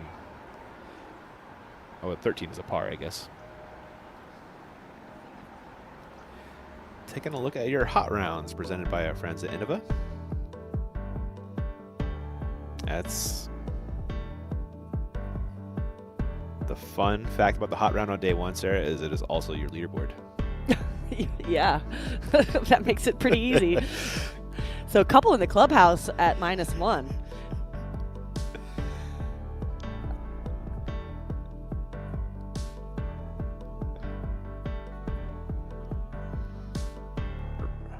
Ronsley coming off a really nice bogey putt on 17, takes 18's tee.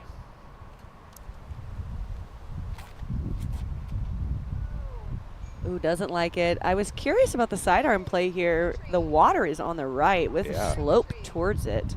Fortunate tree, perhaps? Yes. That means she'll be able to lay up to the bottom and go over on her third. Back on 17, Missy Gannon.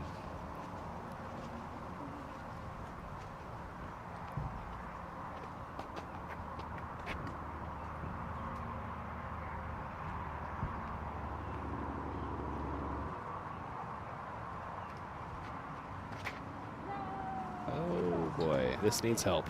Kind of airs it out there. That wind is just going to push it into the OB. Not what she was looking for. At least she got most of the distance on that tee shot before it faded OB.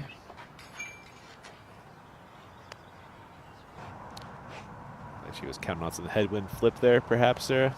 Yeah, I think so. It's kind of crossy. It is, isn't it? It's not going to turn it as much as you wish, and it sure didn't there. Haley playing with the sidearm, trying to get over to that right side. Catches some foliage, but she is there. Another crucial decision. Kind of that Ronsley Cox position we saw For sure. A little while back. Klein.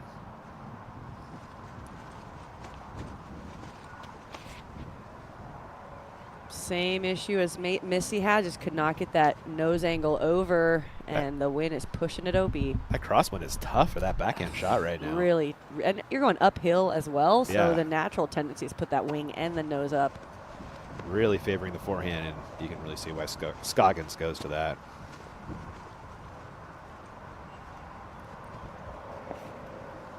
Oh, OB right in play. Friendly tree. Tombstone. Huh. It's a low-speed tombstone. Yeah, I think it's a little muddy right there. I guess so. At least you know where it is.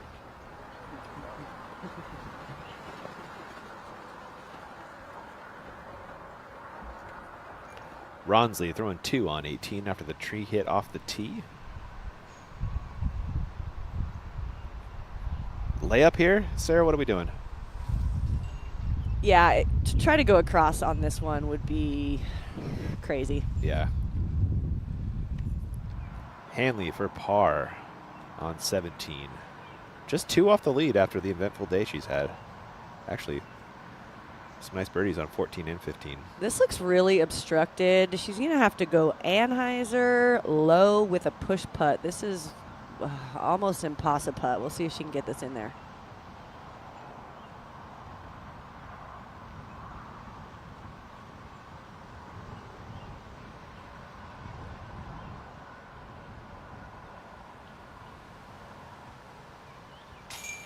Ooh, takes her time.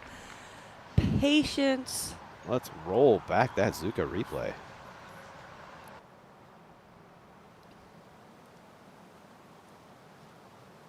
Wow. Whew. That is great. Back to the fairway for Scoggins in her second.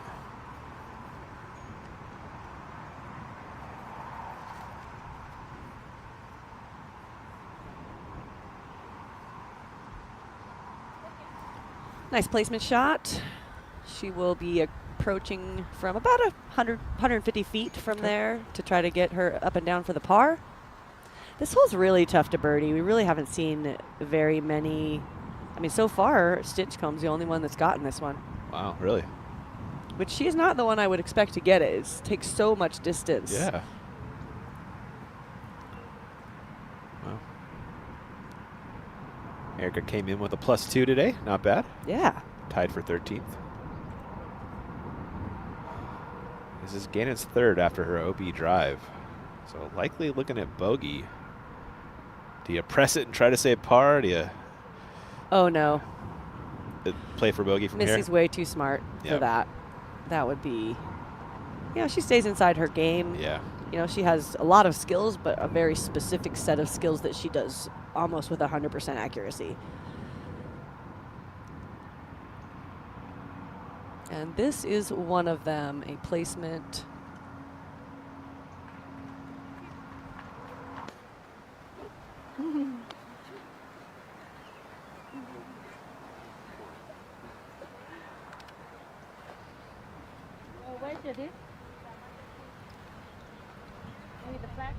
Ronsley, her third on 18.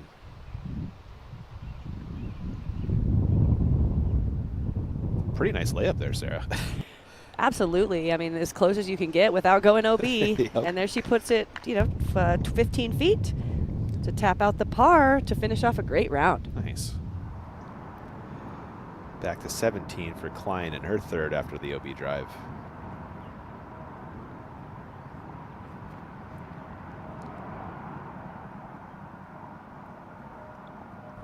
Yep. That's what's there, so you take it, huh? Yep.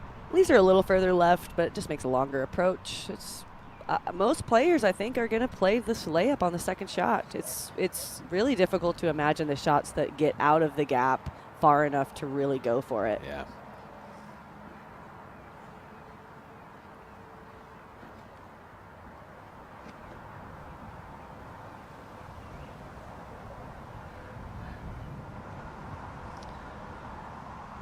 So hard decision here for Haley. It looks like she's going for it.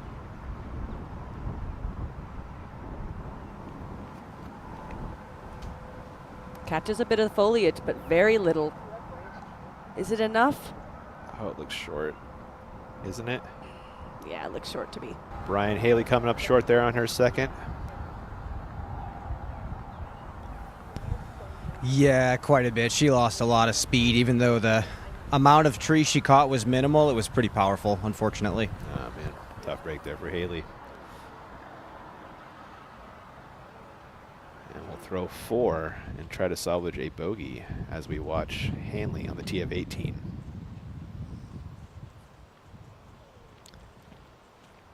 They're telling me a birdie for Hanley will get her on the lead card.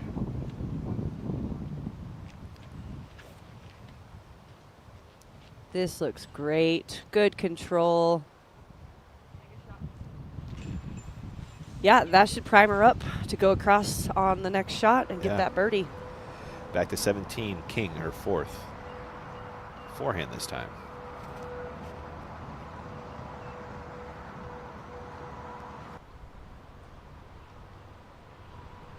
And we'll have that for a bogey. So King and Gannon both likely taking bogeys. Yeah, both of our leaders. Yeah. Rebecca Cox putting for birdie on 18. Looking to bounce back from that 6 on 17. Oh, right there. An important putt coming up for Ronsley as well. This is in effect for a share of the lead once 17 concludes for your feature card.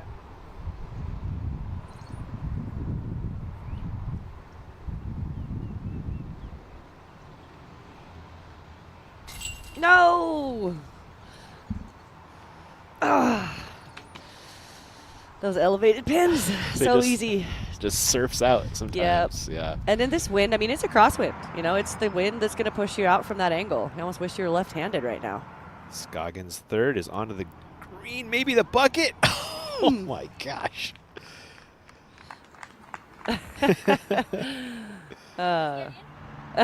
Love own smile and attitude. Klein in her fourth. It's contagious. Get up there. Oh. Okay. Little tree love. That was helpful. And Gannon also throwing 4. Yep. Well done. Nice recovery after that out of bounds. Still unfortunate, though. She will walk away with a bogey. Yeah.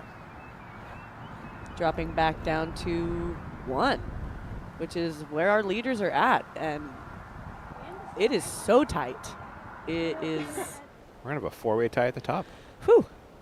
Emily, Weatherman, Hannah Wynn, Gannon, and King after 17 ends. That's assuming King can even get in for bogey. True. I don't think she was super close. Wow. Yeah, they both Haley and Missy are not parked and have missed some putts today that we don't normally see. Yeah. Look at all the strokes that are flying all over the place recently, though. Like, this is going to be fun on Sunday, Sarah. Yes, it will. I wonder if some of the pressure of players having access to the win with all the Euros gone, I wonder if this is affecting their mental game a little bit, if it's changed their mindset in any way. King with a bogey look. Ah!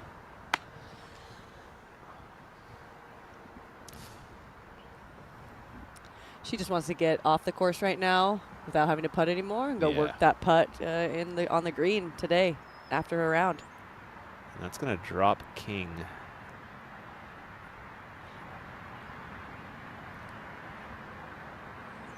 Back into a 4th place tie. Klein misses right again. With the look at the hand, like, who are you attached to? I know how that feels. I'm sure we all do. Yep. Now she's got to let that go and literally let it go. Yeah. But not too early. The miss here is usually chain left. Let's see. Let's find the center. Using her whale sack to dry off the grip. It works. There we go. Snuck her in.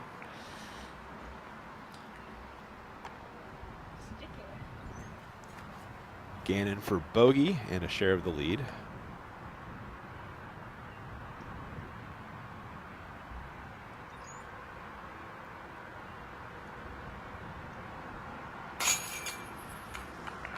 That does the job for Missy. We've got a 3-way tie now. King will be in 4th.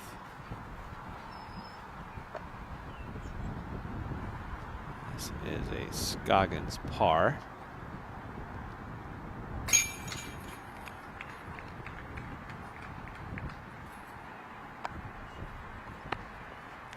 And a double for King. And that's a football.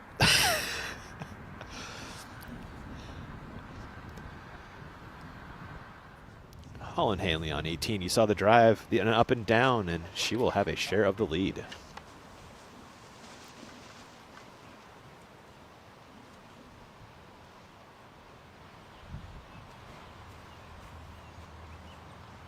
This is probably just under 300 feet. So a mid in her case. The line is nice. It looks great. Oh my gosh, nestled. Ooh, Holland. Oh, that's a great feeling.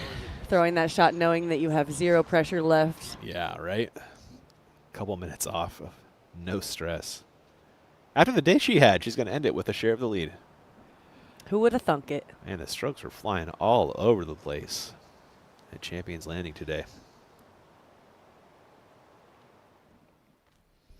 And we're going to fly this new hole 18. You like the change, Sarah? I do. I thought it was too soft last year. So players are going to throw probably a backhand that flexes and comes right into about here. And then they're probably going to go across from about 280-ish from here. If they do lay up, they'll skillfully lay up this downhill for just a couple hundred feet. The green is all of circle 1 is pretty much in bounds. It's wide, but a little bit short in depth. So it's got a slight uphill to make the putting a little bit interesting, especially from that backside. You could definitely roll away OB there.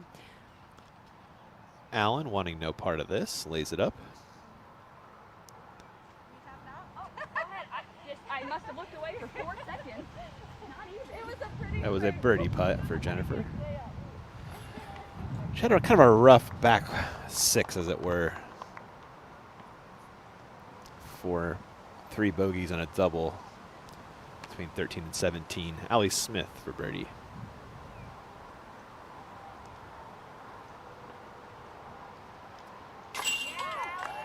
Nice. That was right at that range that she said she's been struggling with, so great to see her hit the center. Awesome. I don't even think it's Holland yet. Nope. Nope. It's Montgomery instead. That's a birdie for Kona. And Heck gets yeah. back to 4 over on the day. That's not bad. First round At this coverage point, in a while. it's still in the hunt. It is not, isn't it? Your leader's at 1, right? Yeah. Yeah. And speaking of leaders, that's one of them right there, Holland Hanley. Tied with Gannon, Emily Weatherman, and Hannah Wynn, as you can see there.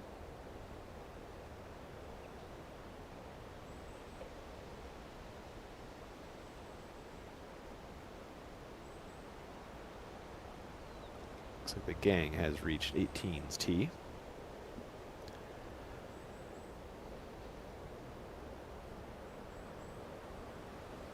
Oh, Scoggins.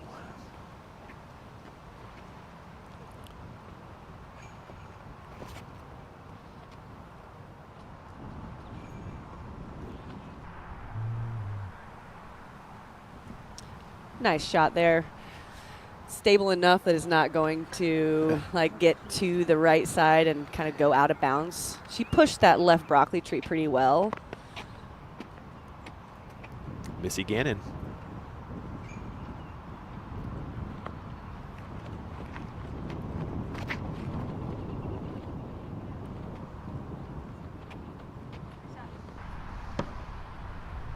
Excellent shot from Missy.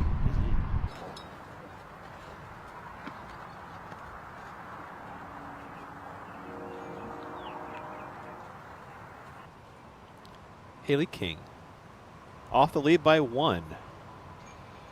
Needs to birdie for lead card tomorrow. That's not going to help a ton, Sarah. Catches that right side tree. She could still go across from that lie. It pushed out a little bit, but it's going to be a dicey shot. We'll see if she goes for it. Klein.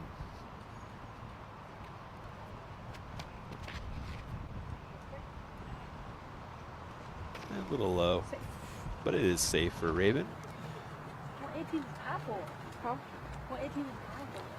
And we're going to sneak in a very quick break as they make their way down the fairway. We'll be back in just a few.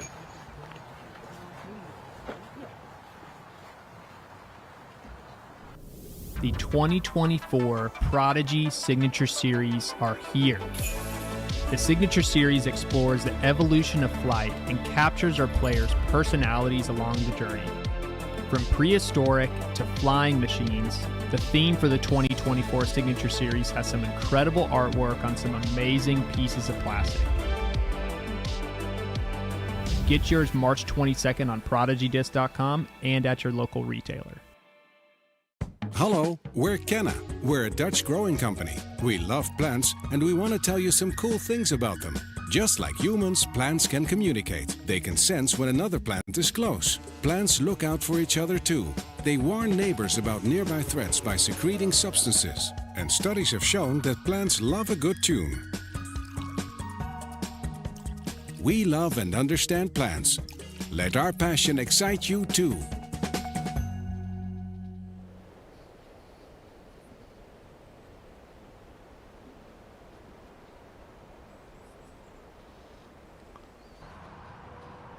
King throwing 2. Yeah, she is going for it. I mean, she's a great thrower of the Frisbee. Oh, wow. Did she fall That's to the a ground? huge relief. Wow. And she will have that to kick off one of your 6-digit PDJ numbers that are on the league card right now. We got 2 or 3 on there right now, I think.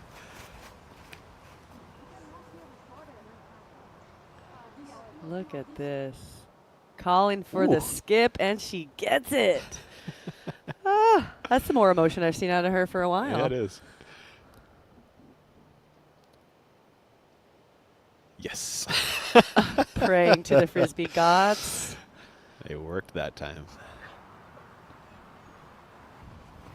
Scoggins across the water with her second. Oh, lovely. Close to the bullseye.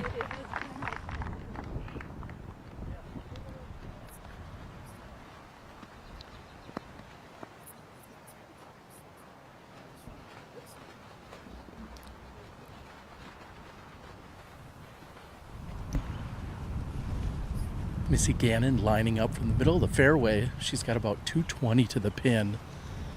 Left to right wind.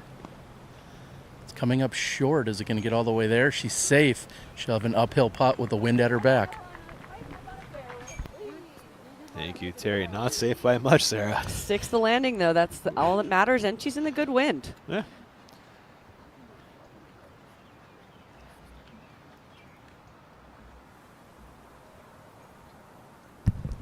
Raven sits about 250, a little bit downhill here.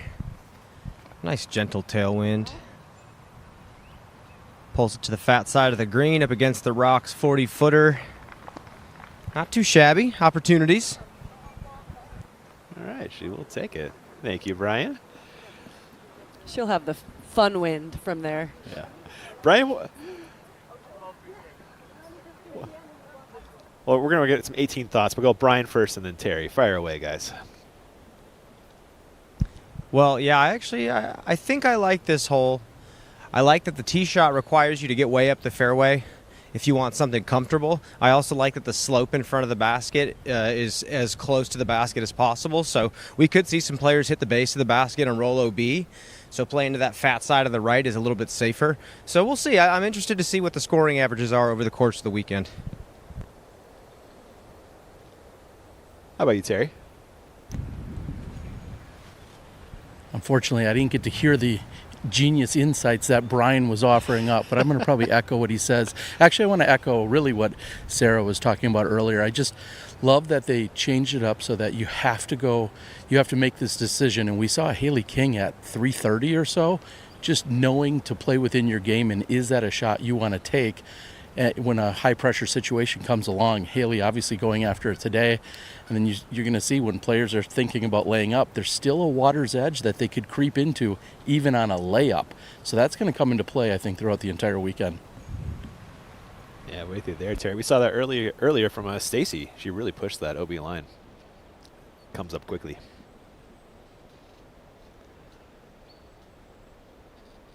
That is Raven walking over to her 40-footer. See what she does with it. I would not blame a layup. Raven's known for being pretty aggressive on the putting green, so I see her trying to make an attempt at this.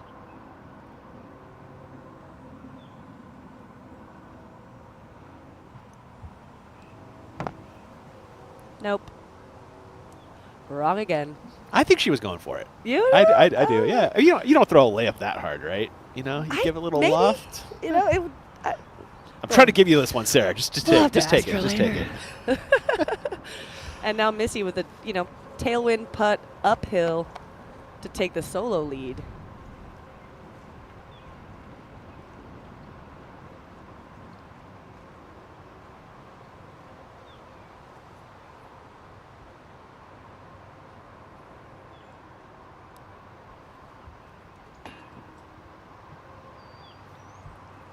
Ooh, thankfully. Brian asked for it, and it almost just happened. Put it out there. So Missy's putting woes continue today, but tomorrow is a new day, and she's still right there with that tie at 1 under par. Yeah. Horse playing hard today. It sure is. And here's to make it a 5-way tie at the top. And this will kick Hanley off of your lead card.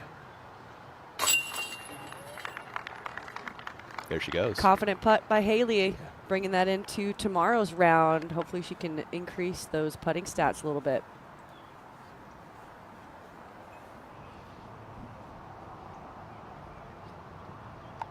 Gannon for her share of the lead and lead card tomorrow. 5-way tie. Can we just get a fivesome? That'd be fun, right? We'll get to watch all of Holland's shots anyway, though, should we? On our chase card coverage. Scoggins with a nice birdie to finish. You know, only 3 off the lead, you know?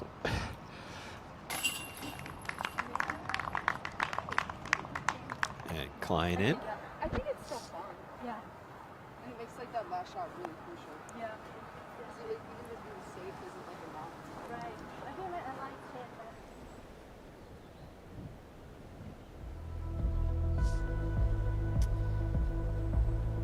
it. And we're going to take a quick look at your scores after day 1. Still tight. 2 strokes the entire top 10. Incredible. And Holland Hanley lost this one in a playoff last year. She is with Grant Zellner on the ground. Let's send it on down. Sharing some smiles here in the booth with Holland Hanley. Holland, you were talking about needing a moment of relief after the round today. The wind, not as up as it has been, but still pretty impactful. Talk about your round. Yeah, I mean, we started off really, really good. I know I had the bogey on hole 1, but really that was just trying out a new disc, and it wasn't quite as beefy as I thought. But then getting 4 in a row, thought we were cruising, and then the wind just like grabbed a putt from me on 7, gave me a double bogey, and then the wind on 8 was pretty treacherous today. You get that like right to left crosswind on 8, and it's really hard to compensate for it, and then.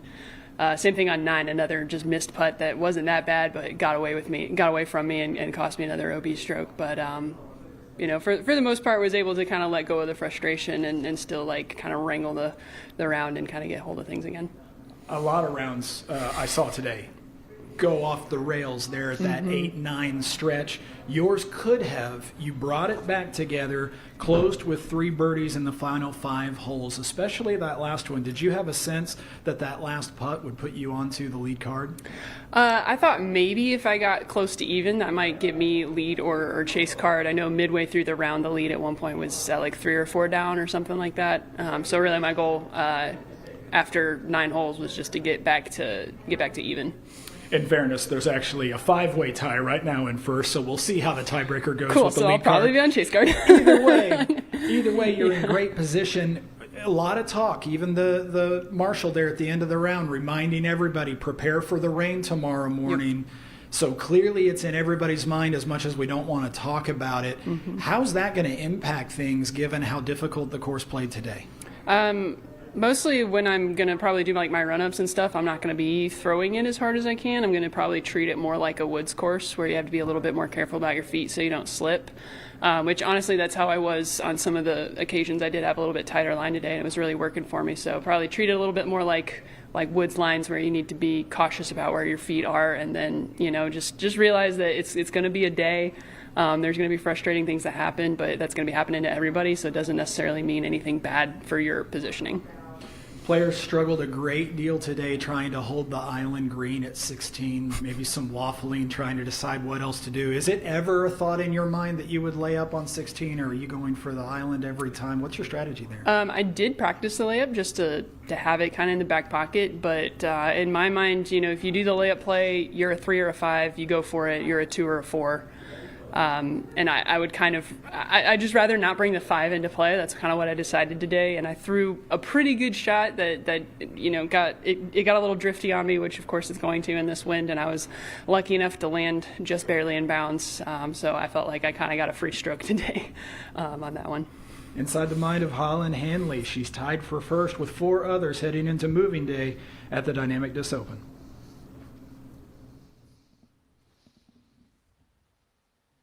And welcome to the booth at Champions Landing. Ian Anderson, Sarah Hokum right there. Any reaction to Holland's words there? Yeah, I think it's she's primed and ready. She understands and respects the issues she had, but I think she's still coming in full confidence tomorrow. Yeah.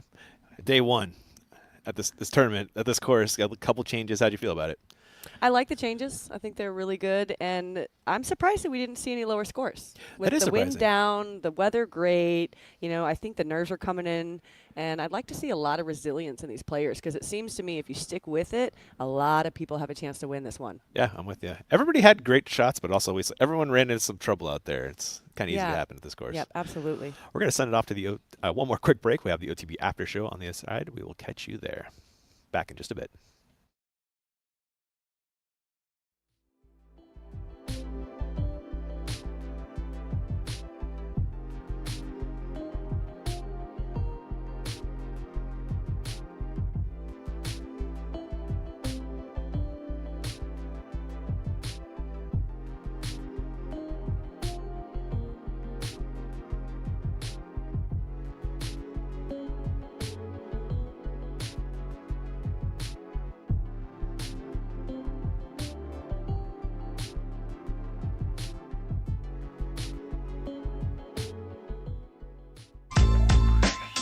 Pound's the best of the best. It's the quality, the craftsmanship, the vision for what a bag could be.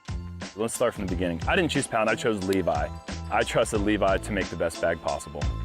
He's always trying to innovate. He wants it to be perfect. And I think he's the kind of guy that nothing's ever perfect. I trust the product, I trust the people behind the product. At this point, I don't think anyone's disputing that it's the best made bag.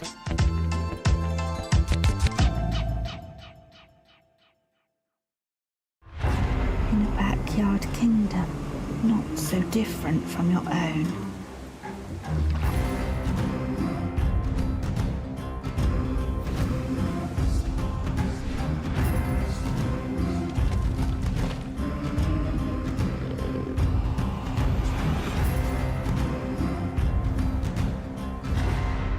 A prince of southern royalty was born of the plastic stone.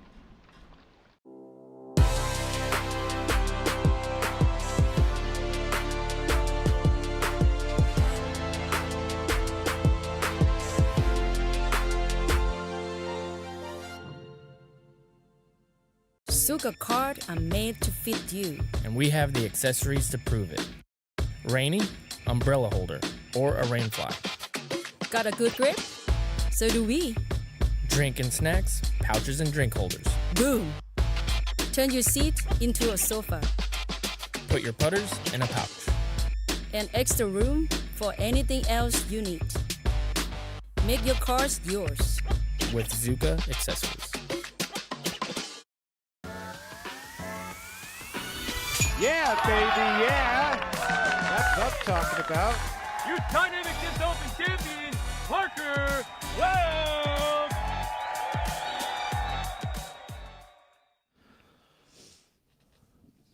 And welcome into the OTB after show. We should probably give it some shouts to the other lead card members tomorrow. Yeah, so Sarah. joining Haley and Missy on that lead card, we have Hannah Wynn and Emily Weatherman, who have had some couple good showings this year. Hannah just got 13th at the Champions Cup. Okay. And also at the U.S. Major for the women, she got 15th. Those have been her best finishes. Okay. But, of course, leading up to now, 13th last week, she's got a great chance today and played really, really clean. And then Emily Weatherman, she really made her breakout appearance earlier this year at Texas with a top 10 finish. Oh, nice. It's the first time we've really seen her finishing up at that high, so I'm looking forward to seeing her game. Yeah. I don't know much about it yet. Honestly, so I really love when we get new players. You know? This is going to be really fun. Yeah, I'm with you there. Looking at Hannah Wynn's scorecard, 0 double bogeys today, which That's most of the huge. women cannot say. Yeah, everybody on the lead card played relatively clean, but no players with no bogeys. Yeah, pretty incredible. We got Tournament Central coming up after the conclusion of a show. If you guys are pro subscribers, that is coming up for you. Do we have? Oh, excuse me. It is before the MPO show. There's your Tournament Central banner. Want to hear from Haley King, Missy Gannon. You'll be up with your Tournament Central. That'll be 30 minutes before the MPO show. Also joining us, obviously, on that lead, on the share with the share of the lead is Holland Hanley. Yeah. She'll be sniping from that chase card. Be fun to watch. Me a little less pressure on the chase card, you know. Well, she's kind of on the second feature today, and I'm not sure that. I mean, obviously she played good, so yeah. It's helping. I prefer that second card though, for real. Yeah, I'm with you there. It is OTB shot of the daytime. Ooh. Yeah, let's fire the. Oh, do you know what it is? Oh, I have a contender. I'm gonna say. Well, you go first. I was going to say the Mass and Oh, Walker. that was mine. Okay. Oh, yeah, that Oh, was a good one. Yeah, I mean, it's got to be on the island hole. But I also, Missy's shot was pretty memorable to pop in for that birdie on 9. Ooh, that was very technical. It was. Yeah. No bad picks. What do you got for us, Marky? Fire it off, buddy.